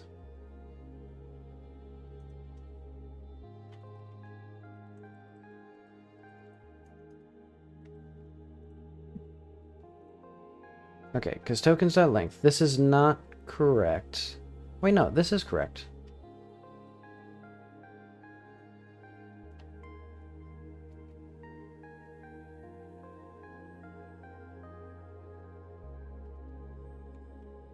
Okay, so a parse error is...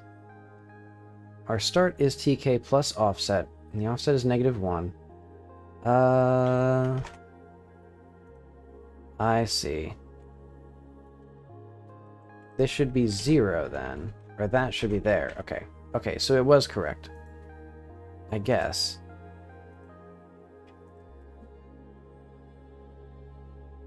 Interesting that now... Oh wait, no. I see why. Because this never worked. It's not implemented. This is the one that's not parsing properly. Remaining code was not parsed. And that's because if we go to a binding, we can actually have a semicolon. So node.children equals this. So like if grab text duet.token operator semicolon let e2 equal expression. If not e2 equals parse error. Or I guess we do like a we're not going to return a parse error here, we're just going to do that.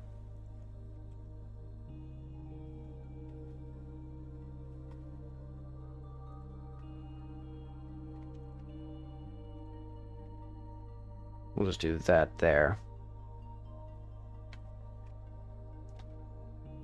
Okay. If we have no e2, e2 will again equal parse error. Expected another expression after the initial binding.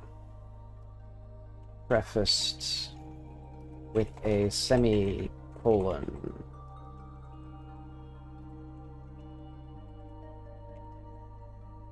And I guess this would be 1, -1. And then node children push e2. And then if we grab another one of these, actually while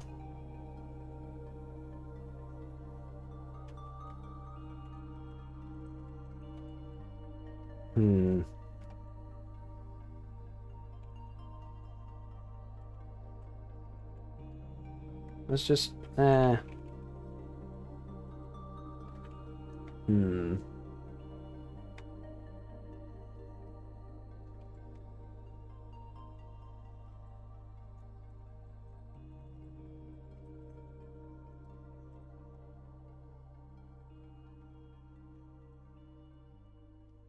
let's do this actually. EX expression, if EX, we will do this. And also we will do parse error. Duplicate, or like only 2 expressions are allowed for each binding. Initialization and an integration. Because basically, all values can have an initial value, because sometimes they depend on themselves. Like this position starts at 0 by default, and then you can have position plus movement times speed times frame.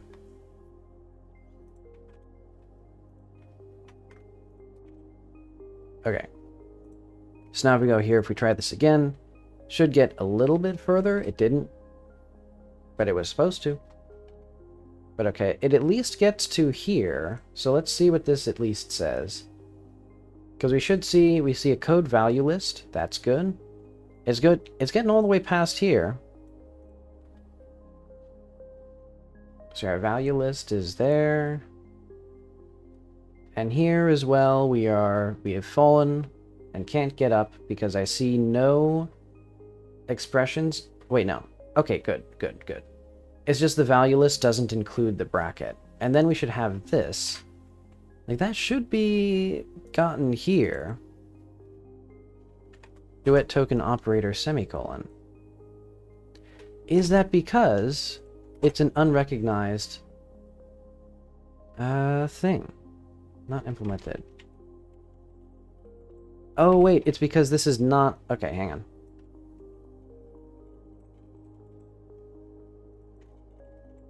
It's because semicolons aren't operators. They're semicolons. They're a separate thing. Okay. Now we're getting much further. And then my next trick will be to do the string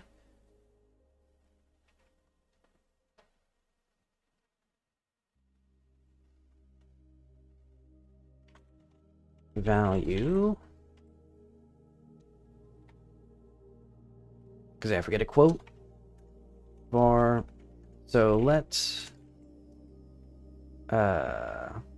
node equal new node duet parse node string.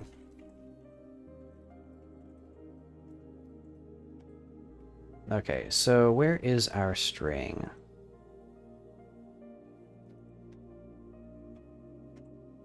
We don't even have value lists. We have like, okay, 17. No, string 17. Also, yeah, so many of these things aren't even like part of the parse node because the parse node divides it up so weirdly. Admittedly, it's kind of a bad system because there's two ways that the parse node has children. One is through its the tokens that it has, and the other is through the children of the node itself.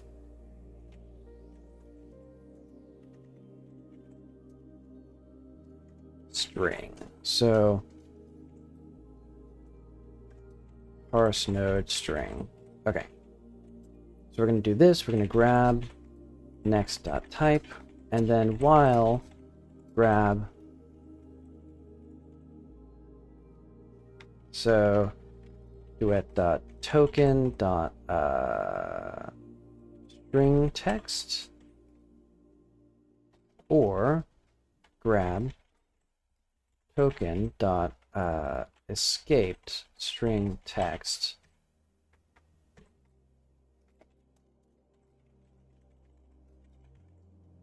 Okay.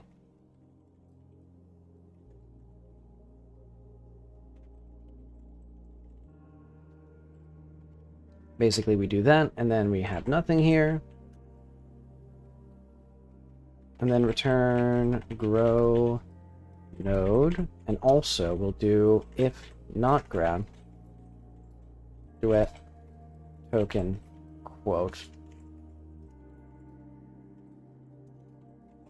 parse error expected a quote to end the string.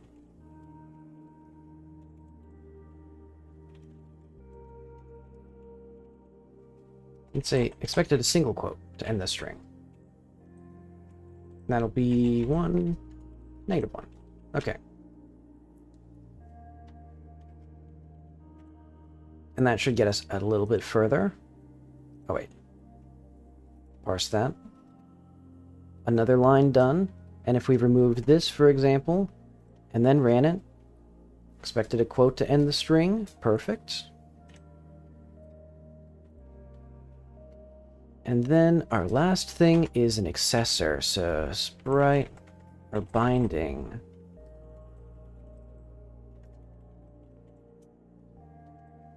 So I'm actually going to do let name equal accessor.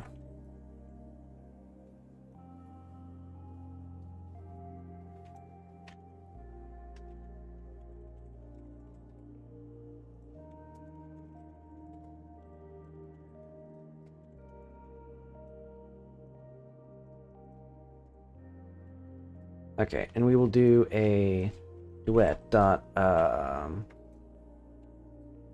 parse token dot idents. Okay. So we will have a binding here of, let's see, let d equal declaration, so a declaration is up above this. Presumably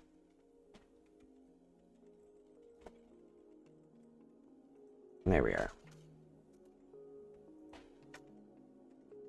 So we should get a, let's do node equals, let ID equals accessor. If not, or if ID, let's do if not ID, turn parse error expected. I guess let's just return false here.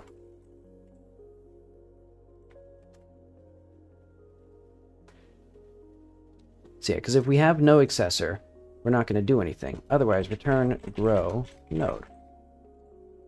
Or I guess return, yeah, we just do that.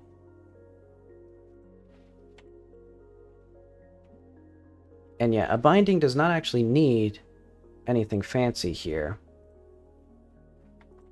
I guess what we can do is once we have an accessor, if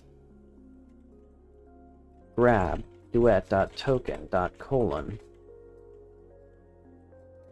we then need let type equal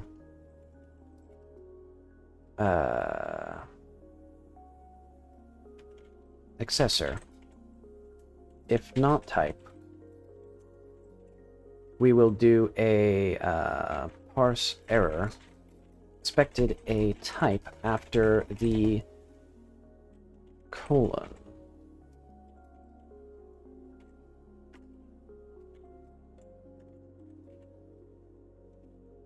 And then what we'll do is, actually, let's just say type equals this.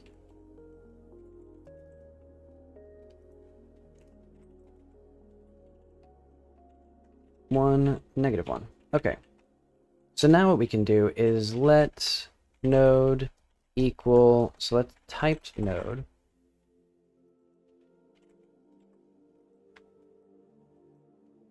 Oh, so I'm just going to do an else here. I like it to be more clear that this is not an early return, or this is not like a guaranteed thing. It's going to be this. So there's now going to be a typed ID equals a, let's see, accessor. So yeah, now we don't have a declaration, we have a typed. So name, or yeah, type declaration. Typed ID equals new node duet dot parse node typed decal. Start equals ID start typed ID dot length, or no, typed ID dot children equals, this will be the name and the type.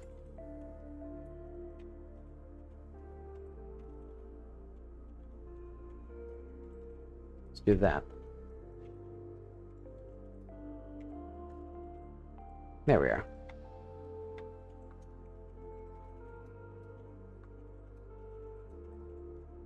Okay. Oof.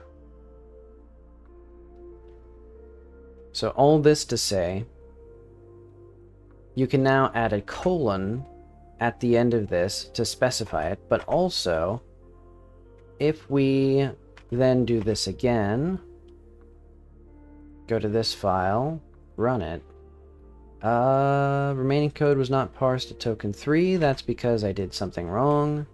That's because the declaration probably changed, so let name equal accessor. If not name, return false. So how does the accessor work? So if it's new node, this grab identifier, while grab token period, if not grab token identifier, parse error trailing period after that break. Otherwise, oh right. That was the issue. Okay. Now we parse all of the bindings that I have, but we don't parse the events. And the events are going to be... let's do that. Event. So now... it's going to be accessors or values. How is it going to be exactly? So let's go back to our concept, this BNF. So an event is a condition, a new line, or an effect list. A condition is a value or a Boolean expression. Okay, so let's start with the expression.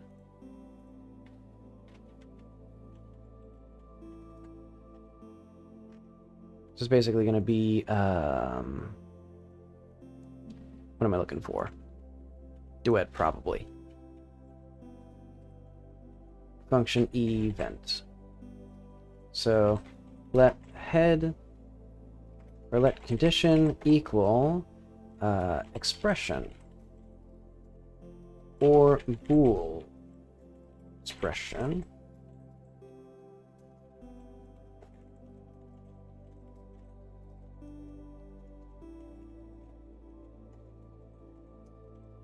And then, if not, let's let start, basically, if not condition,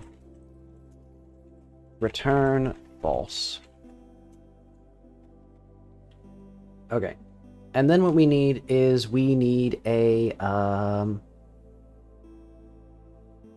function call.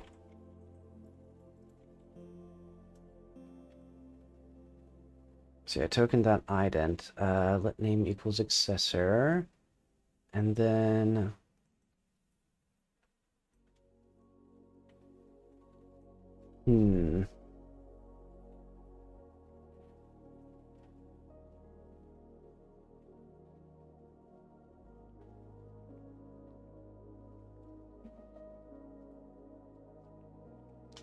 yeah, look at this.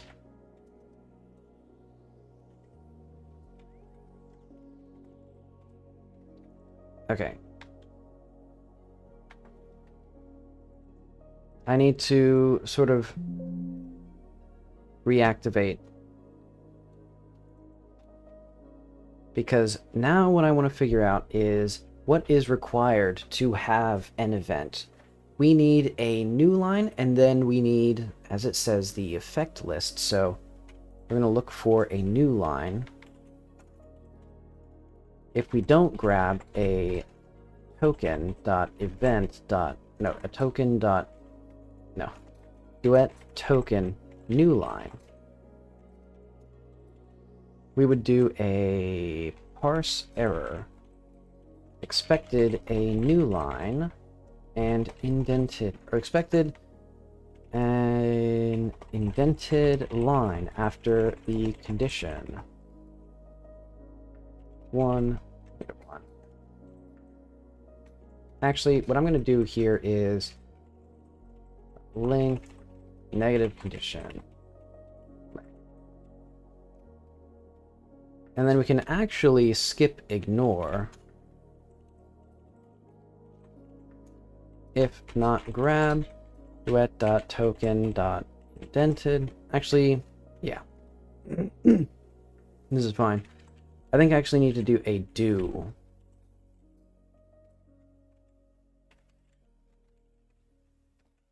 Or, this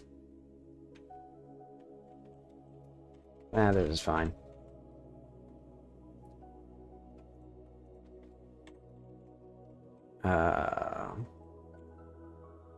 We'll do something with that. And then we'll return a var new node, or var, yeah. Event node equals new node. Duet dot parse node events.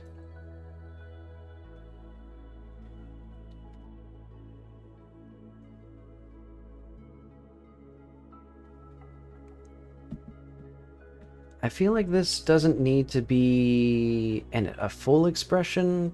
Maybe it does. You know, I'm going to call it an accessor for now. Because, yeah, we don't really need this. But yeah, we'll do eventually a Boolean expression as well.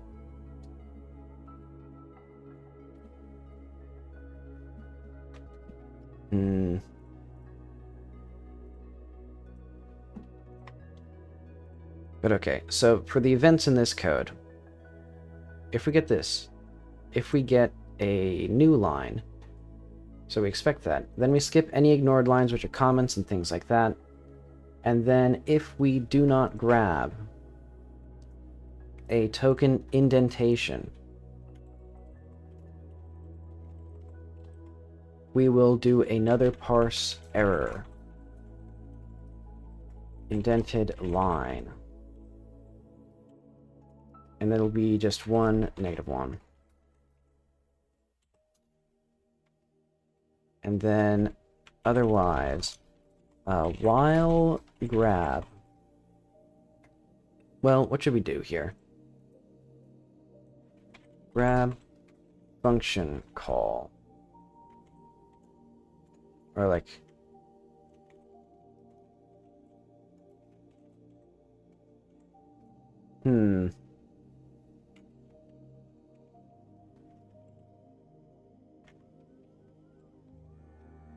I know. If not...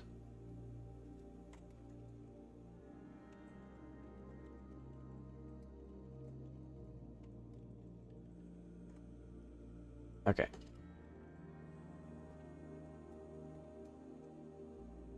This will be a message.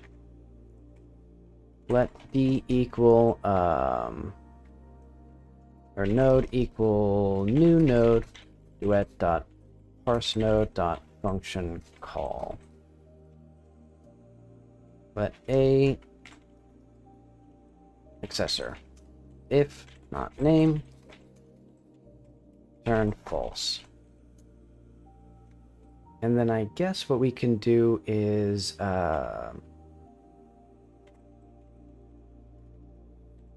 children.push name if grab duet.token.paren start let args equal value list if not grab duet token. Oh wait, hang on. End. Okay, did I do that properly here? I did, good, okay. Basically, a function call has a few things. And I think with messages, it's going to be, you can either have just the accessor, which means that you're calling a function with no arguments, or you can have a parenthesis. And then, like, the arguments. And then we'll do parse error missing an ending parenthesis.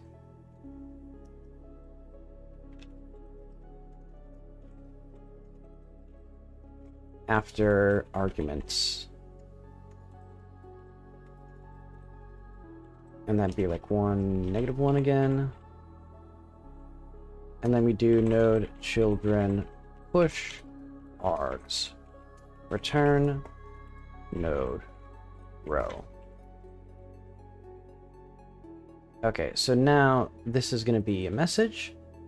And what we'll do is event node.add or children push function.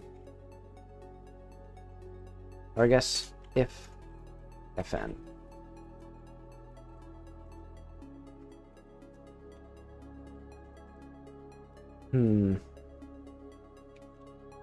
Else parse error.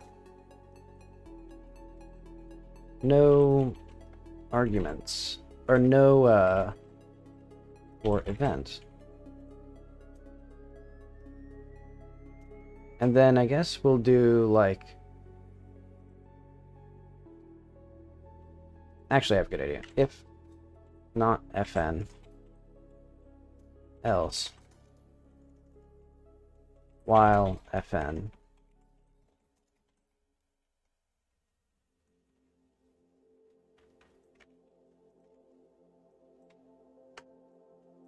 Okay.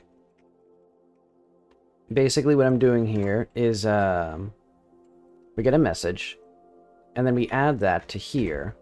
And then what we're going to do is we're going to skip ignored, and then if not, grab duet.token.indentation break. Or let's say if not, grab duet.token.newline, or not grab that, we will break. Otherwise, we'll get another message to add to here, and we'll put that in there.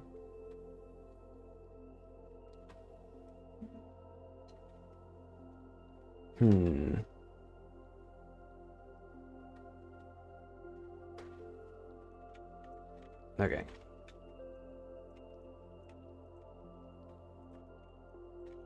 Kind of funky, kind of weird, but okay. And then what we should do is we should return the event node after we grow it. Let's see if any of that even like works. Because basically that should mean that we can compile and run here. Can't access property indentation. Duet.token is undefined because I did a lowercase token somewhere in here. Ah.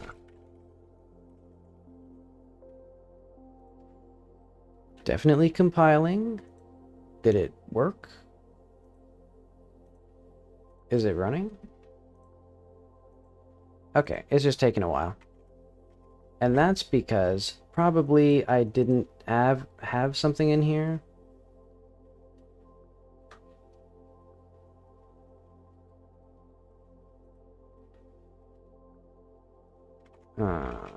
Why would this be taking... Oh, did it finish? Did it just give up? Oh. Well, it looks like it worked, kind of.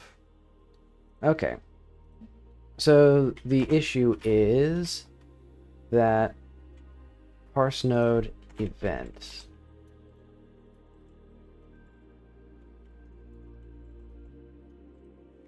Okay.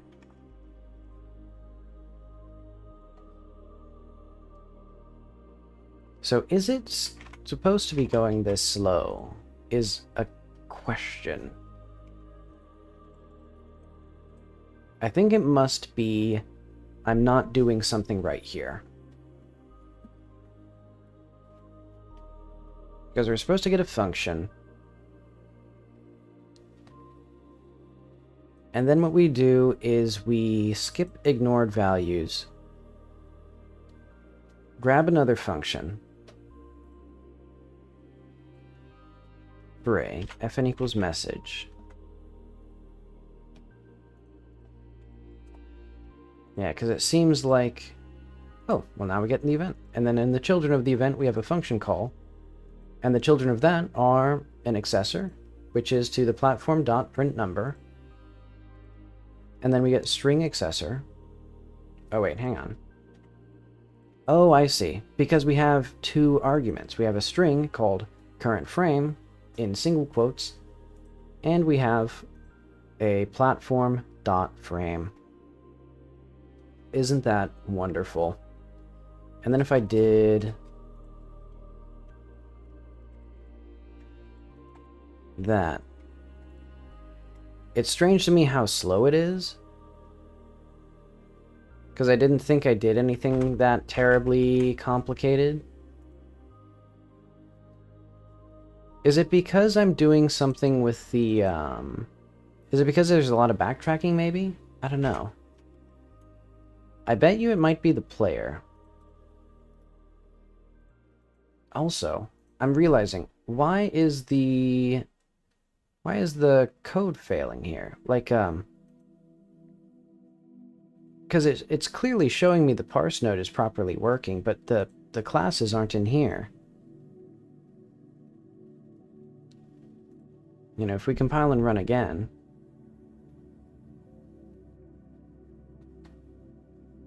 Maybe there's something circular and it's just like quietly deleting or like quietly ending the function. No, but it would say that there's too much recursion, and it like, oh, uncaught out of memory. Okay. Okay. So there is a thing here. It's just small. I guess. I don't get it.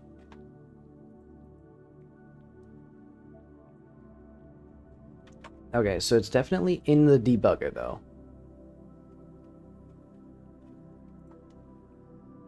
Go back to game. I mean, admittedly, it doesn't matter, because it doesn't check the order of these files here. But okay, our event node is that. We got no length. We got a start. Okay. That's fast. If we do not grab a new line, if we skip ignored, if we can't grab indentation, then we skip ignored. Okay, is it because this is taking a while? Doesn't seem like it. So we node push name. Is that actually how I'm supposed to... Oh, wait, hang on.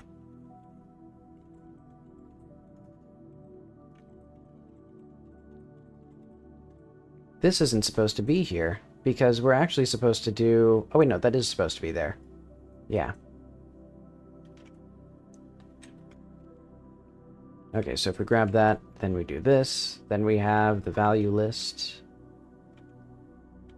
Skip ignored, children push expression, skip ignored. So yeah, we grow the list by as much as we need. Admittedly, this means you could probably really fuck up the formatting. It's not done, it's not specified very clearly.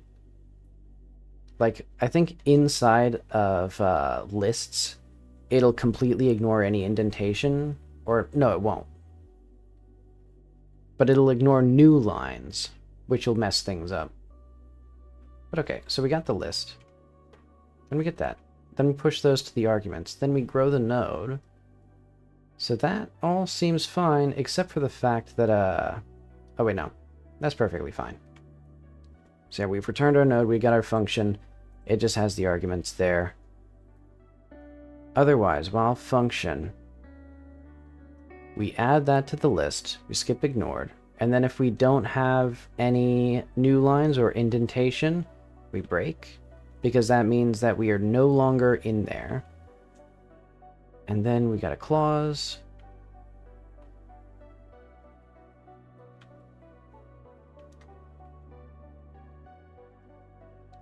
And then that has that, so our script has two children, and they're completely normal. So I think... Okay. So I think now we're doing the player, and I think now this is going to be the bigger issue. Yeah.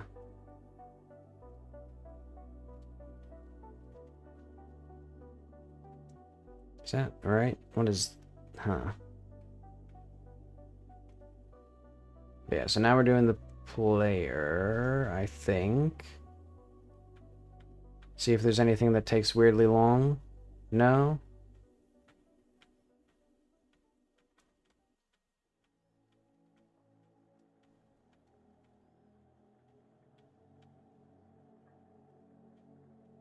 Is it because there's a lot of events in here, maybe?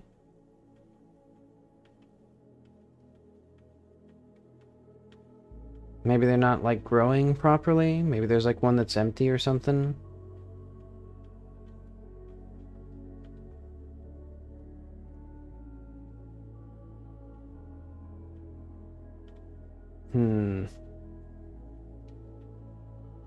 Are there any errors here that maybe we're having?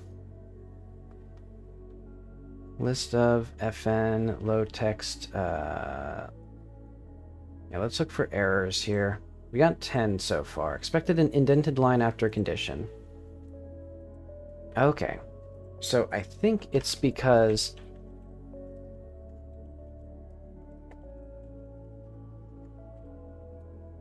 we should, like, return false here.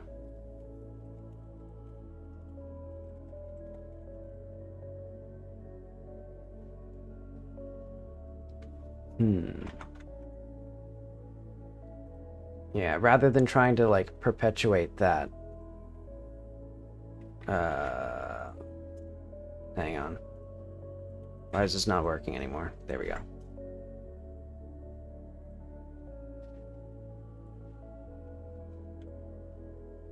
Okay, did that work a little bit better? Yeah. So it's something to do with the player. Oh, because the Boolean expression doesn't work any yet. Yeah, okay. Because, yeah, this doesn't exist right now. So if I did this, and then compiled and ran, and then we skip that because I don't need to see it, then it works, because that's fine. Okay, so here we're just going to return grow event node.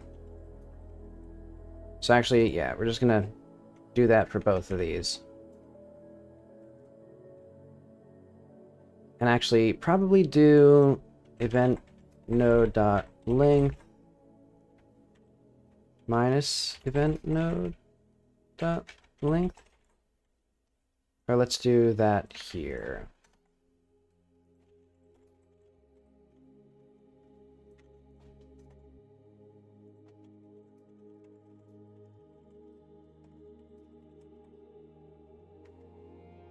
Okay. Well, yeah.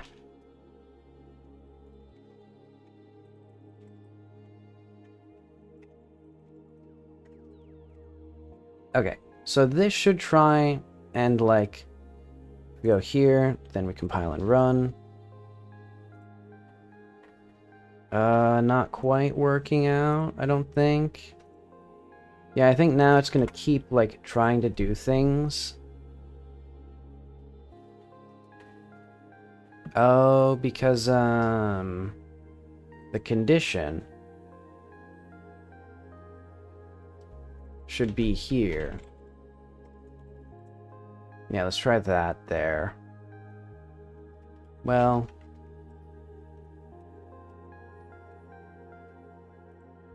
not condition false, event node dot children dot push condition. Did I ever push this actually?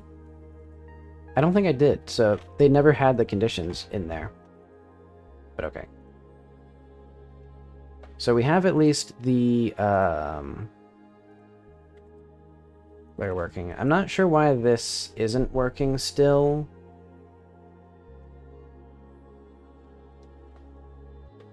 I think it must be because it's not doing this, so we return... Well, if we return false, it should just quit. Yeah, because while we do... skip ignored, so list of... So if we do list of here, return result. So yeah, if there's not R, we break. List of...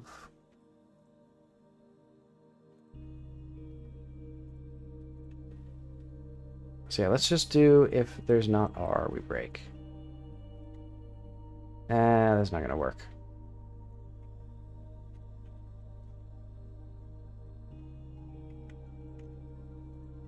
Gotta kill this again. For some reason, it's weird about, like, working. Let's remove that. Let's remove this. Let's just start with our bad thing. Actually, I can just literally add the Boolean expressions.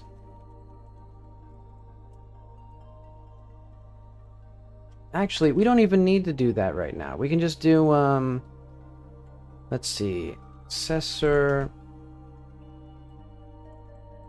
So I'm just gonna do function event. I'm just gonna have an expression here.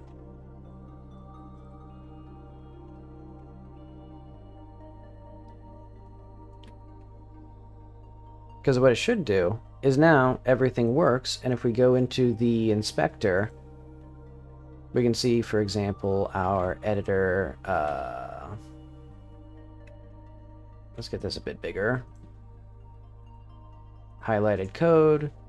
We can see, for example, value list, expression, accessor. There's so many cool little code bits in here. So many classes attached to all of our things. Too many classes. It's unreadable. code period, code script, code binding, code accessor. So now, for example, code bracket start. And this should all be in an event, and it should be inside of a condition, which it's not. How do I want to do that? I guess I can have the event... And you know what? Yeah, I'll just do that. Condition.type equals duet.parseNode.condition.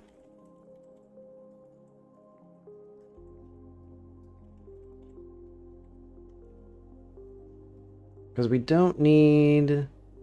Well, for now we'll have those.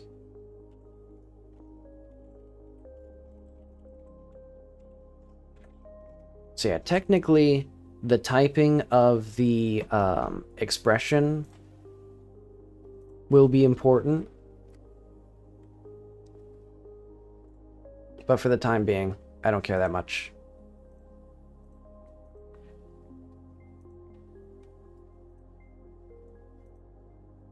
And I think that'd be more of an analysis stage thing. But having the code conditions actually do things would be pretty useful, because this means that now the conditions can have special highlighting. And then, like, the actual event itself is down in here somewhere. Yeah. So we'd have more nodes, basically.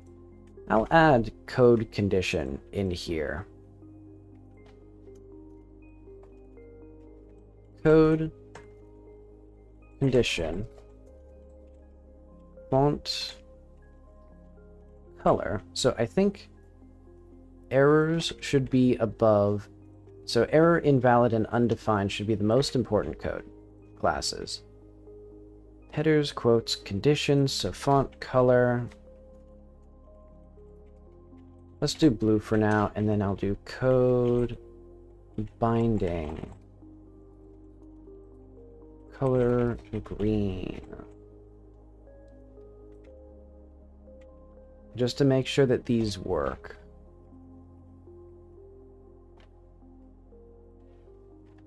Okay. So now we can see our bindings, our movement, and our thing.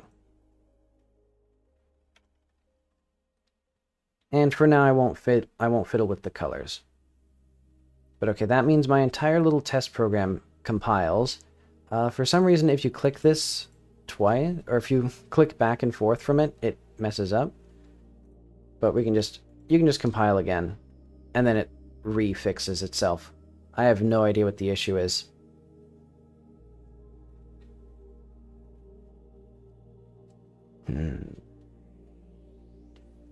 But okay.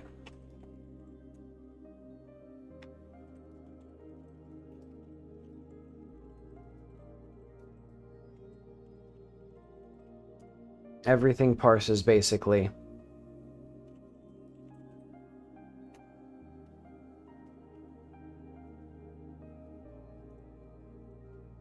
Okay, and that seems like a perfectly good place to leave it for today. So I will be back tomorrow, probably, to do more work on this. And I still gotta make a weekly video today. That'll be fun. But alright. Thanks for stopping by. See you later.